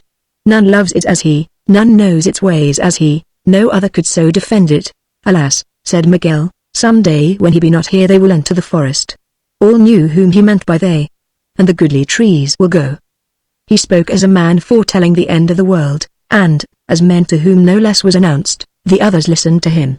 They all loved Shadow Valley, in this man's time, so they told Rodriguez. None entered the forest to hurt it, no tree was cut except by his command, and venturous men claiming rights from others than him seldom laid axe long to tree before he stood near, stepping noiselessly from among shadows of trees as though he were one of their spirits coming for vengeance on man. All this they told Rodriguez, but nothing definite they told of their king, where he was yesterday, where he might be now, and any questions he asked of such things seemed to offend a law of the forest. And then the dishes were carried in, to Moreno's great delight. With wide blue eyes he watched the produce of that mighty estate coming in through the doorway cooked. Boar's heads, woodcock, herons, plates full of fishes, all manner of small eggs, a roe deer and some rabbits, were carried in by procession. And the men set with their ivory-handled knives, each handle being the whole tusk of a boar. And with their eating came merriment and tales of past huntings and talk of the forest and stories of the king of Shadow Valley. And always they spoke of him not only with respect but also with the discretion, Rodriguez thought, of men that spoke of one who might be behind them at that moment, and one who tolerated no trifling with his authority. Then they sang songs again, such as Rodriguez had heard on the road, and their merry lives passed clearly before his mind again, for we live in our songs as no men live in histories. And again Rodriguez lamented his hard ambition and his long, vague journey, turning away twice from happiness. Once in the village of Lowlight where happiness deserted him, and here in the goodly forest where he jilted happiness. How well could he and Moreno live as two of this band? He thought, leaving all cares in cities, for the dwelt cares in cities even then. Then he put the thought away. And as the evening wore away with merry talk and with song, Rodriguez turned to Miguel and told him how it was with Lagarde and broached the matter of horses. And while the others sang, Miguel spoke sadly to him. Master, he said, Lagarde shall never take you in Shadow Valley, yet if you must leave us to make your fortune in the wars, though your fortune waits you here, there be many horses in the forest, and you and your servant shall have the best. Tomorrow morning, senor? Said Rodriguez. Even so, said Miguel, and how shall I send them to you again? Said Rodriguez. Master, they are yours, said Miguel. But this Rodriguez would not have, for as yet he only guessed what claim at all he had upon Shadow Valley. His speculations being far more concerned with the identity of the hidalgo that he had fought the night before, how he concerned Serafina, who had owned the rose that he carried. In fact his mind was busy with such studies as were proper to his age. And at last they decided between them on the house of a lowland smith, who was the furthest man that the bowmen knew who was secretly true to their king. At his house Rodriguez and Moreno should leave their horses. He dwelt 60 miles from the northern edge of the forest, and would surely give Rodriguez fresh horses if he possessed them, for he was a true man to the bowmen. His name was Gonzales and he dwelt in a queer greenhouse. They turned then to listen a moment to a hunting song that all the bowmen were singing about the death of the boar. Its sheer merriment constrained them. Then Miguel spoke again. You should not leave the forest, he said sadly. Rodriguez sighed. It was decided. Then Miguel told him of his road, which ran northeastward and would one day bring him out of Spain. He told him how towns on the way, and the river Ebro, and with awe and reverence he spoke of the mighty Pyrenees. And then Rodriguez rose, for the start was to be at dawn, and walked quietly through the singing out of the hall to the room where the great bed was. And soon he slept, and his dreams joined in the endless hunt through Shadow Valley that was carved all round the timbers of his bed. All too soon he heard voices, voices far off at first, to which he drew nearer and nearer. Thus he woke grudgingly out of the deeps of sleep. It was Miguel and Moreno calling him. When at length he reached the hall, all the merriment of the evening was gone from it, but the sober beauty of the forest flooded in through both windows with early sunlight and bird song, so that it had not the sad appearance of places in which we have rejoiced, when we revisit them next day or next generation and find them all deserted by dance and song. Rodriguez ate his breakfast while the bowmen waited with their bows all strung by the door. When he was ready they all set off in the early light through the forest. Rodriguez did not criticize his ambition, it sailed too high above his logic for that, but he regretted it, as he went through the beauty of the forest among these happy men. But we must all have an ambition, and Rodriguez stuck to the one he had. He had another, but it was an ambition with weak wings that could not come to hope. It depended upon the first. If he could win a castle in the wars he felt that he might even yet hope towards Lowlight. Little was said, and Rodriguez was all alone with his thoughts. In 2 hours they met a bowman holding 2 horses. They had gone 8 miles. "Farewell to the forest," said Miguel to Rodriguez. There was almost a query in his voice. Would Rodriguez really leave them?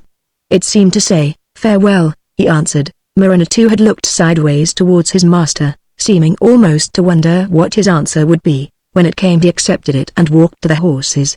Rodriguez mounted, willing hands helped up Moreno. "Farewell," said Miguel once more. And all the bowmen shouted farewell. "Make my farewell," said Rodriguez, "to the king of Shadow Valley." A twig cracked in the forest. "Hark," said Miguel.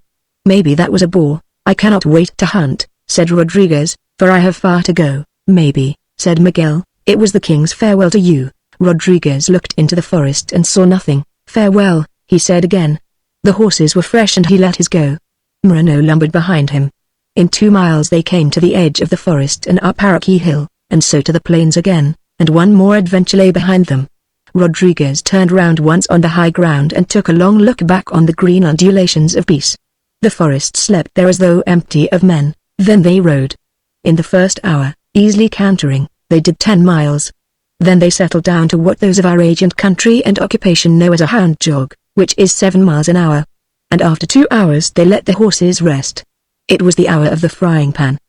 Moreno, having dismounted, stretched himself dolefully, then he brought out all manner of meats. Rodriguez looked wonderingly at them. "For the wars, master," said Moreno. To whatever wars they went, the green bowmen seemed to have supplied an ample commissariat. They ate. And Rodriguez thought of the wars, for the thought of Serafina made him sad, and his rejection of the life of the forest saddened him too, so he sought to draw from the future the comfort that he could not get from the past. They mounted again and rode again for 3 hours, till they saw very far off on a hill a village that Miguel had told them was 50 miles from the forest. "We rest the night there," said Rodriguez pointing, though it was yet 7 or 8 miles away. "All the saints be praised," said Moreno. They dismounted then and went on foot, for the horses were weary. At evening they rode slowly into the village. At an inn whose hospitable looks were as cheerfully unlike the Inn of the Dragon and Knight as possible, they demanded lodging for all 4. They went first to the stable, and when the horses had been handed over to the care of a groom they returned to the inn, and mine host and Rodriguez had to help Moreno up the 3 steps to the door, for he had walked 9 miles that day and ridden 50 and he was too weary to climb the steps. And later Rodriguez sat down alone to his supper at a table well and variously laden, for the doors of mine host's larder were opened wide in his honor, but Rodriguez ate sparingly, as do weary men. And soon he sought his bed. And on the old echoing stairs as he and mine host ascended they met Moreno leaning against the wall. What shall I say of Moreno? Reader, your sympathy is all ready to go out to the poor, weary man. He does not entirely deserve it, and shall not cheat you of it. Reader, Moreno was drunk. I tell you this sorry truth rather than that the knave should have falsely come by your pity. And yet he is dead now over 300 years, having had his good time to the full. Does he deserve your pity on that account? Or your envy? And to whom or what would you give it? Well, anyhow, he deserved no pity for being drunk. And yet he was thirsty, and too tired to eat, and sore in need of refreshment, and had had no more cause to learn to shun good wine than he had had to shun the smiles of princesses, and there the good wine had been, sparkling beside him merrily, and now, why now, fatigued as he had been an hour or so ago, but time had lost its tiresome, restless meaning, now he stood firm while all things and all men staggered. "Moreno," said Rodriguez as he passed that foolish figure, "we go 60 miles tomorrow." 60, master?" said Moreno.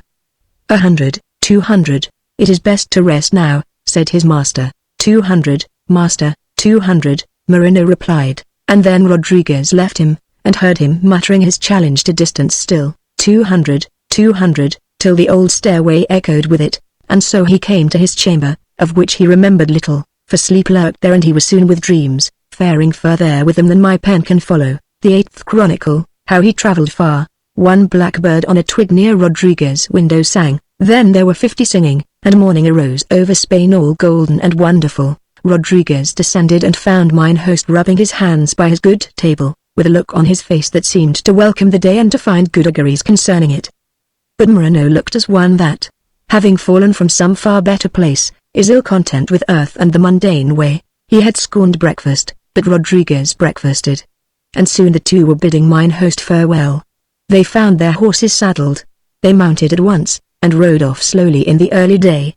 The horses were tired and, slowly trotting and walking, and sometimes dismounting and dragging the horses on, it was nearly 2 hours before they had done 10 miles and come to the house of the smith in a rocky village. The street was cobbled and the houses were all of stone. The early sparkle had gone from the dew, but it was still morning, and many a man but now sat down to his breakfast. As they arrived and beat on the door, Gonzales the smith opened it. A round and ruddy man past 50, a citizen following a reputable trade, but once a bowman. "Senor," said Rodriguez, "our horses are weary. We have been told you will change them for us." "Who told you that?" said Gonzales. "The green bowman in Shadow Valley," the young man answered. "As a meteor at night lights up with its greenish glare flowers and blades of grass, twisting long shadows behind them, lights up lawns and bushes and the deep places of woods, scattering quiet night for a moment." So the unexpected answer of Rodriguez lit memories in the mind of the smith all down the long years, and a twinkle and a sparkle of those memories dancing inwards long forsaken flashed from his eyes. "The green bowman, senor," said Gonzales. "Ah, Shadow Valley, we left it yesterday," said Rodriguez. When Gonzales heard this he poured forth questions. "The forest, senor, how is it now with the forest? Do the boars still drink at Heather Pool? Do the geese go still to Grey Marsh? They should have come early this year. How is it with Larios, Raphael, Megada? Who shoots woodcock now?" The questions flowed on past answering, past remembering. He had not spoken of the forest for years. And Rodriguez answered as such questions are always answered, saying that all was well, and giving Gonzales some little detail of some trifling affair of the forest, which he treasured as small shells are treasured in inland places when travelers bring them from the sea. But all that he heard of the forest seemed to the smith like something gathered on a far shore of time. Yes, he had been a bowman once, but he had no horses. One horse that drew a cart, but no horses for riding at all. And Rodriguez thought of the immense miles lying between him and the foreign land, keeping him back from his ambition. They all pressed on his mind at once. The smith was sorry, but he could not make horses. "Show him your coin, master," said Moreno. "Ah, a small token," said Rodriguez, drawing it forth still on its green ribbon under his clothing. "The bowman's badge, is it not?" Gonzales looked at it, then looked at Rodriguez. "Master," he said, "you shall have your horses. Give me time, you shall have them. Enter, master." And he bowed and widely opened the door. "If you will breakfast in my house while I go to the neighbors you shall have some horses, master." So they entered the house, and the smith with many bows gave the travelers over to the care of his wife, who saw from her husband's manner that these were persons of importance and as such she treated them both, and as such entertained them to their second breakfast. And this meant they ate heartily, as travelers can, who can go without a breakfast or eat too, and those who dwell in cities can do neither. And while the plump dame did them honor they spoke no word of the forest, for they knew not what place her husband's early years had in her imagination. They had barely finished their meal when the sound of hooves on cobbles was heard and Gonzales beat on the door. They all went to the door and found him there with 2 horses. The horses were saddled and bridled. They fixed the stirrups to please them, then the travelers mounted at once. Rodriguez made his grateful farewell to the wife of the smith, then, turning to Gonzales, He pointed to the 2 tired horses which had waited all the while with their reins thrown over a hook on the wall. "Let the owner of these have them till his own come back," he said, and added, "How far may I take these?" "They are good horses," said the smith. "Yes," said Rodriguez, "they could do 50 miles today," Gonzales continued, "and tomorrow, why, 40, or a little more. "And where will that bring me?" said Rodriguez, pointing to the straight road which was going his way, northeastward. "That," said Gonzales, "that should bring you some 10 or 20 miles short of Sasp. "And where shall I leave the horses?" Rodriguez asked. "Master," Gonzales said, "in any village where there be a smith. If you say these are the horses of the smith Gonzales, who will come for them one day from here, they will take them in for you, master. But," and Gonzales walked a little away from his wife, and the horses walked and he went beside them, "north of here none knows the bowman. You will get no fresh horses, master."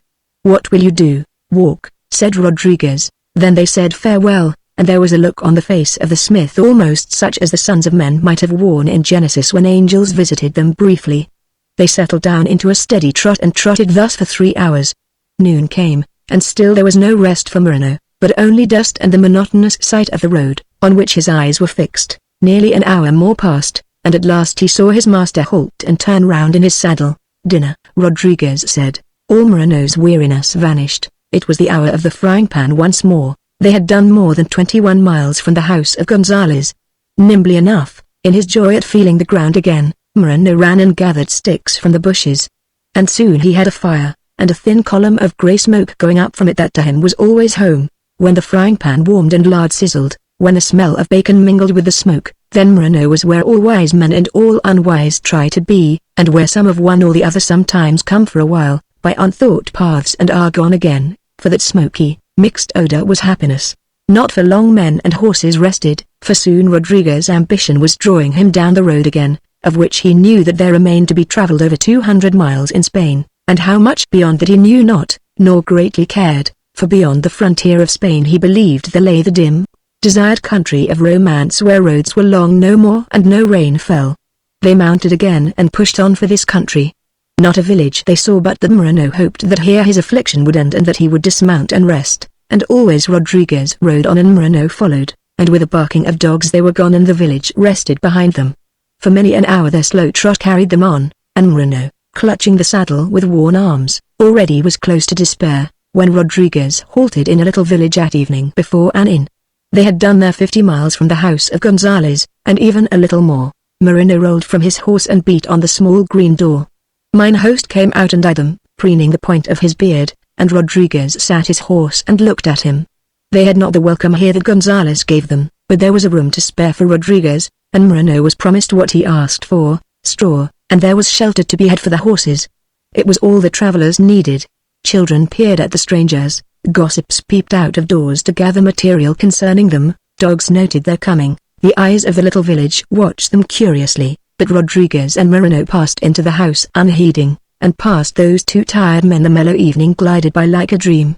Tired though Rodriguez was, he noticed a certain politeness in mine host while he waited at supper, which had not been noticeable when he had first received him, and rightly put this down to some talk of Moreno's, but he did not guess that Moreno had opened wide blue eyes and, babbling to his host, had guilelessly told him that his master a week ago had killed an uncivil innkeeper. Scarcely were late birds home before Rodriguez sought his bed, and not all of them were sleeping before he slept.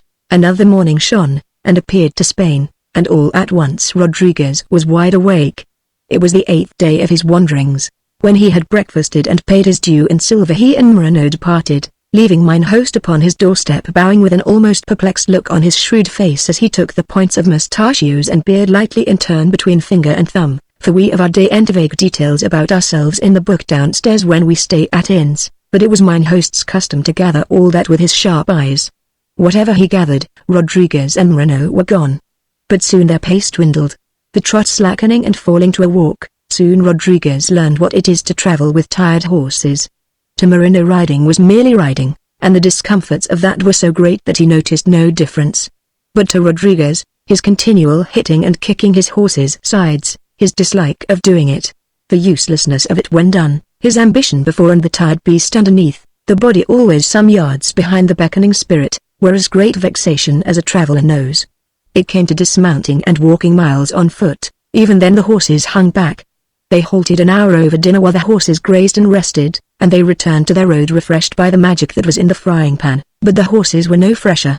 When our bodies are slothful and lie heavy, never responding to the spirit's bright promptings, then we know dullness, and the burden of it is the graver for hearing our spirits call faintly, as the chains of a buccaneer in some deep prison, who hears a snatch of his comrades singing as they ride free by the coast, would grow more unbearable than ever before. But the weight of his tired horse seemed to hang heavier on the fanciful hopes that Rodriguez's dreams had made. Further than ever seemed the Pyrenees, huger than ever their barrier, dimmer and dimmer grew the lands of romance. If the hopes of Rodriguez were low, if his fancies were faint, what material have I left with which to make a story with glitter enough to hold my reader's eyes to the page? For know that mere dreams and idle fancies, and all amorous, lyrical, unsubstantial things, are all that we writers have of which to make a tale, as they are all that the dim ones have to make the story of man, sometimes riding, sometimes going on foot, with the thought of the long, long miles always crowding upon Rodriguez, overwhelming his hopes, till even the castle he was to win in the wars grew too pale for his fancy to see. Tired and without illusions, they came at last by starlight to the glow of a smith's forge. He must have done 45 miles and he knew they were near Casp. The smith was working late, and looked up when Rodriguez halted. Yes, he knew Gonzales, a master in the trade. There was a welcome for his horses. But for the two human travelers there were excuses, even apologies, but no spare beds. It was the same in the next 3 or 4 houses that stood together by the road. And the fever of Rodriguez's ambition drove him on, though Moreno would have lain down and slept where they stood, though he himself was weary. The smith had received his horses, after that he cared not whether they gave him shelter or not, the alternative being the road, and that bringing nearer his wars and the castle he was to win. And that fancy that led his master Moreno allowed always to lead him too, though a few more miles and he would have fallen asleep as he walked and dropped by the roadside and slept on. Luckily they had gone barely 2 miles from the forge where the horses rested, when they saw a high, dark house by the road and knocked on the door and found shelter. It was an old woman who let them in, a farmer's wife, and she had room for them and 1 mattress, but no bed. They were too tired to eat and did not ask for food, but at once followed her up the booming stairs of her house, which were all dark but for her candle, and so came among huge minueting shadows to the long loft at the top. There was a mattress the which the old woman laid out for Rodriguez, and a heap of hay for Moreno. Just for a moment, as Rodriguez climbed the last step of the stair and entered the loft where the huge shadows dwelled between the 1 candle's light and the unbeaten darkness in corners, just for a moment romance seemed to beckon to him, for a moment, in spite of his fatigue and dejection, in spite of the possibility of his quest being crazy, for a moment he felt the great shadows and echoing boards, the very cobwebs even that hung from the black rafters, were all romantic things. He felt that his was a glorious adventure and that all these things that filled the loft in the night were such as should fitly attend on youth and glory. In a moment that feeling was gone, he knew not why it had come. And though he remembered it till grey old age, when he came to know the causes of many things, he never knew what romance might have to do with shadows or echoes at night in an empty room, and only knew of such fancies that they came from beyond his understanding, whether from wisdom or folly. Moreno was first asleep, as enormous snores testified, almost before the echoes had died away of the footsteps of the old woman descending the stairs. But soon Rodriguez followed him into the region of dreams, where fantastic ambitions can live with less of a struggle than in the broad light of day. He dreamed he walked at night down a street of castles strangely colossal in an awful starlight, with doors too vast for any human need, whose battlements were far in the heights of night, and chose, it being in time of war, the one that should be his, but the gargoyles on it were angry and spoiled the dream. Dream followed dream with furious rapidity, as the dreams of tired men do, racing each other, jostling and mingling and dancing, an ill-assorted company. Myriads went by, a wild, grey, cloudy multitude, and with the last walked dawn, Rodriguez rose more relieved to quit so tumultuous a rest than refreshed by having had it. He descended, leaving Moreno to sleep on, and not till the old dame had made a breakfast ready did he return to interrupt his snores. Even as he awoke upon his heap of hay, Moreno remained as true to his master's fantastic quest as the camel is true to the pilgrimage to Mecca. He awoke grumbling, as the camel grumbles at dawn when the packs are put on him where he lies, but never did he doubt that they went to victorious wars where his master would win a castle splendid with towers. Breakfast cheered both the travellers. And then the old lady told Rodriguez that Casp was but a 3 hours' walk, and that cheered them even more, for Casp is on the Ebro, which seemed to mark for Rodriguez a stage in his journey, being carried easily in his imagination, like the Pyrenees. What road he would take when he reached Caspe he had not planned. And soon Rodriguez expressed his gratitude, full of fervor, with many a flowery phrase which lived long in the old dame's mind, and the visit of those two travelers became one of the strange events of that house and was chief of the memories that faintly haunted the rafters of the loft for years. They did not reach Caspe in 3 hours, but went lazily, being weary, for however long a man defies fatigue the hour comes when it claims him. The knowledge that Caspe lay near with sure lodging for the night, soothed Rodriguez's impatience. And as they loitered they talked, and they decided that Lagarde must now be too far behind to pursue any longer. They came in 4 hours to the bank of the Ebro and they saw Caspe near them, but they dined once more on the grass, sitting beside the river, rather than enter the town at once, for they had grown in both travelers a liking for the wanderer's green table of earth. It was a time to make plans. The country of romance was far away and they were without horses. "Will you buy horses, master?" said Moreno. "We might not get them over the Pyrenees," said Rodriguez, though he had a better reason, which was that 3 gold pieces did not buy 2 saddled horses. There were no more friends to hire from. Moreno grew thoughtful. He sat with his feet dangling over the bank of the Ebro. "Master," he said after a while, "this river goes our way. Let us come by boat, master, and drift down to France at our ease. To get a river over a range of mountains is harder than to get horses." Some such difficulty Rodriguez implied to him. But Moreno, having come slowly by an idea, parted not so easily with it. "It goes our way, master," he repeated, and pointed a finger at the Ebro. At this moment a certain song that boatmen sing on that river, when the current is with them and they have nothing to do but be idle and their lazy thoughts run to lascivious things, came to the ears of Rodriguez and Moreno, and a man with a bright blue sash steered down the Ebro. He had been fishing and was returning home. "Master," Moreno said, "the knave shall row us there." Rodriguez, seeing that the idea was fixed in Moreno's mind, determined that events would move it sooner than argument, and so made no reply. "Shall I tell him, master?" asked Moreno. "Yes," said Rodriguez, "if he can row us over the Pyrenees." This was the permission that Moreno sought, and a hideous yell broke from his throat hailing the boatman. The boatman looked up lazily, a young man with strong brown arms, turning black moustaches towards Moreno. Again Moreno hailed him and ran along the bank, while the boat drifted down and the boatman steered in towards Moreno. Somehow Moreno persuaded him to come in to see what he wanted, and in a creek he ran his boat aground, and there he and Moreno argued and bargained. But Rodriguez remained where he was, wondering why it took so long to turn his servant's mind from that curious fancy. At last Moreno returned. "Well?" said Rodriguez. "Master," said Moreno, "he will row us to the Pyrenees." "The Pyrenees?" said Rodriguez. "The Ebro runs into the sea." For they had taught him this at the college of San Josephus. "He will row us there," said Moreno, "for a gold piece a day, rowing 5 hours each day." Now between them they had but 4 gold pieces, but that did not make the Ebro run northward. It seemed that the Ebro, after going their way, as Moreno had said, for 20 or 30 miles, was joined by the river Segre, and that where the Ebro left them, turning eastwards, the course of the Segre took them on their way, but it would be rowing against the current. "How far is it?" said Rodriguez. 100 miles, he says, answered Moreno. "He knows it well," Rodriguez calculated swiftly. First he added 30 miles, for he knew that his countrymen took a cheerful view of distance, seldom allowing any distance to oppress them under its true name at the outset of a journey. Then he guessed that the boatman might row 5 miles an hour for the first 30 miles with the stream of the Ebro, and he hoped that he might row 3 against the Segre until they came near the mountains, where the current might grow too strong. "Moreno," he said, "we shall have to row 2. "Row, master?" said Moreno. "We can pay him for 4 days," said Rodriguez. "If we all row we may go far on our way. It is better than riding," replied Moreno with entire resignation. And so they walked to the creek and Rodriguez greeted the boatman, whose name was Paris, and they entered the boat and he rowed them down to Caspe. And, in the house of Paris, Rodriguez slept that night in a large dim room, untidy with diverse wares. They slept on heaps of things that pertained to the river and fishing.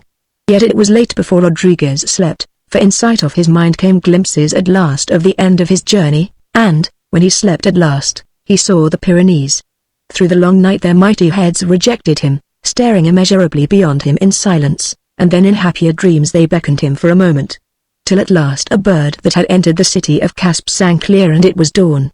With that first light Rodriguez arose and awoke Moreno. Together they left that long haven of lumber and found Paris already stirring. They ate hastily and all went down to the boat, the unknown that waits at the end of all strange journeys quickening their steps as they went through the early light. Paris rowed first and the others took their turns, and so they went all the morning down the broad flood of the Ebro, and came in the afternoon to its meeting place with the Segre.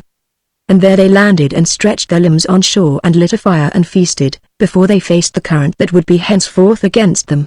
Then they rowed on. When they landed by starlight and unrolled a sheet of canvas that Paris had put in the boat, and found what a bad time starlight is for pitching a tent, Rodriguez and Moreno had rowed for 4 hours each and Paris had rowed for 5. They carried no timber in the boat but used the oars for tent poles and cut tent pegs with a small hatchet that Paris had brought. They stumbled on rocks, tore the canvas on bushes, lost the same thing over and over again. In fact, they were learning the craft of wandering.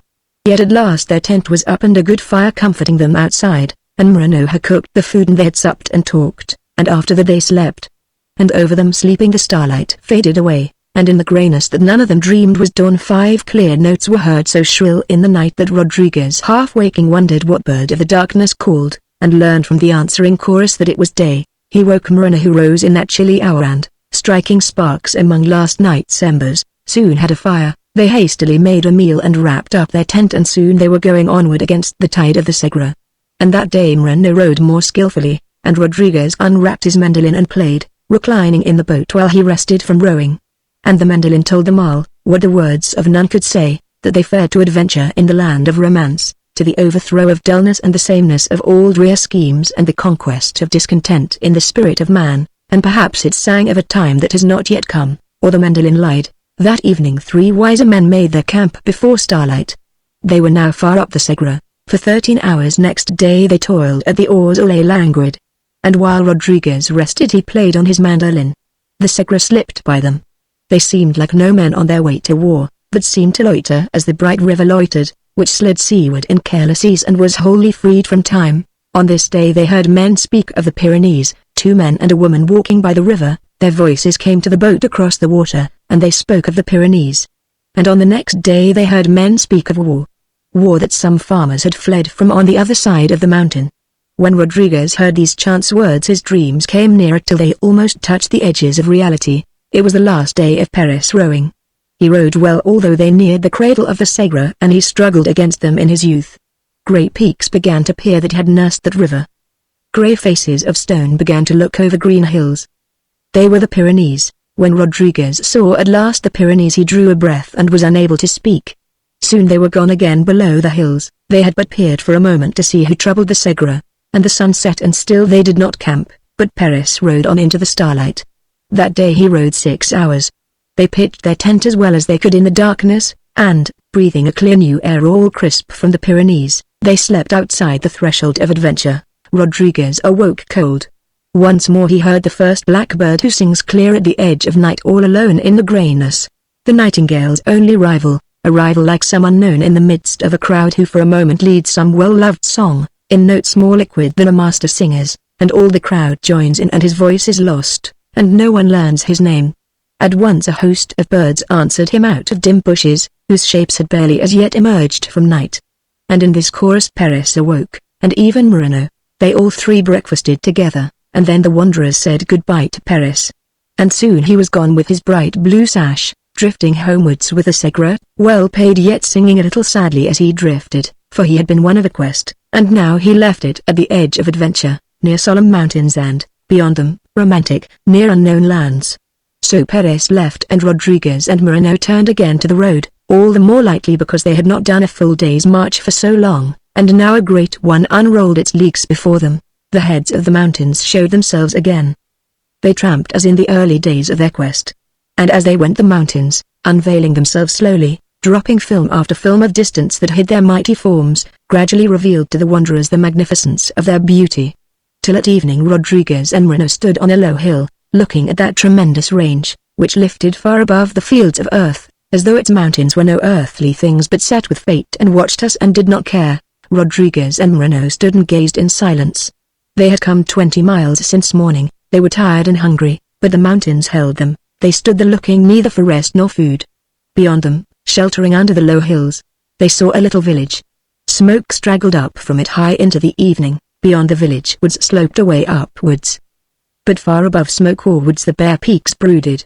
Rodriguez gazed on their austere solemnity, wondering what secret they guarded there for so long, guessing what message they held and hid from man, until he learned that the mystery they guarded among them was of things that he knew not and could never know. Tinkle-ting said the bells of a church, invisible among the houses of that far village. Tinkle-ting said the crescent of hills that sheltered it. And after a while, speaking out of their grim and enormous silences with all the gravity of their 100 ages, Tinkle-ting said the mountains. With this trivial message Echo returned from among the homes of the mighty, where she had run with the small bell's tiny cry to trouble their crowned aloofness. Rodriguez and Moreno pressed on, and the mountains cloaked themselves as they went, in air of many colors, till the stars came out and the lights of the village gleamed. In darkness, with surprise in the tones of the barking dogs, the two wanderers came to the village where so few ever came, for it lay at the end of Spain, cut off by those mighty rocks, and they knew not much of what lands lay beyond. They beat on a door below a hanging board, on which was written the Inn of the World's End. A wandering scholar had written it and had been well paid for his work, for in those days writing was rare. The door was opened for them by the host of the inn, and they entered a room in which men who had supped were sitting at a table. They were all of them men from the Spanish side of the mountains, farmers come into the village on the affairs of Mother Earth. Next day they would be back at their farms again, and of the land the other side of the mountains that was so near now they knew nothing, so that it still remained for the wanderers a thing of mystery wherein romance could dwell, and because they knew nothing of that land the men at the inn treasured all the more the rumors that sometimes came from it, and of these they talked, and mine host listened eagerly, to whom all tales were brought soon or late, and most he loved to hear tales from beyond the mountains. Rodriguez and Moreno sat still and listened, and the talk was all of war. It was faint and vague like fable, but rumor clearly said war, and the other side of the mountains. It may be that no man has a crazy ambition without at moments suspecting it, but prove it by the touchstone of fact and he becomes at once as a woman whose invalid son, after years of seclusion indoors, wins unexpectedly some athletic prize. When Rodriguez heard all this talk of wars quite near he thought of his castles already won. His thoughts went further even, floating through low light in the glowing evening, and drifting up and down past Serafina's house below the balcony where she sat forever. Some said the Duke would never attack the prince because the Duke's aunt was a princess from the troubadour's country. Another said that there would surely be war. Others said that there was war already, and too late for man to stop it. All said it would soon be over, and one man said that it was the last war that would come, because gunpowder made fighting impossible. It could smite a man down, he said, at 200 paces, and a man be slain not knowing whom he fought. Some loved fighting and some loved peace, he said, but gunpowder suited none. I like not the sound of that gunpowder, master, said Moreno to Rodriguez. Nobody likes it, said the man at the table. It is the end of war. And some sighed and some were glad. But Rodriguez determined to push on before the last war was over. Next morning Rodriguez paid the last of his silver pieces and set off with Moreno before any but mine host were astir. There was nothing but the mountains in front of them. They climbed all the morning and they came to the fir woods. That they lit a good fire and Moreno brought out his frying pan. Over the meal they took stock of their provisions and found that, for all the store Moreno had brought from the forest, they had now only food for 3 days, and they were quite without money. Money in those uplifted wastes seemed trivial, but the dwindling food told Rodriguez that he must press on, for man came among those rocky monsters supplied with all his needs, or perished unnoticed before their stony faces. All the afternoon they passed through the fir woods, and as shadows began to grow long they passed the last tree. The village and all the fields about it and the road by which they had come were all spread out below them like little trivial things dimly remembered from very long ago by one whose memory weakens. Distance had dwarfed them, and the cold regard of those mighty peaks ignored them. And then a shadow fell on the village, then tiny lights shone out. It was night down there. Still the two wanderers climbed on in the daylight. With their faces to the rocks they scarce saw night climb up behind them. But when Rodriguez looked up at the sky to see how much light was left, and met the calm gaze of the evening star, he saw that night and the peaks were met together, and understood all at once how puny an intruder is man. Moreno, said Rodriguez, we must rest here for the night. Moreno looked round him with an air of discontent, not with his master's words but with the rock's angular hardness. There was scarce a plant of any kind near them now. They were near the snow, which had flushed like a wild rose at sunset but was now all grey. Grey cliffs seemed to be gazing sheer at eternity, and here was man, the creature of a moment, who had strayed in the cold all homeless among his betters. There was no welcome for them there, whatever feeling great mountains evoke, that feeling was clear in Rodriguez and Moreno. They were all amongst those that have other aims, other ends, and know naught of man. A bitter chill from the snow and from starry space drove this thought home. They walked on looking for a better place, as men will, but found none. And at last they lay down on the cold earth under a rock that seemed to give shelter from the wind, and they sought sleep, but cold came instead, and sleep kept far from the tremendous presences of the peaks of the Pyrenees that gazed on things far from here. An aging moon arose, and Rodriguez touched Moreno and rose up, and the two went slowly on, tired though they were. Picture the two tiny figures, bent, shivering and weary, walking with clumsy sticks cut in the wood, amongst the scorn of those tremendous peaks, which the moon showed all too clearly. They got little warmth from walking. They were too weary to run, and after a while they halted and burned their sticks, and got a little warmth for some moments from their fire, which burned feebly and strangely in those inhuman solitudes. Then they went on again and their track grew steeper. They rested again for fatigue, and rose and climbed again because of the cold, and all the while the peaks stared over them to spaces far beyond the thought of man. Long before Spain knew anything of dawn, a monster high in heaven smiled at the sun, a peak out-towering all its aged children. It greeted the sun as through this lonely thing, that scorned the race of man since ever it came, had met a mighty equal out in space. The vast peak glowed, and the rest of its grey race took up the greeting leisurely one by one. Still it was night in all Spanish houses. Rodriguez and Moreno were warmed by that cold peak's glow, though no warmth came from it at all, but the sight of it cheered them and their pulses rallied, and so they grew warmer in that bitter hour, and then dawn came, and showed them that they were near the top of the pass. They had come to the snow that gleams there everlastingly. There was no material for a fire, but they ate cold meats, and went wearily on. They passed through that awful assemblage of peaks. By noon they were walking upon level ground. In the afternoon Rodriguez, tired with the journey and with the heat of the sun, decided that it was possible to sleep, and, wrapping his cloak around him, he lay down, doing what Moreno would have done, by instinct. Moreno was asleep at once and Rodriguez soon after. They awoke with the cold at sunset. Refreshed amazingly, they ate some food and started their walk again to keep themselves warm for the night. They were still on level ground and set out with a good stride in their relief at being done with climbing. Later they slowed down and wandered just to keep warm. And sometime in the starlight they felt their path dip, and knew that they were going downward now to the land of Rodriguez's dreams, when the peaks glowed again, first meeting day in her earliest dancing grounds of filmy air. They stood now behind the wanderers. Below them still in darkness lay the land of their dream, but hitherto it had always faded at dawn. Now hills put up their heads one by one through films of mist, woods showed, then hedges, and afterwards fields, greyly at first and then, in the cold hard light of morning, becoming more and more real. The sight of the land so long sought, at moments believed by Moreno not to exist on earth, perhaps to have faded away when fables died, swept their fatigue from the wanderers, and they stepped out helped by the slope of the Pyrenees and cheered by the rising sun. They came at last to things that welcome man, little shrubs flowering, and at noon to the edge of a fir wood.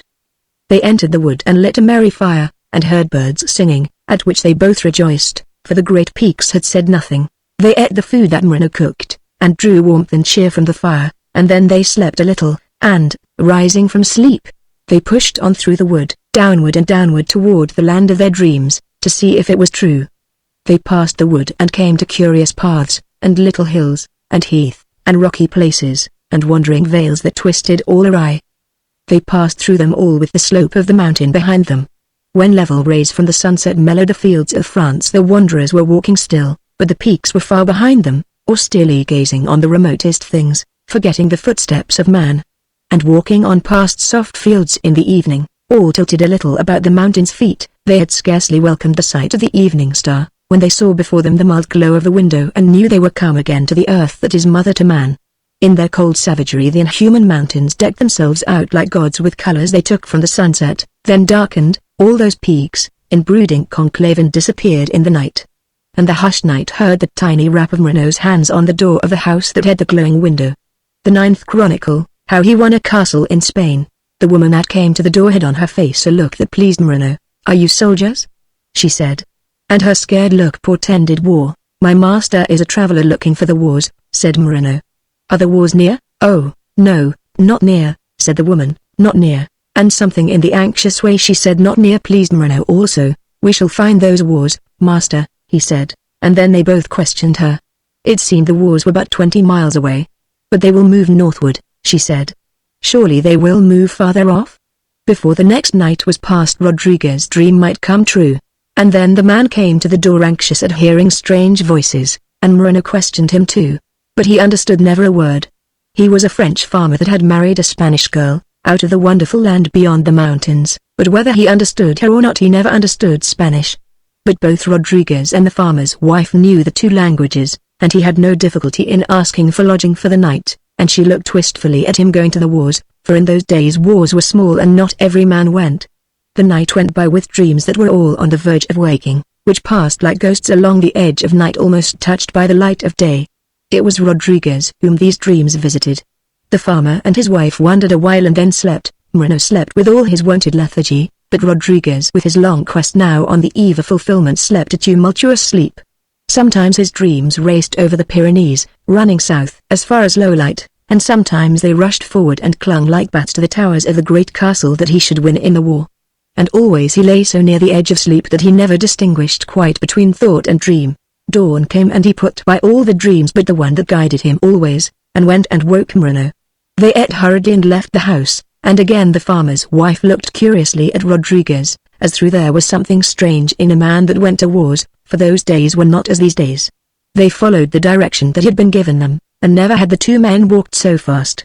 By the end of 4 hours they had done 16 miles.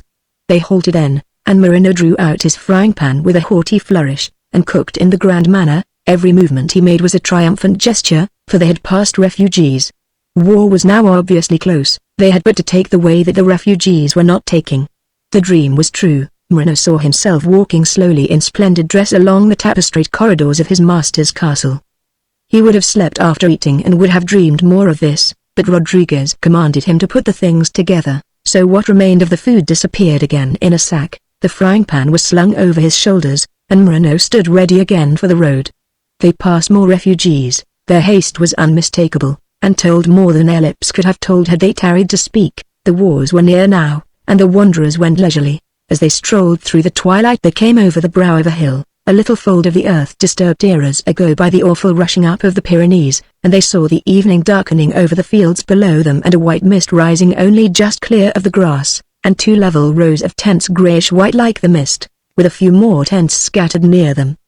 The tents had come up that evening with the mist, for there were men still hammering pegs. They were lighting fires now as evening settled in. 200 paces or so separated each row. It was 2 armies facing each other. The gloaming faded, mist and the tents grew greyer, campfires blinked out of a dimness and grew redder, and candles began to be lit beside the tents till all were glowing pale golden. Rodriguez and Moreno stood there wondering a while as they looked on the beautiful aura that surrounds the horrors of war. They came by starlight to that tented field, by twinkling starlight to the place of Rodriguez's dream. "For which side will you fight, master?"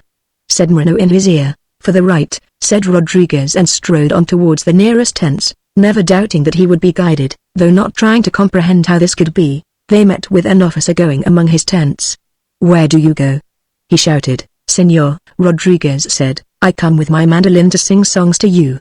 And at this the officer called out and others came from their tents, and Rodriguez repeated his offer to them not without confidence, for he knew that he had a way with the mandolin. And they said that they fought a battle on the morrow and could not listen to song. They heaped scorn on singing, for they said they must needs prepare for the fight, and all of them looked with scorn on the mandolin. So Rodriguez bowed low to them with doffed hat and left them, and Moreno bowed also, seeing his master bow, and the men of that camp returned to their preparations. A short walk brought Rodriguez and his servant to the other camp, over a flat field convenient for battle. He went up to a large tent well lit, the door being open towards him, and, having explained his errand to a sentry that stood outside, he entered and saw 3 persons of quality that were sitting at a table. To them he bowed low in the tent door, saying, "Señors, I am come to sing songs to you, playing the while upon my mandolin." And they welcomed him gladly, saying, "We fight tomorrow and will gladly cheer our hearts with the sound of song and strengthen our men thereby." And so Rodriguez sang among the tents, standing by a great fire to which they led him, and men came from the tents and into the circle of light, and in the darkness outside it were more than Rodriguez saw. And he sang to the circle of men in the vague glimmer of faces. Songs of their homes he sang them, not in their language, but songs that were made by old poets about the homes of their infancy, in valleys under far mountains remote from the Pyrenees.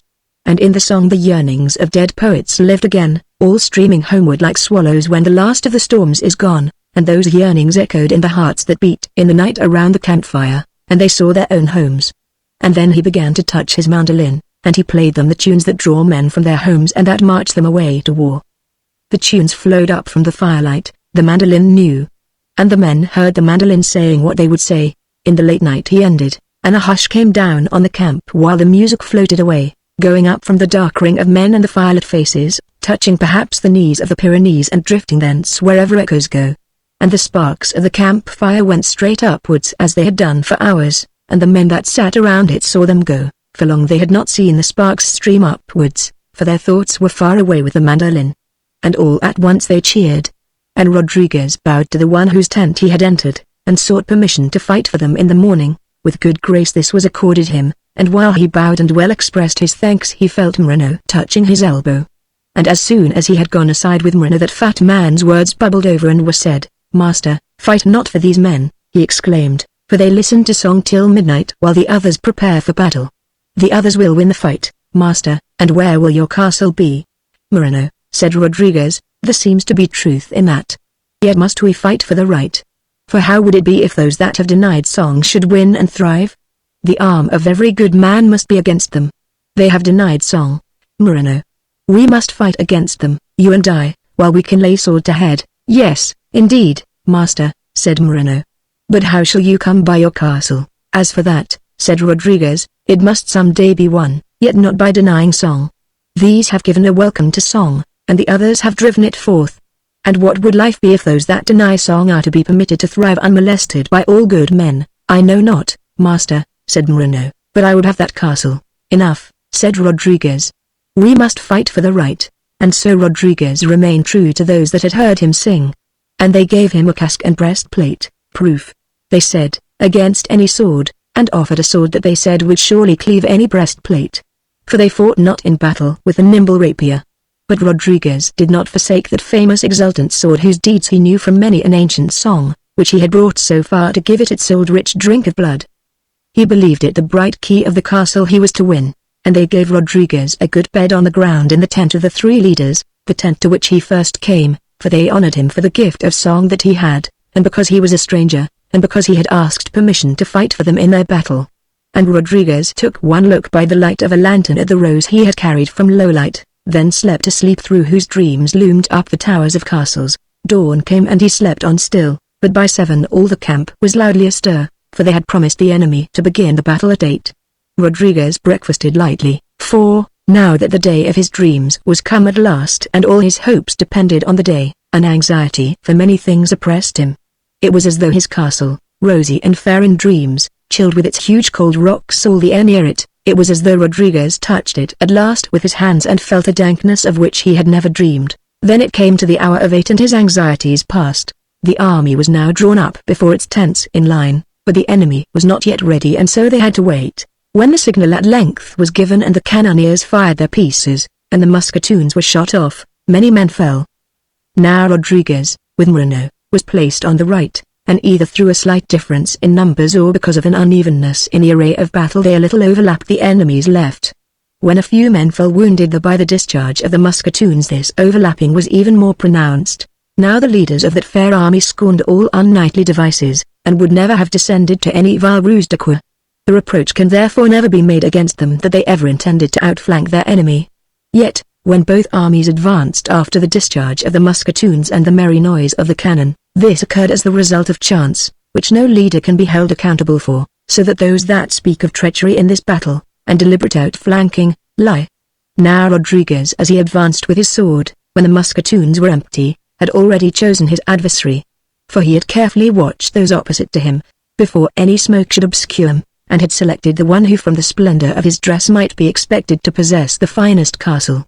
Certainly this adversary outshone those amongst whom he stood, and gave fair promise of owning goodly possessions, for he wore a fine green cloak over a dress of lilac, and his helm and cuirass had a look of crafty workmanship. Towards him Rodriguez marched, then began fighting foot to foot, and there was a pretty laying on of swords. And had there been a poet that day then the story of their fight had come down to you, my reader, all that way from the Pyrenees, down all those hundreds of years, and this tale of mine had been useless, the lame repetition in prose of songs that your nurses had sung to you. But they fought unseen by those that see for the muses. Rodriguez advanced upon his chosen adversary and, having briefly bowed, they engaged at once. And Rodriguez belabored his helm till dints appeared, and beat it with swift strokes yet till the dints were cracks, and beat the cracks till hair began to appear, and all the while his adversary's strokes grew weaker and wilder, until he tottered to earth and Rodriguez had won. Swift then as cats, while Moreno kept off others, Rodriguez leapt to his throat, and, holding up the stiletto that he had long ago taken as his legacy from the host of the Dragon and Knight, he demanded the fallen man's castle as ransom for his life. "My castle, senor?" said his prisoner weakly. "Yes," said Rodriguez impatiently. "Yes, senor," said his adversary and closed his eyes for a while. "Does he surrender his castle, master?" asked Moreno. "Yes, indeed," said Rodriguez. They looked at each other. All at last was well. The battle was rolling away from them and was now well within the enemy's tents. History says of that day that the good men won. And, sitting, a muse upon her mythical mountain, a decision must needs be one from which we may not appeal, and yet I wonder if she is ever bribed. Certainly the shrewd sense of Moreno erred for once, for those for whom he had predicted victory, because they prepared so ostentatiously upon the field, were defeated, while the others, having made their preparations long before, were able to cheer themselves with a song before the battle and to win it when it came. And so Rodriguez was left undisturbed in possession of his prisoner and with the promise of his castle as a ransom. The battle was swiftly over, as must needs be where little armies meet so close. The enemy's camp was occupied, his army routed, and within an hour of beginning the battle the last of the fighting ceased. The army returned to its tents to rejoice and to make a banquet, bringing with them captives and horses and other spoils of war. And Rodriguez had honor among them because he had fought on the right and so was one of those that had broken the enemy's left, from which direction victory had come. And they would have feasted him and done him honor, both for his work with the sword and for his songs to the mandolin, and they would have marched away soon to their own country and would have taken him with them and advanced him to honor there. But Rodriguez would not stay with them for he had his castle at last, and must needs march off at once with his captive and Moreno to see the fulfillment of his dream. And therefore he thanked the leaders of that host with many a courtesy and many a well-bent bow, and explained to them how it was about his castle, and felicitated them on the victory of their good cause, and so wished them farewell. And they said farewell sorrowfully, but when they saw he would go, they gave him horses for himself and Moreno, and another for his captive, and they heaped them with sacks of provender and blankets and all things that could give him comfort upon a journey. All this they brought him out of their spoils of war, and they would give him no less than the most that the horses could carry. And then Rodriguez turned to his captive again, who now stood on his feet. "Senor," he said, "pray tell us all of your castle wherewith you ransom your life." "Senor," he answered, "I have a castle in Spain." "Master," broke in Moreno, his eyes lighting up with delight, "there are no castles like the Spanish ones." They got a horse then, all three, the captive on a horse of far poorer build and the other two and well laden with sacks, for Rodriguez took no chance of his castle cantering, as it were, away from him on four hooves through the dust. And when they heard that his journey was by way of the Pyrenees, 4 knights of that army swore they would ride with him as far as the frontier of Spain, to bear him company and bring him fuel in the lonely cold of the mountains. They all set off and the merry army cheered. He left them making ready for their banquet, and never knew the cause for which he had fought. They came by evening again to the house to which Rodriguez had come 2 nights before, when he had slept there with his castle yet to win. They all halted before it, and the man and the woman came to the door terrified. "The wars," they said. "The wars," said one of the riders, "are over, and the just cause has won." "The saints be praised," said the woman.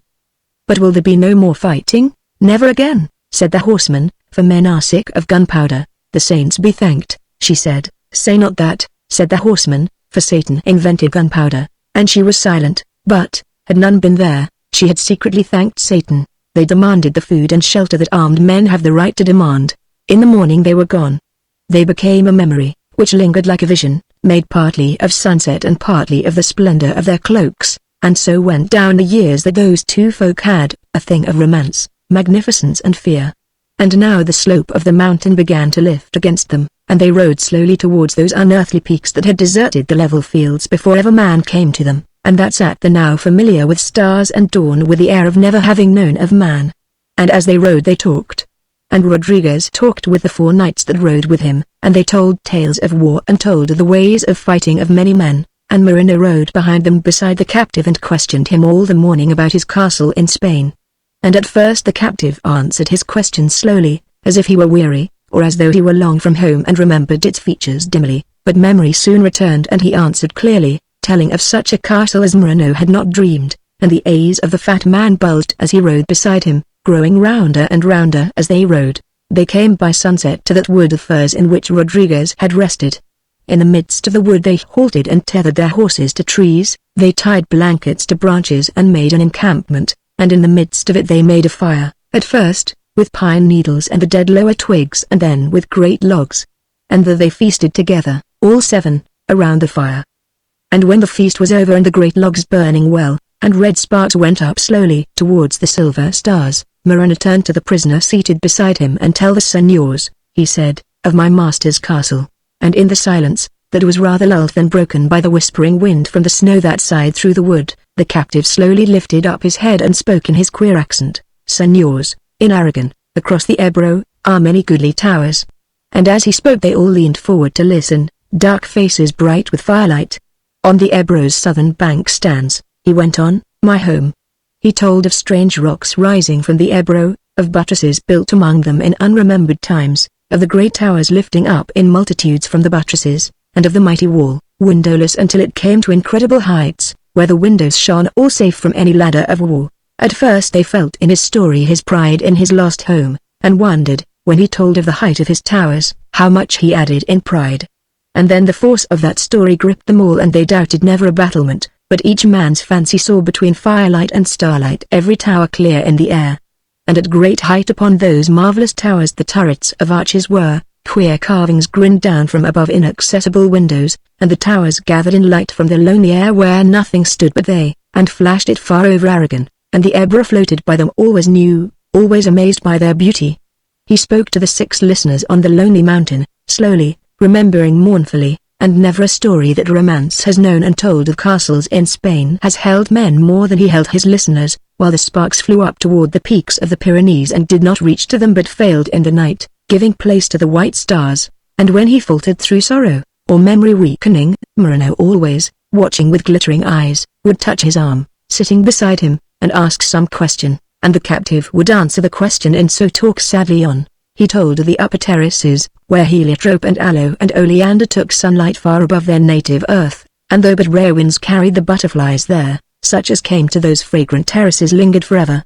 And after a while he spoke on carelessly, and Moreno's questions ended, and none of the men in the firelight said a word, but he spoke on uninterrupted, holding them as by a spell, with his eyes fixed far away on black crags of the Pyrenees, telling of his great towers. Almost it might have seemed he was speaking of mountains.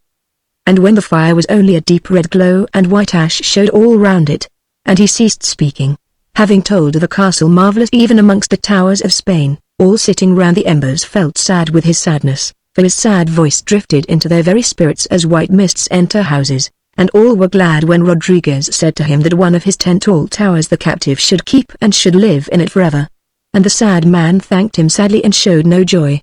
When the tale of the castle and those great towers was done, the wind that blew from the snow touched all the hearers. They had seemed to be away by the bank of the Ebro in the heat and light of Spain, and now the vast night stripped them and the peaks seemed to close round on them.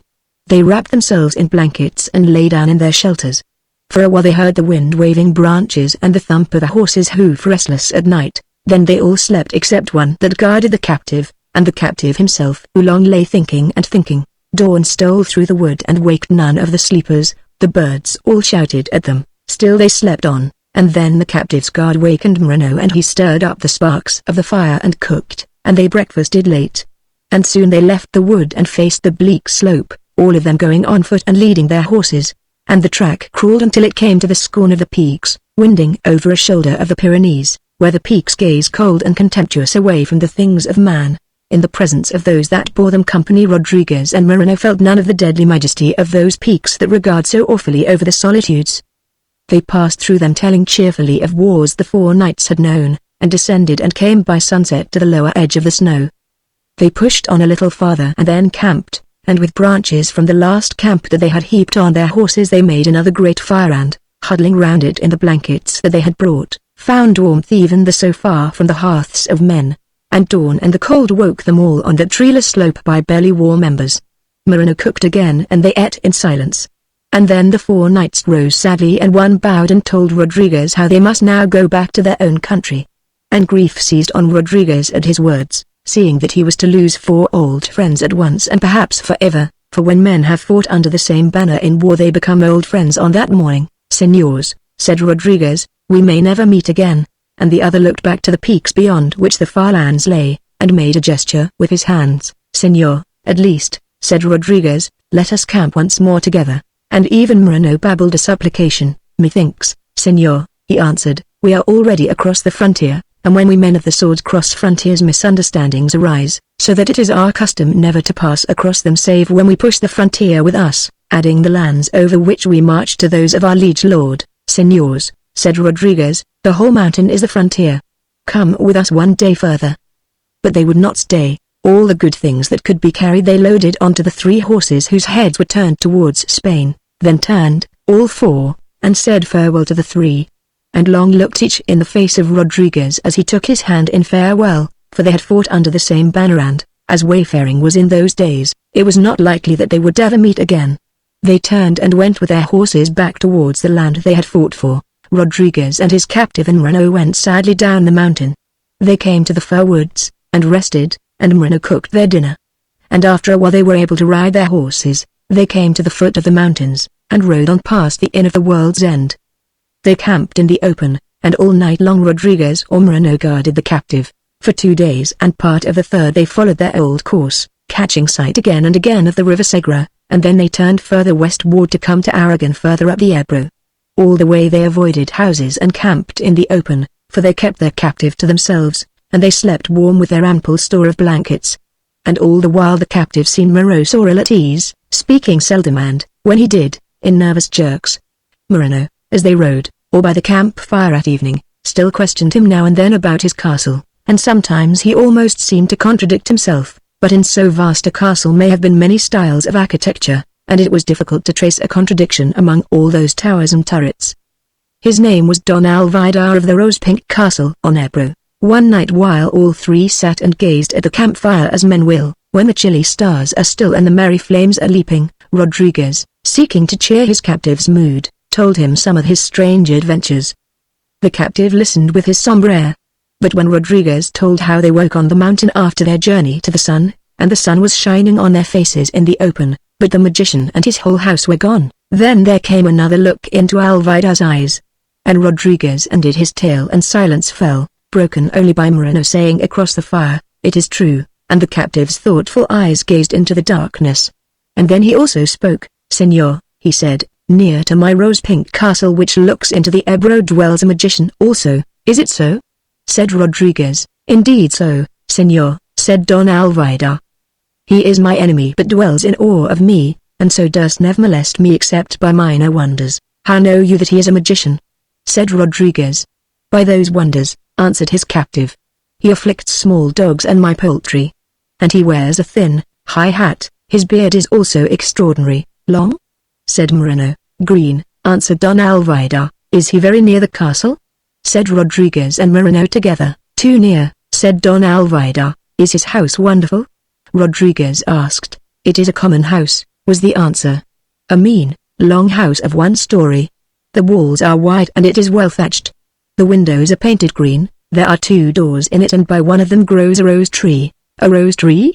exclaimed Rodriguez. "It seemed a rose tree," said Don Alvidar. "A captive lady chained to the wall perhaps, changed by magic," suggested Moreno. "Perhaps," said Don Alvidar. "A strange house for a magician," said Rodriguez, for it sounded like any small farmhouse in Spain. "He much affects mortal ways," replied Don Alvidar. Little more was then said, the fire being low, and Rodriguez lay down to sleep while Moreno guarded the captive. And the day after that they came to Aragon, and in 1 day more they were across the Ebro, and then they rode west for a day along its southern bank looking all the while as they rode for Rodriguez castle. And more silent and aloof, as they rode, grew Don Alvidar of the Rose-Pink Castle on Ebro, and just before sunset a cry broke from the captive. "He has taken it," he said. And he pointed to just such a house as he had described, a jolly Spanish farmhouse with white walls and thatch and green shutters, and a rose tree by one of the doors just as he had told, the magician's house. "But the castle is gone," he said. Rodriguez looked at his face and saw real alarm in it. He said nothing but rode on in haste, a dim hope in his mind that explanations at the White Cottage might do something for his lost castle. And when the hooves were heard, a woman came out of the cottage door by the rose tree leading a small child by the hand. And the captive called to the woman, "Maria, we are lost. And I gave my great castle with rose-pink towers that stood just here as ransom to this señor for my life. But now, alas, I see that that magician who dwelt in the house where you are now has taken it whither we know not." "Yes, Pedro," said the woman. "He took it yesterday." And she turned blue eyes upon Rodriguez, and then Moreno would be silent no longer. He had thought vaguely for some days and intensely for the last few hundreds yards, and now he blurted out the thoughts that boiled in him. "Master," he shouted, "he has sold his cattle and bought this raiment of his, and that helmet that you opened up for him, and never had any castle on the Ebro with any towers to it, and never knew any magician, but lived in this house himself, and now your castle is gone, master, and as for his life—" "Be silent a moment, Moreno," said Rodriguez, and he turned to the woman whose eyes were on him still. "Was there a castle in this place?" He said. "Yes, señor." "I swear it," she said. "And my husband, though a poor man, always spoke the truth." "She lies," said Moreno, and Rodriguez silenced him with a gesture. "I will get neighbors who will swear it too," she said. "A lousy neighborhood," said Moreno. Again Rodriguez silenced him. And then the child spoke in a frightened voice, holding up a small cross that it had been taught to revere. "I swear it too," it said. Rodriguez heaved a sigh and turned away.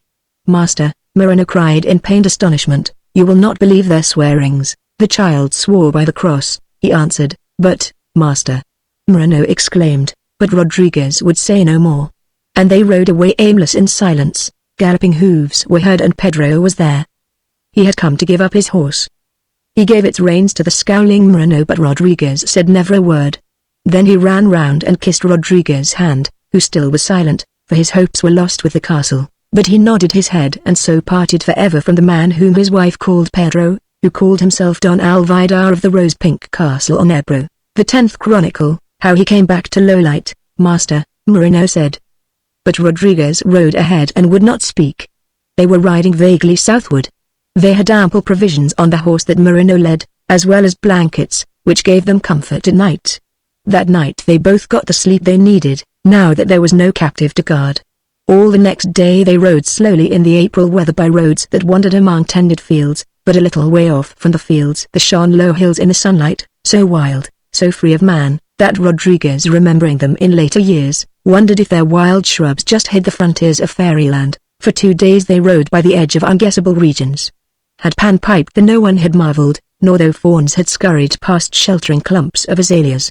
In the twilight no tiny queens had caught within rings of toadstools, yet almost they appeared. And on the 3rd day all at once they came to a road they knew. It was the road by which they had ridden when Rodriguez still had his dream, the way from Shadow Valley to the Ebro. And so they turned into the road they knew, as wanderers always will, and, still without aim or plan, they faced towards Shadow Valley. And in the evening of the day that followed that, as they looked about for a camping ground, they came in sight the village on the hill which Rodriguez knew to be 50 miles from the forest. It was the village in which they had rested the first night after leaving Shadow Valley. They did not camp but went on to the village and knocked at the door of the inn.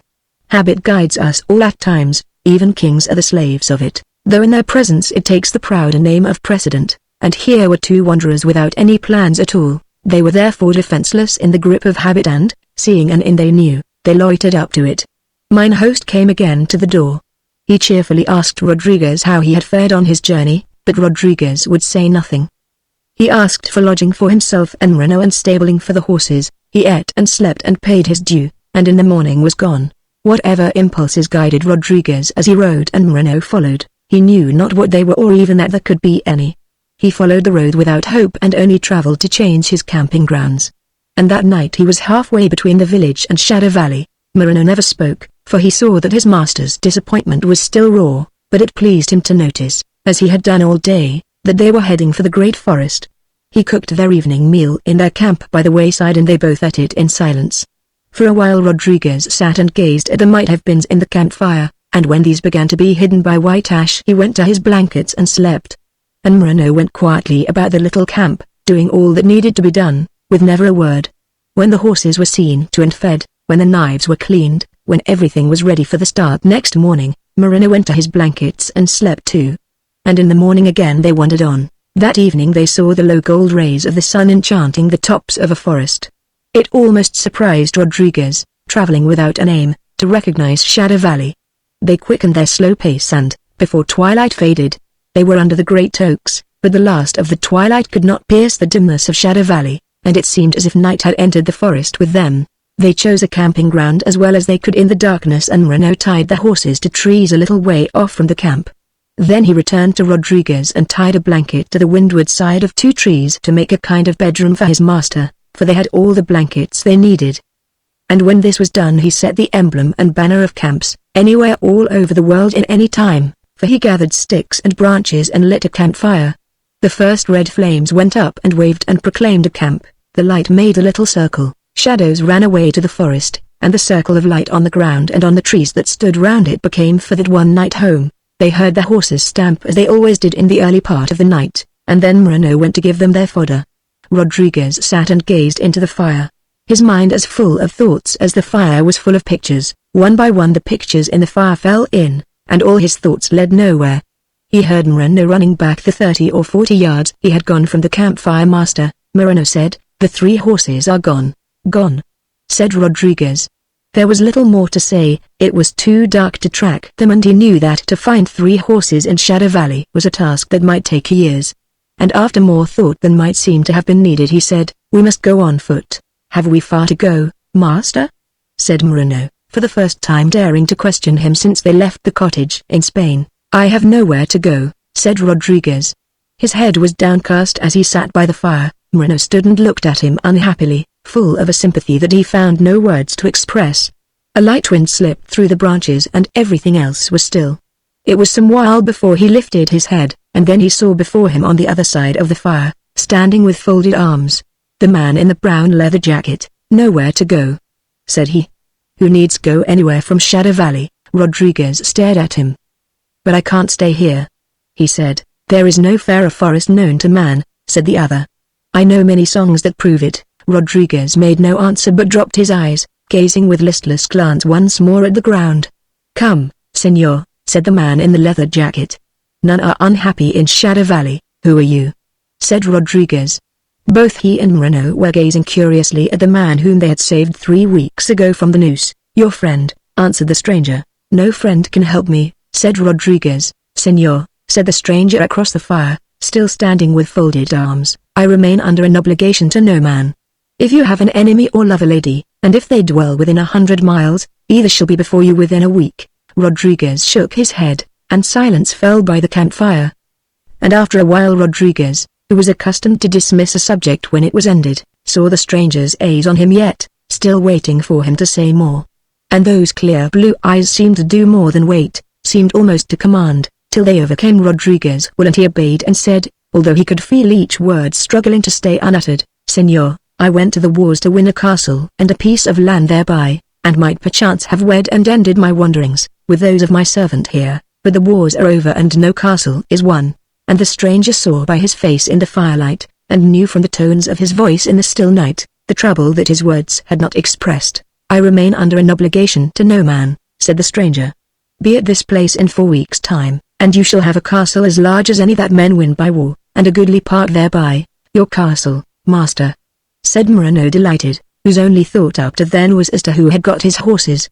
But Rodriguez only stared, and the stranger said no more but turned on his heel. And then Rodriguez awoke out of his silence and wonder. But where? He said. What castle? That you will see, said the stranger. But how? Said Rodriguez. What he meant was, how can I believe you? But he did not put it in words. My word was never broken, said the other. And that is a good boast to make, for those of us who can make it, if we need boast at all. Whose word? Said Rodriguez, looking him in the eyes. The smoke from the fire between them was thickening greyly as though something had been cast on it. The word, he said, of the King of Shadow Valley. Rodriguez, gazing through the increasing smoke, saw not to the other side. He rose and walked round the fire, but the strange man was gone. Rodriguez came back to his place by the fire and sat longer in silence. Moreno was bubbling over to speak, but respected his master's silence, for Rodriguez was gazing into the deeps of the fire, seeing pictures there that were brighter than any that he had known. They were so clear now that they seemed almost true. He saw Serafina's face there looking full at him. He watched it long until other pictures hid it, visions that had no meaning for Rodriguez. And not till then he spoke. And when he spoke his face was almost smiling. "Well, Moreno," he said, "have we come by that castle at last?" "That man does not lie, master," he answered, and his eyes were glittering with shrewd conviction. "What shall we do then?" said Rodriguez. "Let us go to some village, master," said Moreno. "Until the time," he said. "What village?" Rodriguez asked. "I know not, master," answered Moreno, his face a puzzle of innocence and wonder, and Rodriguez fell back into thought again. And the dancing flames calmed down to a deep, quiet glow, and soon Rodriguez stepped back a yard or two from the fire to where Moreno had prepared his bed, and, watching the fire still, and turning over thoughts that flashed and changed as fast as the embers, he went to wonderful dreams that were no more strange or elusive than that valley's wonderful king. When he spoke in the morning the campfire was newly lit and there was a smell of bacon, and Moreno, out of breath and puzzled, was calling to him. "Master," he said, "I was mistaken about those horses." "Mistaken?" said Rodriguez. "They were just as I left them, master, all tied to the tree with my knots." Rodriguez left it at that. Moreno could make mistakes and the forest was full of wonders, anything might happen. "We will ride," he said. Moreno's breakfast was as good as ever, and, when he had packed up those few belongings that make a dwelling place of any chance spot in the wilderness, they mounted the horses, which were surely there, and rode away through sunlight and green leaves. They rode slow, for the branches were low over the path, and whoever canters in the forest and closes his eyes against a branch has to consider whether he will open them to be whipped by the next branch or close them till he bumps his head into a tree. And it suited Rodriguez to loiter, for he thought thus to meet the King of Shadow Valley again nor his green bowman and learn the answers to innumerable questions about his castle which were wandering through his mind.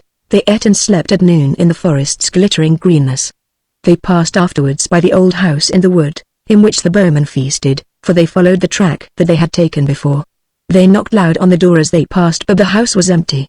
They heard the sound of a multitude felling trees, but whenever they approached the sound of chopping ceased. Again and again they left the track and rode towards the sound of chopping, and every time the chopping died away just as they drew close. They saw many a tree half felled, but never a green bowman. And at last they left it as one of the wonders of the forest and returned to the track lest they lose it. For the track was more important to them than curiosity, and evening had come and was filling the forest with dimness, and shadows stealing across the track were beginning to hide it away. In the distance they heard the invisible woodman chopping, and then they camped again and lit their fire, and night came down and the two wanderers slept. The nightingale sang until he woke the cuckoo, and the cuckoo filled the leafy air so full of his two limpid notes that the dreams of Rodriguez heard them and went away, back over their border to dreamland. Rodriguez awoke Moreno, who lit his fire, and soon they had struck their camp and were riding on. By noon they saw that if they hurried on they could come to Lowlight by nightfall. But this was not Rodriguez's plan, for he had planned to ride into Lowlight, as he had done once before, at the hour when Serafina sat in her balcony in the cool of the evening, as Spanish ladies in those days sometimes did. So they tarried long by their resting place at noon and then rode slowly on. And when they camped at night they were still in the forest. "Moreno," said Rodriguez over the campfire, "tomorrow brings me to Lowlight." "Aye, master," said Moreno, "we shall be there tomorrow." "That señor with whom I had a meeting there," said Rodriguez, He loves me not," said Moreno. "He would surely kill you," replied Rodriguez. Moreno looked sideways at his frying pan. "It would therefore be better," continued Rodriguez, "that you should stay in this camp while I give such greetings of ceremony in Lowlight as courtesy demands." "I will stay, master," said Moreno. Rodriguez was glad that this was settled, for he felt that to follow his dreams of so many nights to the balconied house in Lowlight with Moreno would be no better than visiting a house accompanied by a dog that had bitten one of the family. "I will stay," repeated Moreno. "But, master." The fat man's eyes were all supplication. "Yes," said Rodriguez. "Leave me your mandolin," implored Moreno. "My mandolin?" said Rodriguez. "Master," said Moreno, "that señor who likes my fat body so ill he would kill me." "Well?" said Rodriguez, for Moreno was hesitating. "He likes your mandolin no better, master." Rodriguez resented a slight to his mandolin as much as a slight to his sword, but he smiled as he looked at Moreno's anxious face. "He would kill you for your mandolin," Moreno went on eagerly. as he would kill me for my frying pan. And at the mention of that frying pan Rodriguez frowned, although it had given him many a good meal since the night it offended in low light. And he would sooner have gone to the wars without a sword than under the balcony of his heart's desire without a mandolin. So Rodriguez would hear no more of Moreno's request, and soon he left the fire and went to lie down. But Moreno sighed and sat gazing on into the embers unhappily, while thoughts plodded slow through his mind, leading to nothing. Late at night he threw fresh logs on the campfire, so that when they awoke there was still fire in the embers, and when they had eaten their breakfast Rodriguez said farewell to Moreno, saying that he had business in Lowlight that might keep him a few days. But Moreno said not farewell then, for he would follow his master as far as the midday halt to cook his next meal. And when noon came they were beyond the forest. Once more Moreno cooked bacon. Then while Rodriguez slept Moreno took his cloak and did all that could be done by brushing and smoothing to give back to it that air that it sometime had, before it had flapped upon so many winds and wrapped Rodriguez on such various beds, and met the vicissitudes that make this story. For the plume he could do little, and his master awoke, late in the afternoon, and went to his horse and gave Moreno his orders. He was to go back with 2 of the horses to their last camp in the forest and take with him all their kit except one blanket and make himself comfortable there and wait till Rodriguez came, and then Rodriguez rode slowly away, and Moreno stood gazing mournfully and warningly at the mandolin, and the warnings were not lost upon Rodriguez, though he would never admit that he saw in Moreno's staring eyes any wise hint that he heeded, and Moreno sighed, and went and untethered his horses, and soon he was riding lonely back to the forest. And Rodriguez taking the other way saw at once the towers of Lowlight. Does my reader think that he then set spurs to his horse, galloping towards that house about whose balcony his dreams flew every night? No, it was far from evening, far yet from the color and calm in which the light with never a whisper says farewell to earth, but with a gesture that the horizon hides takes silent leave of the fields on which she has danced with joy, far yet from the hour that shone for Serafina like a great halo round her and round her mother's house. We cannot believe that 1 hour more than another shone upon Serafina, or that the dim end of the evening was only hers, but these are the chronicles of Rodriguez, who of all the things that befell him treasured most his memory of Serafina in the twilight, and who held that this hour was hers as much as her raiment and her balcony. Such therefore it is in these chronicles. And so he loitered, waiting for the slow sun to set, and when at last a tint on the walls of Lowlight came with the magic of earth's most fairy hour he rode in slowly, not perhaps wholly unwitting, for all his anxious thoughts of Serafina, that a little air of romance from the spring and the evening followed this lonely rider. From some way off he saw that balcony that had drawn him back from the other side of the far Pyrenees. Sometimes he knew that it drew him and mostly he knew it not, yet always that curved balcony brought him nearer, ever since he turned from the field of the False Don Alvidar. The balcony held him with invisible threads, such as those with which earth draws in the birds at evening. And there was Serafina in her balcony. When Rodriguez saw Serafina sitting there in the twilight, just as he had often dreamed, he looked no more but lowered his head to the withered rose that he carried now in his hand, the rose that he had found by that very balcony under another moon. And, gazing still at the rose, he rode on under the balcony, and past it, until his hoof-beats were heard no more in Lowlight and he and his horse were one dim shape between the night and the twilight. And still he held on.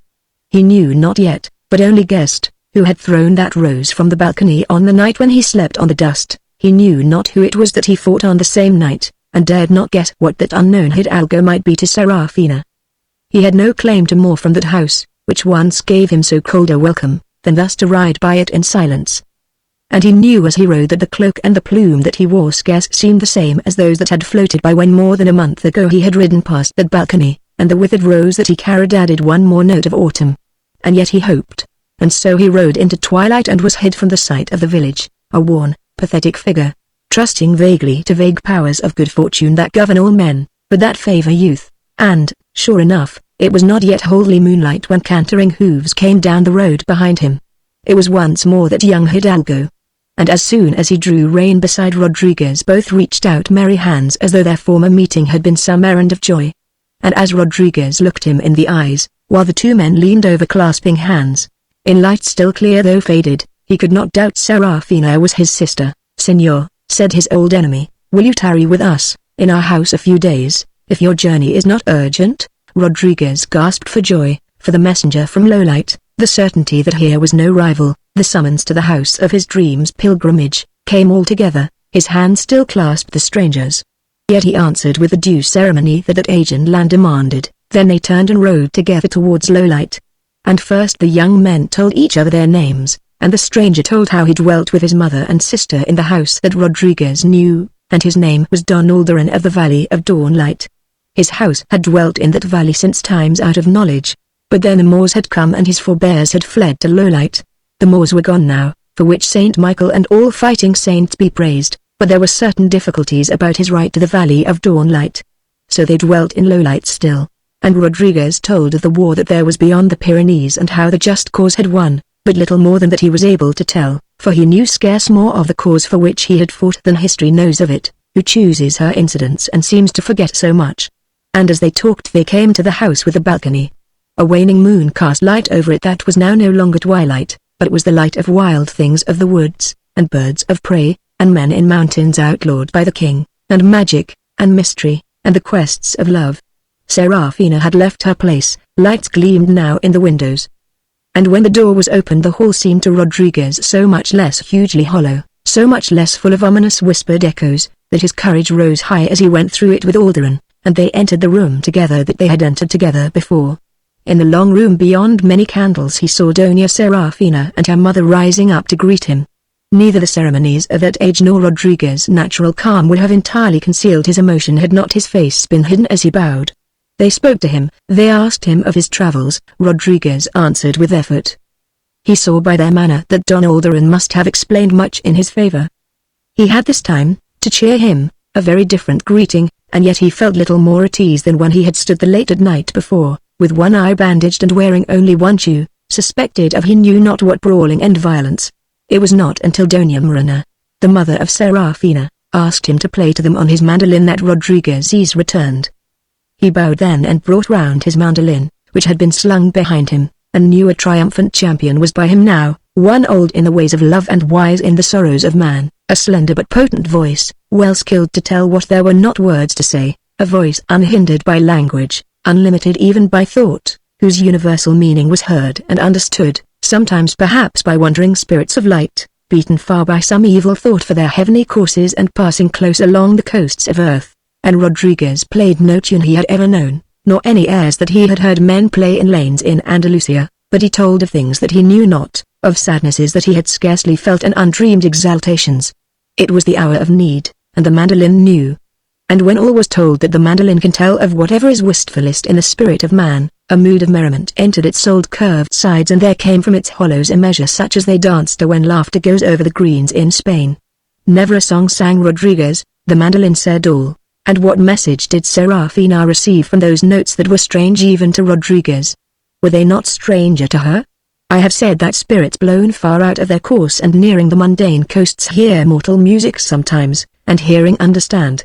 And if they cannot understand those snatches of song, all about mortal things and human needs, that are wafted rarely to them by chance passions, how much more surely a young mortal heart, so near Rodriguez, heard what he would say and understood the message however strange.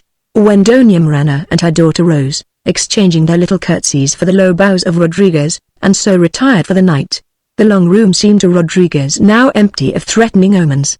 The great portraits that the moon had lit, and that had frowned at him in the moonlight when he came here before, frowned at him now no longer. The anger that he had known to lurk in the darkness on pictured faces of dead generations had gone with the gloom that it haunted. They were all passionless now in the quiet light of the candles. He looked again at the portraits eye to eye, remembering looks they had given him in the moonlight, and all looked back at him with ages of apathy, and he knew that whatever glimmer of former selves there lurks about portraits of the dead and gone was thinking only of their own past days in years remote from Rodriguez. Whether their anger had flashed for a moment over the ages on that night a month from now, or whether it was only the moonlight, he never knew. Their spirits were back now surely amongst their own days, whence they deign not to look on the days that make these chronicles. Not till then did Rodriguez admit, or even know, that he had not eaten since his noonday meal. But now he admitted this to Don Alderon's questions, and Don Alderon led him to another chamber and there regaled him with all the hospitality for which that time was famous. And when Rodriguez had eaten, Don Alderon sent for wine, and the butler brought it in an olden flagon, dark wine of the precious vintage, and soon the two young men were drinking together and talking of the wickedness of the Moors. And while they talked the night grew late and chilly and still, and the hour came when moths are fewer and young men think of bed. Then Don Alderon showed his guest to an upper room, a long room dim with red hangings, and carvings in walnut and oak, which the one candle he carried barely lit but only set queer shadows scampering.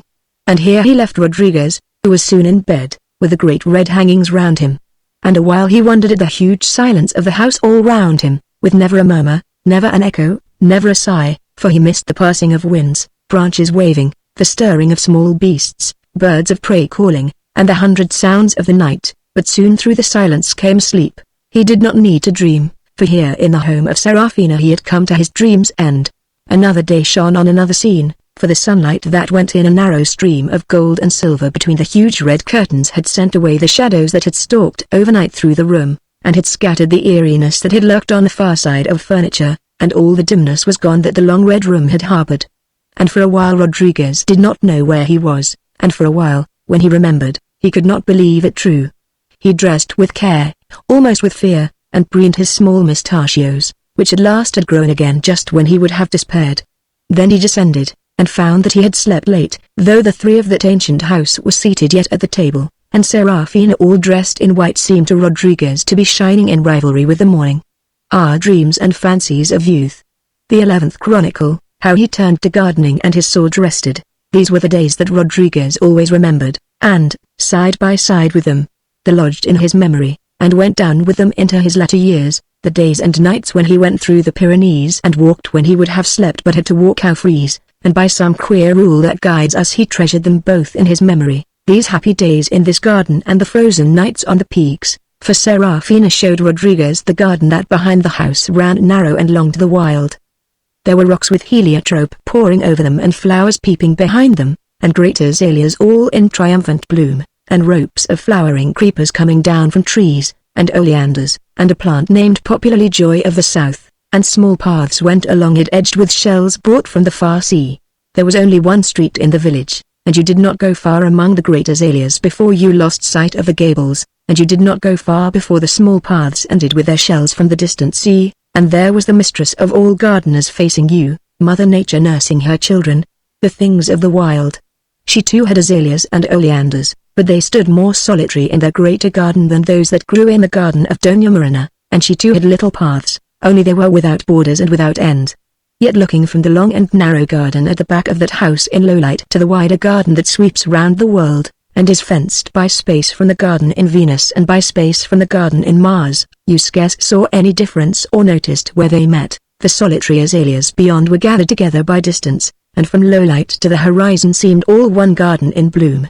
And afterwards, all his years, whenever Rodriguez heard the name of Spain, spoken by loyal men, it was thus that he thought of it, as he saw it now. And here he used to walk with Serafina when she tended flowers in the cool of the morning or went at evening to water favorite blooms. And Rodriguez would bring with him his mandolin, and sometimes he touched it lightly or even sang, as they rested on some carved seat at the garden's end, looking out towards shadowy shrubs on the shining hill. But mostly he heard her speak of the things she loved, of what moths flew to their garden, and which birds sang, and how the flowers grew. Serafina sat no longer in her balcony but, disguising idleness by other names, they loitered along those paths that the seashells narrowed, yet there was a grace in their loitering such as we have not in our dances now.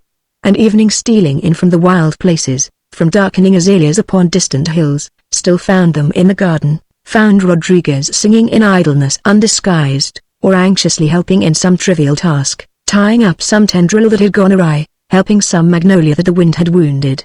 Almost unnoticed by him the sunlight would disappear, and the colored blaze of the sunset, and then the gloaming, till the colors of all the flowers queerly changed and they shone with that curious glow which they wear in the dusk.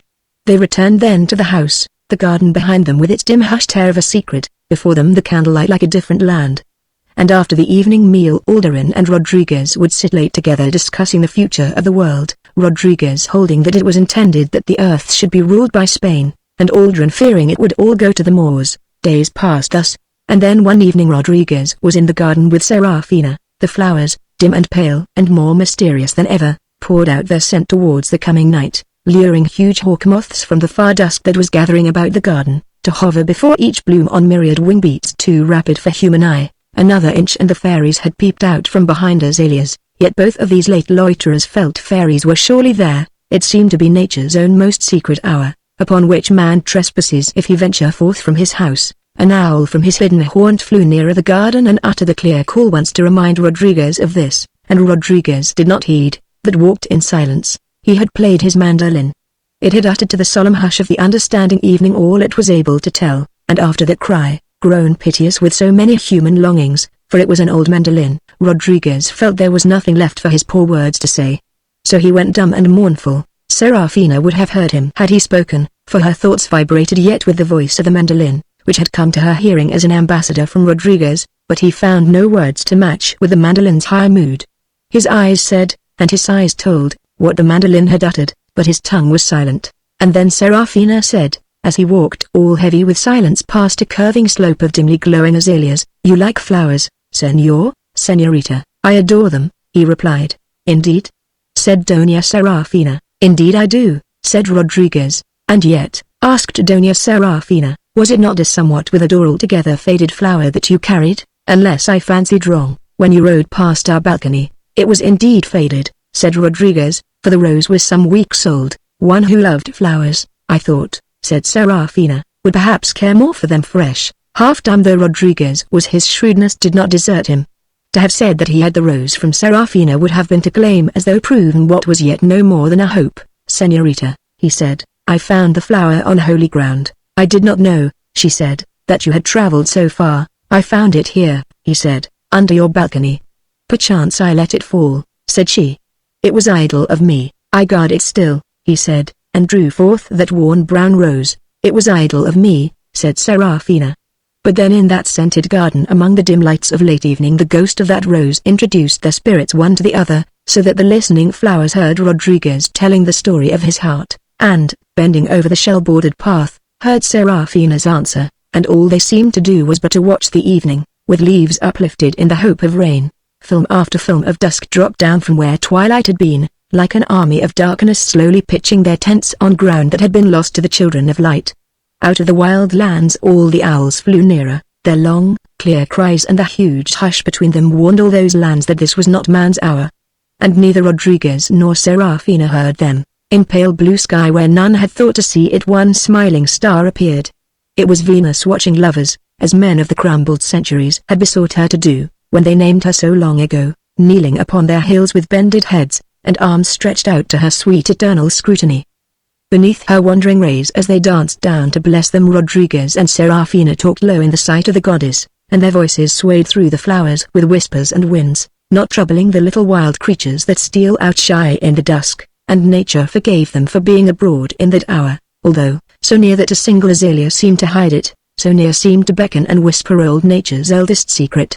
When flowers glimmered and Venus smiled and all things else were dim, they turned on one of those little paths hand in hand homeward. Doña Marina glanced once at her daughter's eyes and said nothing. Don Aldrin renewed his talk with Rodriguez, giving reasons for his apprehension of the conquest of the world by the Moors, which he had thought of since last night, and Rodriguez agreed with all that Don Aldrin said, but understood little, being full of dreams that seemed to dance on the further side of the candlelight to a strange, new, unheard tune that his heart was aware of. He gazed much at Serafina and said little. He drank no wine that night with Don Aldrin. What need had he of wine? On wonderful journeys that my pen cannot follow, for all the swiftness of the wing from which it came, on darting journeys outspeeding the lithe swallow or that great wanderer the white-fronted goose.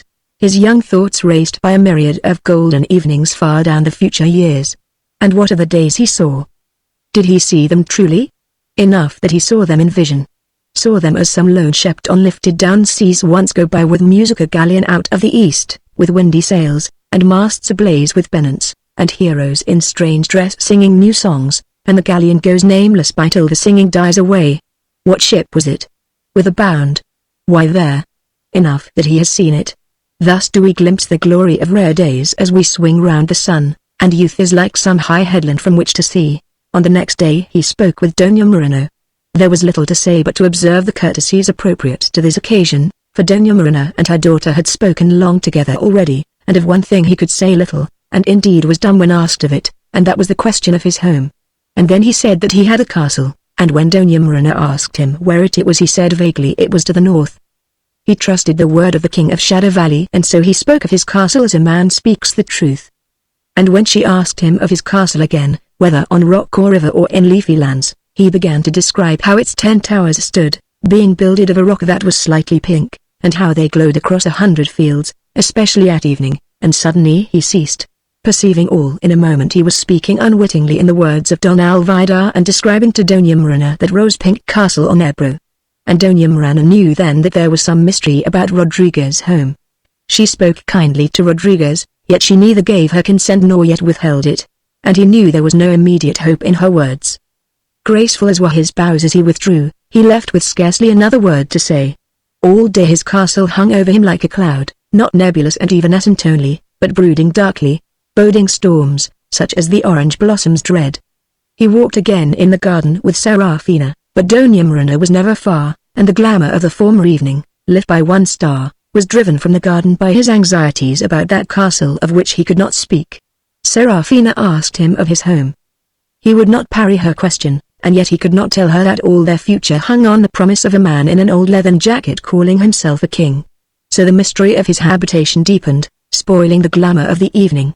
He spoke, instead, of the forest, hoping she might know something of that strange monarch to whom they dwelt so near, but she glanced uneasily towards Shadow Valley and told him that none in Lowlight went that way.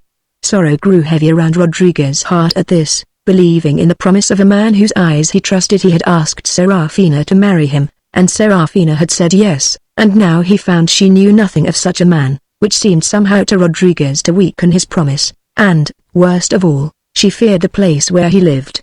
He welcomed the approach of Doña Marina, and all three returned to the house. For the rest of that evening he spoke little, but he had formed his project. When the two ladies retired, Rodriguez, who had seemed tongue-tied for many hours, turned to Don Aldrin. His mother had told Don Aldrin nothing yet, for she was troubled by the mystery of Rodriguez's castle, and would give him time to make it clear if he could, for there was something about Rodriguez of which with many pages I have tried to acquaint my reader, but which was clear when first she saw him to Doña Marina. In fact, she liked him at once, as I hope that perhaps by now my reader may. He turned to Don Aldrin, who was surprised to see the vehemence with which his guest suddenly spoke after those hours of silence, and Rodriguez told him the story of his love and the story of both his castles, that which had vanished from the bank of the Ebro and that which was promised him by the King of Shadow Valley. And often Don Aldrin interrupted. "Oh, Rodriguez," he said, "you are welcome to our ancient, unfortunate house," and later he said, "I have met no man that had a prettier way with a sword," but Rodriguez held on to the end, telling all he had to tell, and especially that he was landless and penniless but for that one promise, and as for the sword, he said, he was but as a child playing before the sword of Don Aldrin. And this Don Aldrin said was in no wise so, though there were a few cunning passes that he had learned, hoping that the day might come for him to do God a service thereby by slaying some of the Moors, and heartily he gave his consent and felicitation. But this Rodriguez would not have. "Come with me," he said, "to the forest, to the place where I met this man, and if we find him not there we will go to the house in which his bowmen feast and there have news of him, and he shall show us the castle of his promise, and, if it be such a castle as you approve, then your consent shall be given, but if not, gladly indeed," said Don Aldrin. "We will start tomorrow," and Rodriguez took his words literally, though his host had meant no more than what we should call one of these days, but Rodriguez was being consumed with a great impatience. And so they arranged it, and Don Aldrin went to bed with a feeling, which is favorable to dreams, that on the next day they went upon an adventure, for neither he nor anyone in that village had entered Shadow Valley. Once more next morning Rodriguez walked with Serafina, with something of the romance of the garden gone, for Doña Marina walked the two, and romance is like one of those sudden, wonderful colors that flash for a moment out of a drop of dew. A passing shadow obscures them, and ask another to see it, and the color is not the same. Move but a yard and the ray of enchantment is gone.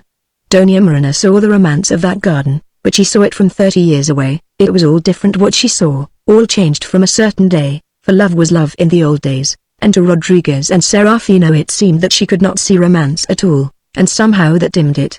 Almost their eyes seemed to search amongst the azaleas for the romance of that other evening. And then Rodriguez told Serafina that he was riding away with her brother to see about the affairs of his castle, and that they would return in a few days. Scarcely a hint he gave that those affairs might not prosper, for he trusted the word of the King of Shadow Valley. His confidence had returned, and soon, with swords at side and cloaks floating brilliant on light winds of April, Rodriguez and Aldrin rode away together. Soon in the distance they saw Shadow Valley. And then Rodriguez bethought him of Murno and of the foul wrong he committed against Don Aldrin with his frying pan, and how he was there in the camp to which he was bringing his friend. And so he said, "That vile knave Moreno still lives and insists on serving me. If he be near," said Don Aldrin, "I pray you to disarm him of his frying pan for the sake of my honor, which does not suffer me to be stricken with culinary weapons, but only with the sword, the lance, or even bolts of cannon or arquebus." He was thinking of yet more weapons when Rodriguez put spurs to his horse. "He is near," he said, "I will ride on and disarm him." So Rodriguez came cantering into the forest while Don Aldrin ambled a mile or so behind him. And there he found his old camp and saw Moreno, sitting upon the ground by a small fire. Moreno sprang up at once with joy in his eyes, his face wreathed with questions, which he did not put into words for he did not pry openly into his master's affairs. "Moreno," said Rodriguez, "give me your frying pan." "My frying pan?" said Moreno. "Yes," said Rodriguez. And when he held in his hand that blackened, greasy utensil he told Moreno, "That senor you met in Lowlight rides with me." The cheerfulness faded out of Moreno's face as light fades at sunset. "Master," he said, "he will surely slay me now." "He will not slay you," said Rodriguez. "Master," Moreno said, "he hopes for my fat carcass as much as men hope for the unicorn, when they wear their bright green coats and hunt him with dogs in spring." I know not what legend Moreno stored in his mind, nor how much of it was true. "And when he finds me without my frying pan he will surely slay me." "That senor," said Rodriguez emphatically, "must not be hit with the frying pan." "That is a hard rule, master," said Moreno. And Rodriguez was indignant, when he heard that anyone should thus blaspheme against an obvious law of chivalry, while Moreno's only thought was upon the injustice of giving up the sweets of life for the sake of a frying pan. Thus they were at cross purposes. And for some while they stood silent, while Rodriguez hung the reins of his horse over the broken branch of a tree. And then Don Aldrin rode into the wood. All then that was most pathetic in Moreno's sense of injustice looked out of his eyes as he turned them upon his master. But Don Aldrin scarcely glanced at all at Moreno, even when he handed to him the reins of his horse as he walked on towards Rodriguez. And there in that leafy place they rested all through the evening, for they had not started so early upon their journey as travelers should.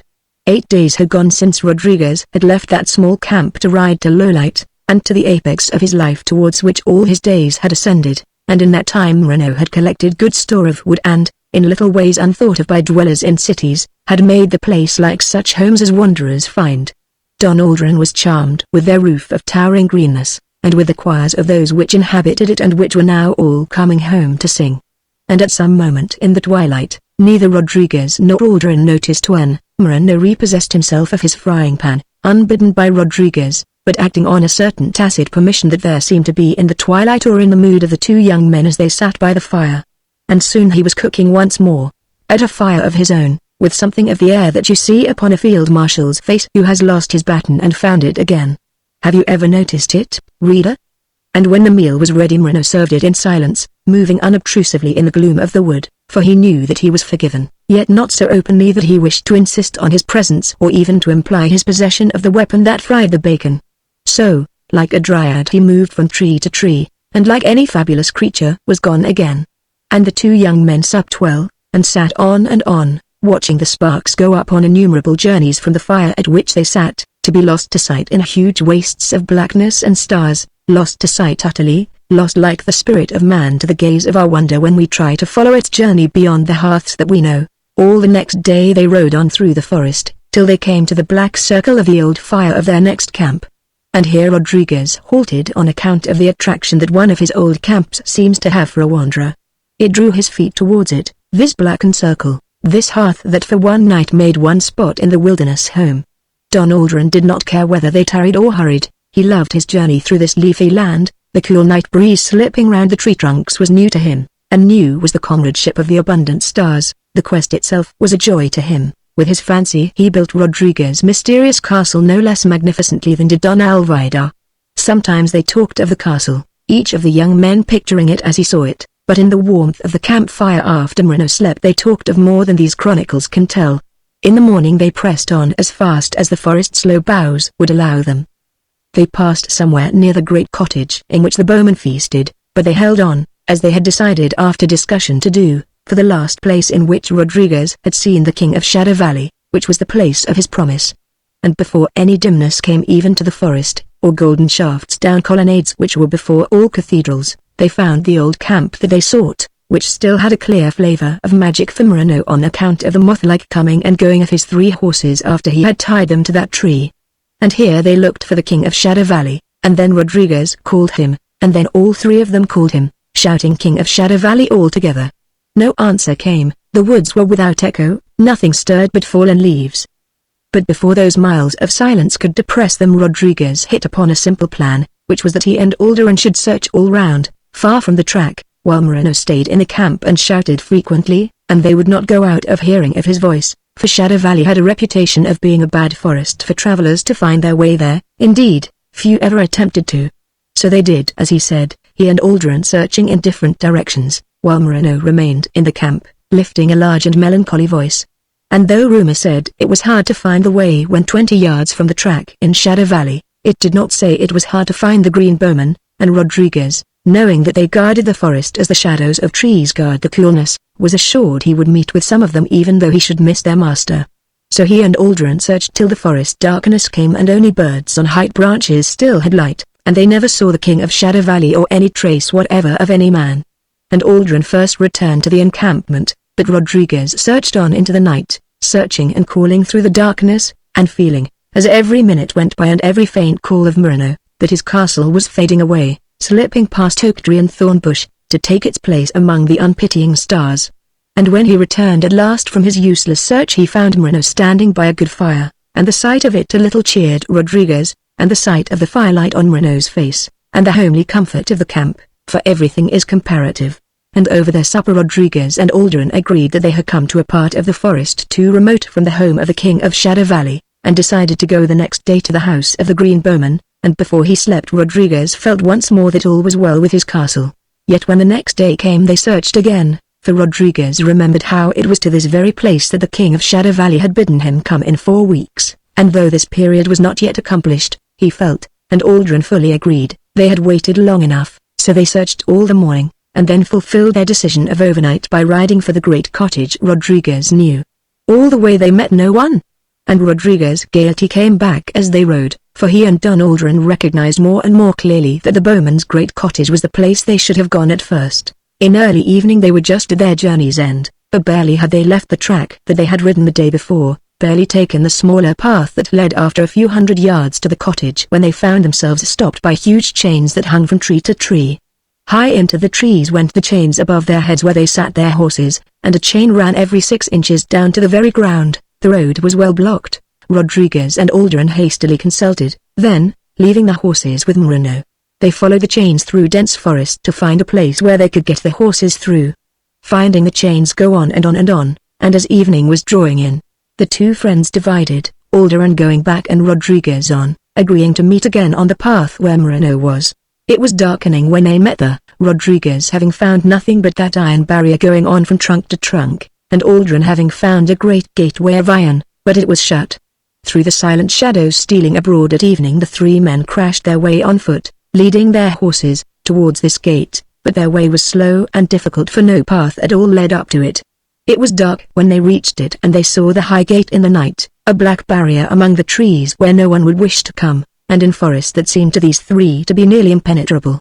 And what astonished Rodriguez most of all was that the chains had not been across the path when he had feasted with the Green Bowman. They stood there gazing, all 3, at the dark locked gate, and then they saw 2 shields that met in the midst of it, and Rodriguez mounted his horse and stretched up to feel what device there was on the beaten iron, and both the shields were blank. There they camped as well as men can when darkness has fallen before they reach their camping ground, and Moreno lit a great fire before the gate, and the smooth blank shields touching shoulders there up above them shone on Rodriguez and Alderan in the firelight. For a while they wondered at that strange gate that stood there dividing the wilderness, and then sleep came. As soon as they woke they called loudly, but no one guarded that gate, no step but theirs stirred in the forest. Then, leaving Moreno in the camp with its great gate that led nowhere, the 2 young men climbed up by branches and chains, and were soon on the other side of the gate and pressing on through the silence of the forest to find the cottage in which Rodriguez had slept. And almost at once the Green Bowmen appeared, 10 of them with their bows, in front of Rodriguez and Alderan. "Stop," said the 10 Green Bowmen. When the bowman said that, there was nothing else to do. "What do you seek?"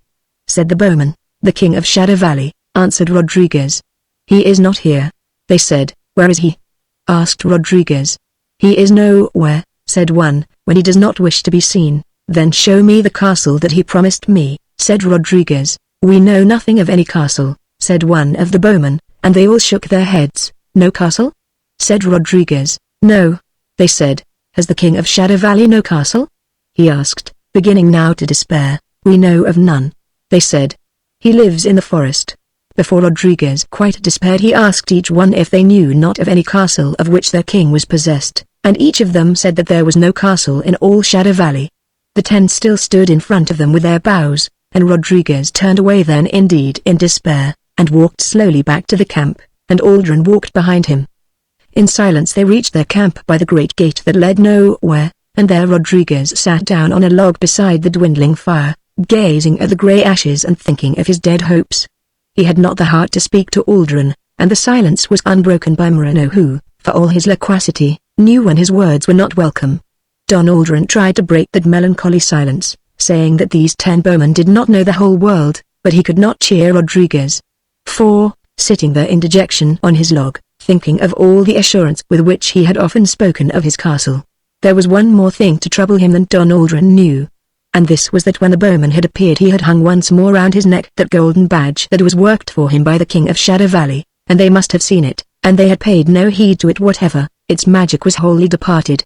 And one thing troubled him that Rodriguez did not know, a very potent factor in human sorrow. He had left in the morning so eagerly that he had had no breakfast, and this he entirely forgot and knew not how much of his dejection came from this cause, thinking that the loss of his castle was of itself enough. So with downcast head he sat empty and hopeless, and the little camp was silent. In this mournful atmosphere, while no one spoke, and no one seemed to watch, stood, when at last Rodriguez raised his head, with folded arms before the gate to nowhere, the king of Shadow Valley.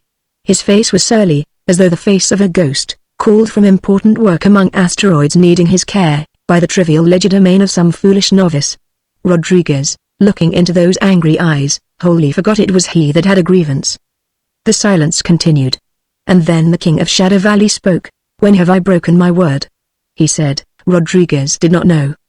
The man was still looking at him, still standing there with folded arms before the great gate, confronting him, demanding some kind of answer, and Rodriguez had nothing to say. "I came because you promised me the castle," he said at last. "I did not bid you come here." The man with the folded arms answered. "I went where you bade me," said Rodriguez, "and you were not there." "In 4 weeks, I said," answered the king angrily, and then Aldrin spoke. "Have you any castle for my friend?" he said. "No," said the king of Shadow Valley. "You promised him one," said Don Aldrin. The king of Shadow Valley raised with his left hand a horn that hung below his elbow by a green cord round his body.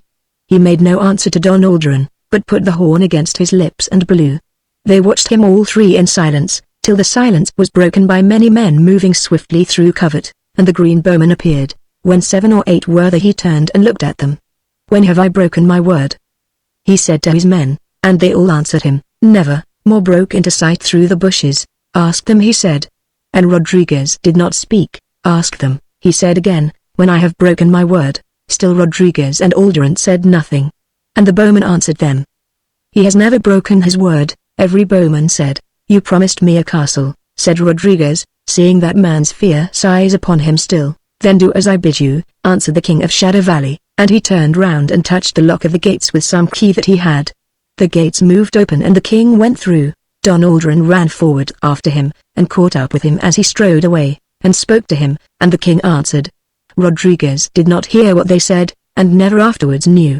These words he heard only, from the king of Shadow Valley as he and Don Aldrin parted. "And therefore, Senor, it were better for some holy man to do his blessed work before we come." And the king of Shadow Valley passed into the deeps of the wood. As the great gates were slowly swinging to, Don Aldrin came back thoughtfully.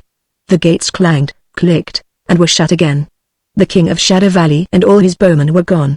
Don Aldrin went to his horse, and Rodriguez and Moreno did the same, drawn by the act of the only man of the three that seemed to have made up his mind. Don Aldrin led his horse back toward the path, and Rodriguez followed with his. When they came to the path they mounted in silence, and presently Moreno followed them, with his blankets rolled up in front of him on his horse and his frying pan slung behind him. "Which way?" said Rodriguez. "Home," said Don Aldrin. "But I cannot go to your home," said Rodriguez. "Come," said Don Aldrin, as one whose plans were made. Rodriguez, without a home, without plans, without hope, went with Don Aldrin as thistledown goes with a warm wind. They rode through the forest till it grew all so dim that only a faint tinge of greenness lay on the dark leaves. Above were patches of bluish sky like broken pieces of steel. And a star or two were out when they left the forest. And cantering on they came to low light when the Milky Way appeared. And there were Doña Marina and Serafina in the hall to greet them as they entered the door. "What news?" they asked, but Rodriguez hung back. He had no news to give. It was Don Aldrin that went forward, speaking cheerily to Serafina, and afterwards to his mother, with whom he spoke long and anxiously, pointing toward the forest sometimes, almost, as Rodriguez thought, in fear. And a little later, when the ladies had retired, Don Aldrin told Rodriguez over the wine, with which he had tried to cheer his forlorn companion, that it was arranged that he should marry Serafina. And when Rodriguez lamented that this was impossible, he replied that the king of Shadow Valley wished it. And when Rodriguez heard this, his astonishment equaled his happiness, for he marveled that Don Aldrin should not only believe that strange man's unsupported promise, but that he should even obey him as though he held him in awe. And on the next day Rodriguez spoke with Doña Marina as they walked in the glory of the garden. And Doña Marina gave him her consent as Don Aldrin had done, and when Rodriguez spoke humbly of postponement she glanced uneasily towards Shadow Valley, as though she too feared the strange man who ruled over the forest which she had never entered. And so it was that Rodriguez walked with his lady, with the sweet Serafina in that garden again. And walking there they forgot the need of house or land, forgot Shadow Valley with its hopes and its doubts, and all the anxieties of the thoughts that we take for the morrow. And when evening came and the birds sang in azaleas, and the shadows grew solemn and long, and winds blew cool from the blazing bed of the sun, into the garden now all strange and still, they forgot our earth and, beyond the mundane coasts, drifted on dreams of their own into aureate regions of twilight, to wander in lands wherein lovers walk briefly and only once. The 12th Chronicle, the building of Castle Rodriguez and the ending of these chronicles. When the king of Shadow Valley met Rodriguez, for the first time in the forest, and gave him his promise and left him by his campfire, he went back some way towards the bowman's cottage and blew his horn, and his 100 bowmen were about him almost at once. To these he gave their orders and they went back, whence they had come, into the forest's darkness. But he went to the bowman's cottage and paced before it, a dark and lonely figure of the night, and wherever he paced the ground he marked it with small sticks. And next morning the 100 bowmen came with axes as soon as the earliest light had entered the forest, and each of them chose out one of the giant trees that stood before the cottage, and attacked it. All day they swung their axes against the forest's elders, of which nearly 100 were fallen when evening came. And the stoutest of these, great trunks that were 4 feet through, were dragged by horses to the bowman's cottage and laid by the little sticks that the king of Shadow Valley had put overnight in the ground. The bowman's cottage and the kitchen that was in the wood behind it, and a few trees that still stood, were now all enclosed by 4 lines of fallen trees which made a large rectangle on the ground with a small square at each of its corners. And craftsmen came, and smoothed and hollowed the inner sides of the 4 rows of trees, working far into the night. So was the first day's work accomplished, and so was built the first layer of the walls of Castle Rodriguez. On the next day the bowmen again felled 100 trees. The top of the first layer was cut flat by carpenters. At evening the second layer was hoisted up after their undersides had been flattened to fit the layer below them. Quantities more were cast in to make the floor when they had been gradually smoothed and fitted. At the end of the second day a man could not see over the walls of Castle Rodriguez. And on the third day more craftsmen arrived, men from distant villages at the forest's edge, whence the king of Shadow Valley had summoned them, and they carved the walls as they grew. And 100 trees fell that day, and the castle was another layer higher. And all the while a park was growing in the forest, as they felled the great trees, but the greatest trees of all the bowmen spared, oaks that had stood there for ages and ages of men. They left them to grip the earth for a while longer, for a few more human generations. On the 4th day the 2 windows at the back of the bowman's cottage began to darken, and that evening Castle Rodriguez was 15 feet high. And still the 100 bowmen hewed at the forest, bringing sunlight bright onto grass that was shadowed by oaks for ages. And at the end of the 5th day they began to roof the lower rooms and make their second floor, and still the castle grew a layer a day, though the second story they built with thinner trees that were only 3 feet through, which were more easily carried to their place by the pulleys. And now they began to heap up rocks in a mass of mortar against the wall on the outside, till a steep slope guarded the whole of the lower part of the castle against fire from any attacker if war should come that way, in any of the centuries that were yet to be, and the deep windows they guarded with bars of iron. The shape of the castle showed itself clearly now, rising on each side of the bowman's cottage and behind it, with a tower at each of its corners. To the left of the old cottage the main doorway opened to the great hall, in which a pile of a few huge oaks was being transformed into a massive stair.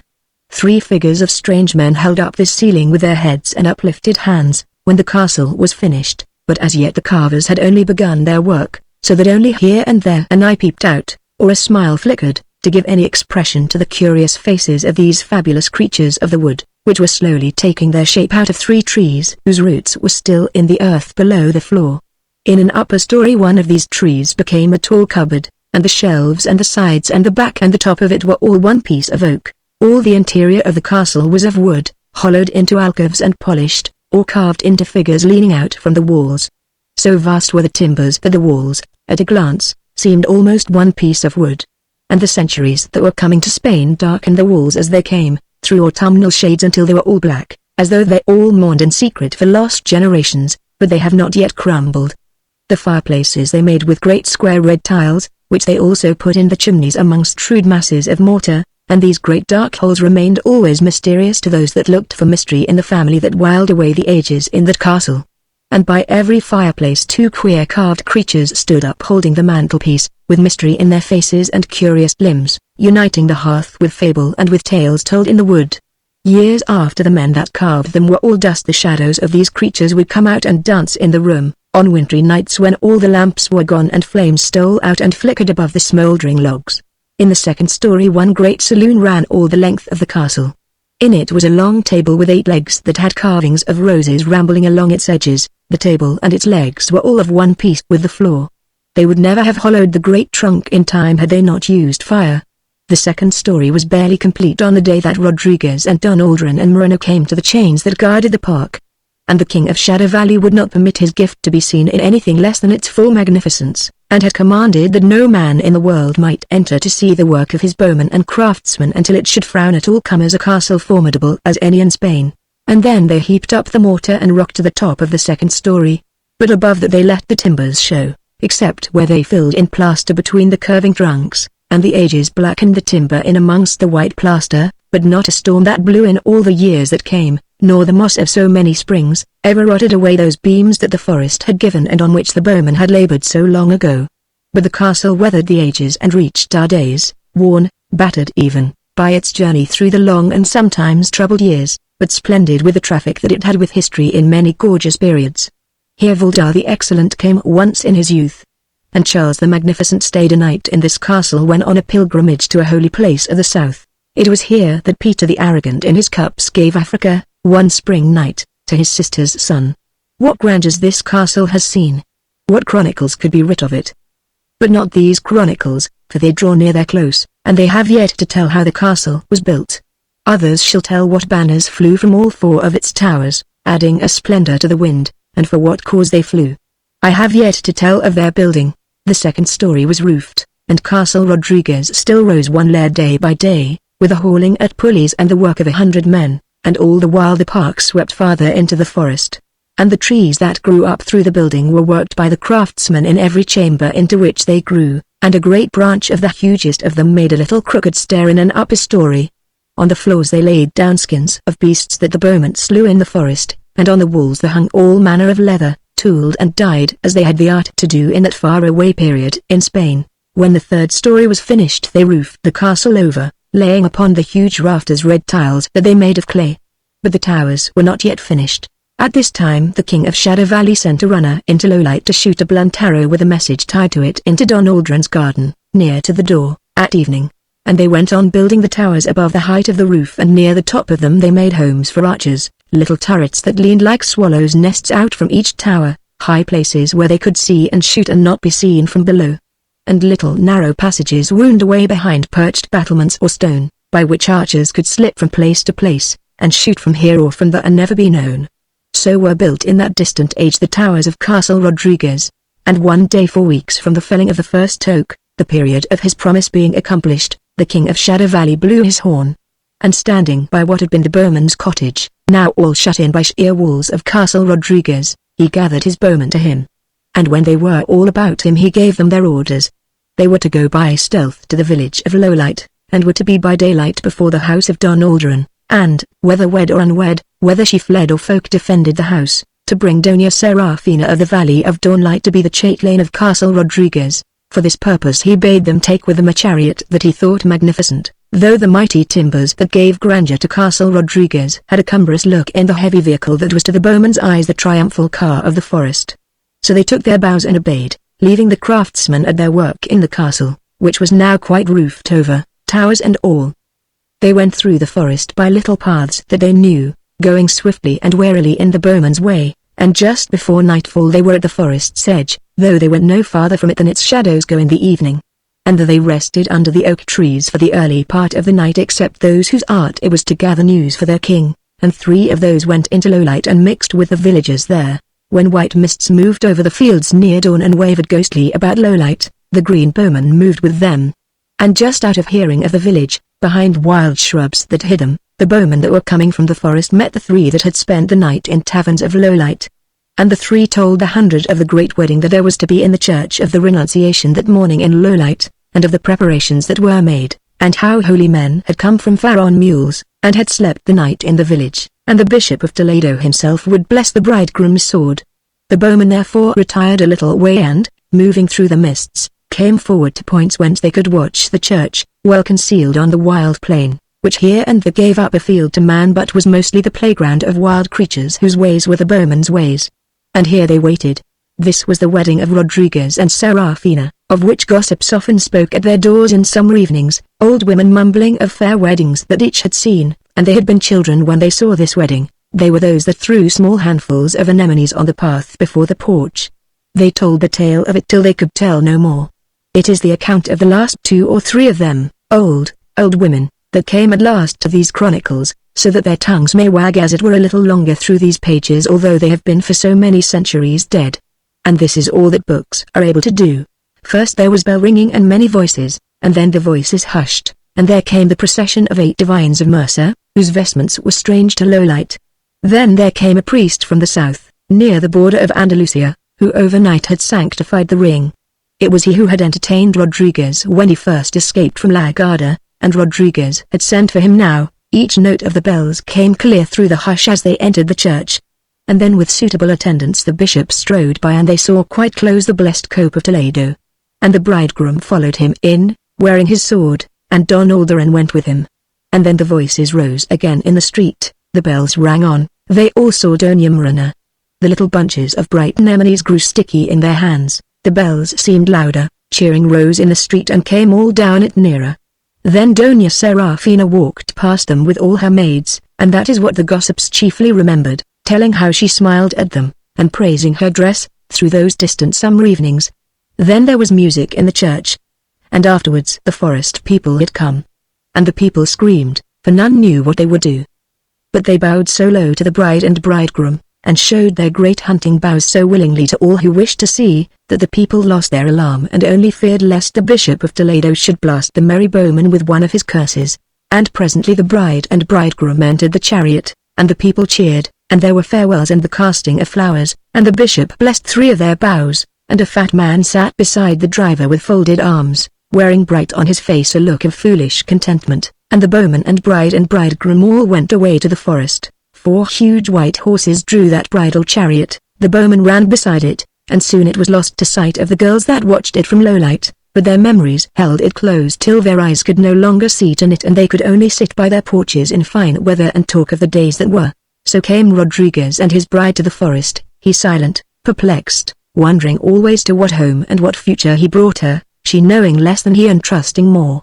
And on the untended road that the bowman shared with stags and with rare, very venturous travelers, the wheels of the woodland chariot sank so deep in the sandy earth that the escort of bowmen needed seldom to run any more, and he who sat by the driver climbed down and walked silent for once, perhaps awed by the occasion, though he was none other than Moreno. Serafina was delighted with the forest, but between Rodriguez and its beautiful grandeur his anxieties crowded thickly. He leaned over once from the chariot and asked one of the bowmen again about that castle, but the bowman only bowed and answered with a proverb of Spain, not easily carried so far from its own soil to thrive in our language, but signifying that the morrow showeth all things. He was silent then, for he knew that there was no way to a direct answer through those proverbs, and after a while perhaps there came to him some of Serafina's trustfulness. By evening they came to a wide avenue leading to great gates. Rodriguez did not know the avenue, he knew no paths so wide in Shadow Valley, but he knew those gates. They were the gates of iron that led nowhere. But now an avenue went from them upon the other side, and opened widely into a park dotted with clumps of trees. And the two great iron shields, they too had changed with the changes that had bewitched the forest, for their surfaces that had glowed so unmistakably blank, side by side in the firelight, not many nights before, blazoned now the armorial bearings of Rodriguez upon the one and those of the House of Dawnlight upon the other. Through the open gates they entered the young park that seemed to wonder at its own ancient trees, where wild deer drifted away from them like shadows through the evening, for the bowmen had driven in deer for miles through the forest. They passed a pool where water lilies lay in languid beauty for hundreds of summers, but as yet no flower peeped into the water, for the pond was all hallowed newly. A clump of trees stood right ahead of their way. They passed round it, and Castle Rodriguez came all at once into view. Serafina gasped joyously. Rodriguez saw its towers, its turrets for archers, its guarded windows deep in the mass of stone, its solemn row of battlements, but he did not believe what he saw. He did not believe that here at last was his castle, that here was his dream fulfilled and his journey done. He expected to wake suddenly in the cold in some lonely camp. He expected the Ebro to unfold its coils in the north and to come and sweep it away. It was but another strayed hope, he thought, taking the form of dream. But Castle Rodriguez still stood frowning there, and none of its towers vanished, or changed as things change in dreams, but the servants of the King of Shadow Valley opened the great door, and Serafina and Rodriguez entered, and all the 100 bowmen disappeared. Here we will leave them, and let these chronicles end. For whoever would tell more of Castle Rodriguez must wield one of those ponderous pens that hangs on the study wall in the House of Historians. Great days in the story of Spain shone on those iron-barred windows, and things were said in its banqueting chamber and planned in its inner rooms that sometimes turned that story this way or that, as rocks turn a young river.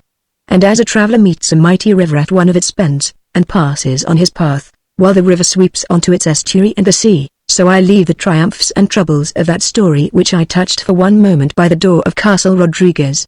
My concern is but with Rodriguez and Serafina, and to tell that they lived here in happiness, and to tell that the humble Moreno found his happiness too. For he became the magnificent steward of Castle Rodriguez, the major domo, and upon August occasions he wore as much red plush as he had ever seen in his dreams, when he saw this very event, sleeping by dying campfires. And he slept not upon straw but upon good heaps of wolf skins. But pining a little in the second year of his somewhat lonely splendor, he married one of the maidens of the forest, the child of a bowman that hunted boars with their king. And all the green bowmen came and built him a house by the gates of the park, whence he walked solemnly on proper occasions to wait upon his master. Moreno, good, faithful man, come forward for but a moment out of the golden age and bow across all those centuries to the reader, say one farewell to him in your Spanish tongue, though the sound of it be no louder than the sound of shadows moving, and so back to the dim splendor of the past, for the senor or senora shall hear your name no more. For years Rodriguez lived a chieftain of the forest, owning the overlordship of the King of Shadow Valley, whom he and Serafina would entertain with all the magnificence of which their castle was capable on such occasions as he appeared before the iron gates. They seldom saw him. Sometimes they heard his horn as he went by. They heard his bowmen follow. And all would pass and perhaps they would see none. But upon occasions he came. He came to the christening of the eldest son of Rodriguez and Serafina, for whom he was godfather. He came again to see the boy shoot for the first time with a bow. And later he came to give little presents, small treasures of the forest, to Rodriguez's daughters, who treated him always, not as sole lord of that forest that travelers dreaded, but as a friend of their very own that they had found for themselves. He had his favorites among them and none quite knew which they were. And one day he came in his old age to give Rodriguez a message. And he spoke long and tenderly of the forest as though all its glades were sacred, and soon after that day he died, and was buried with the mourning of all his men in the deeps of Shadow Valley, where only Rodriguez and the bowmen knew. And Rodriguez became, as the old king had commanded, the ruler of Shadow Valley and all its faithful men. With them he hunted and defended the forest, holding all its ways to be sacred, as the old king had taught.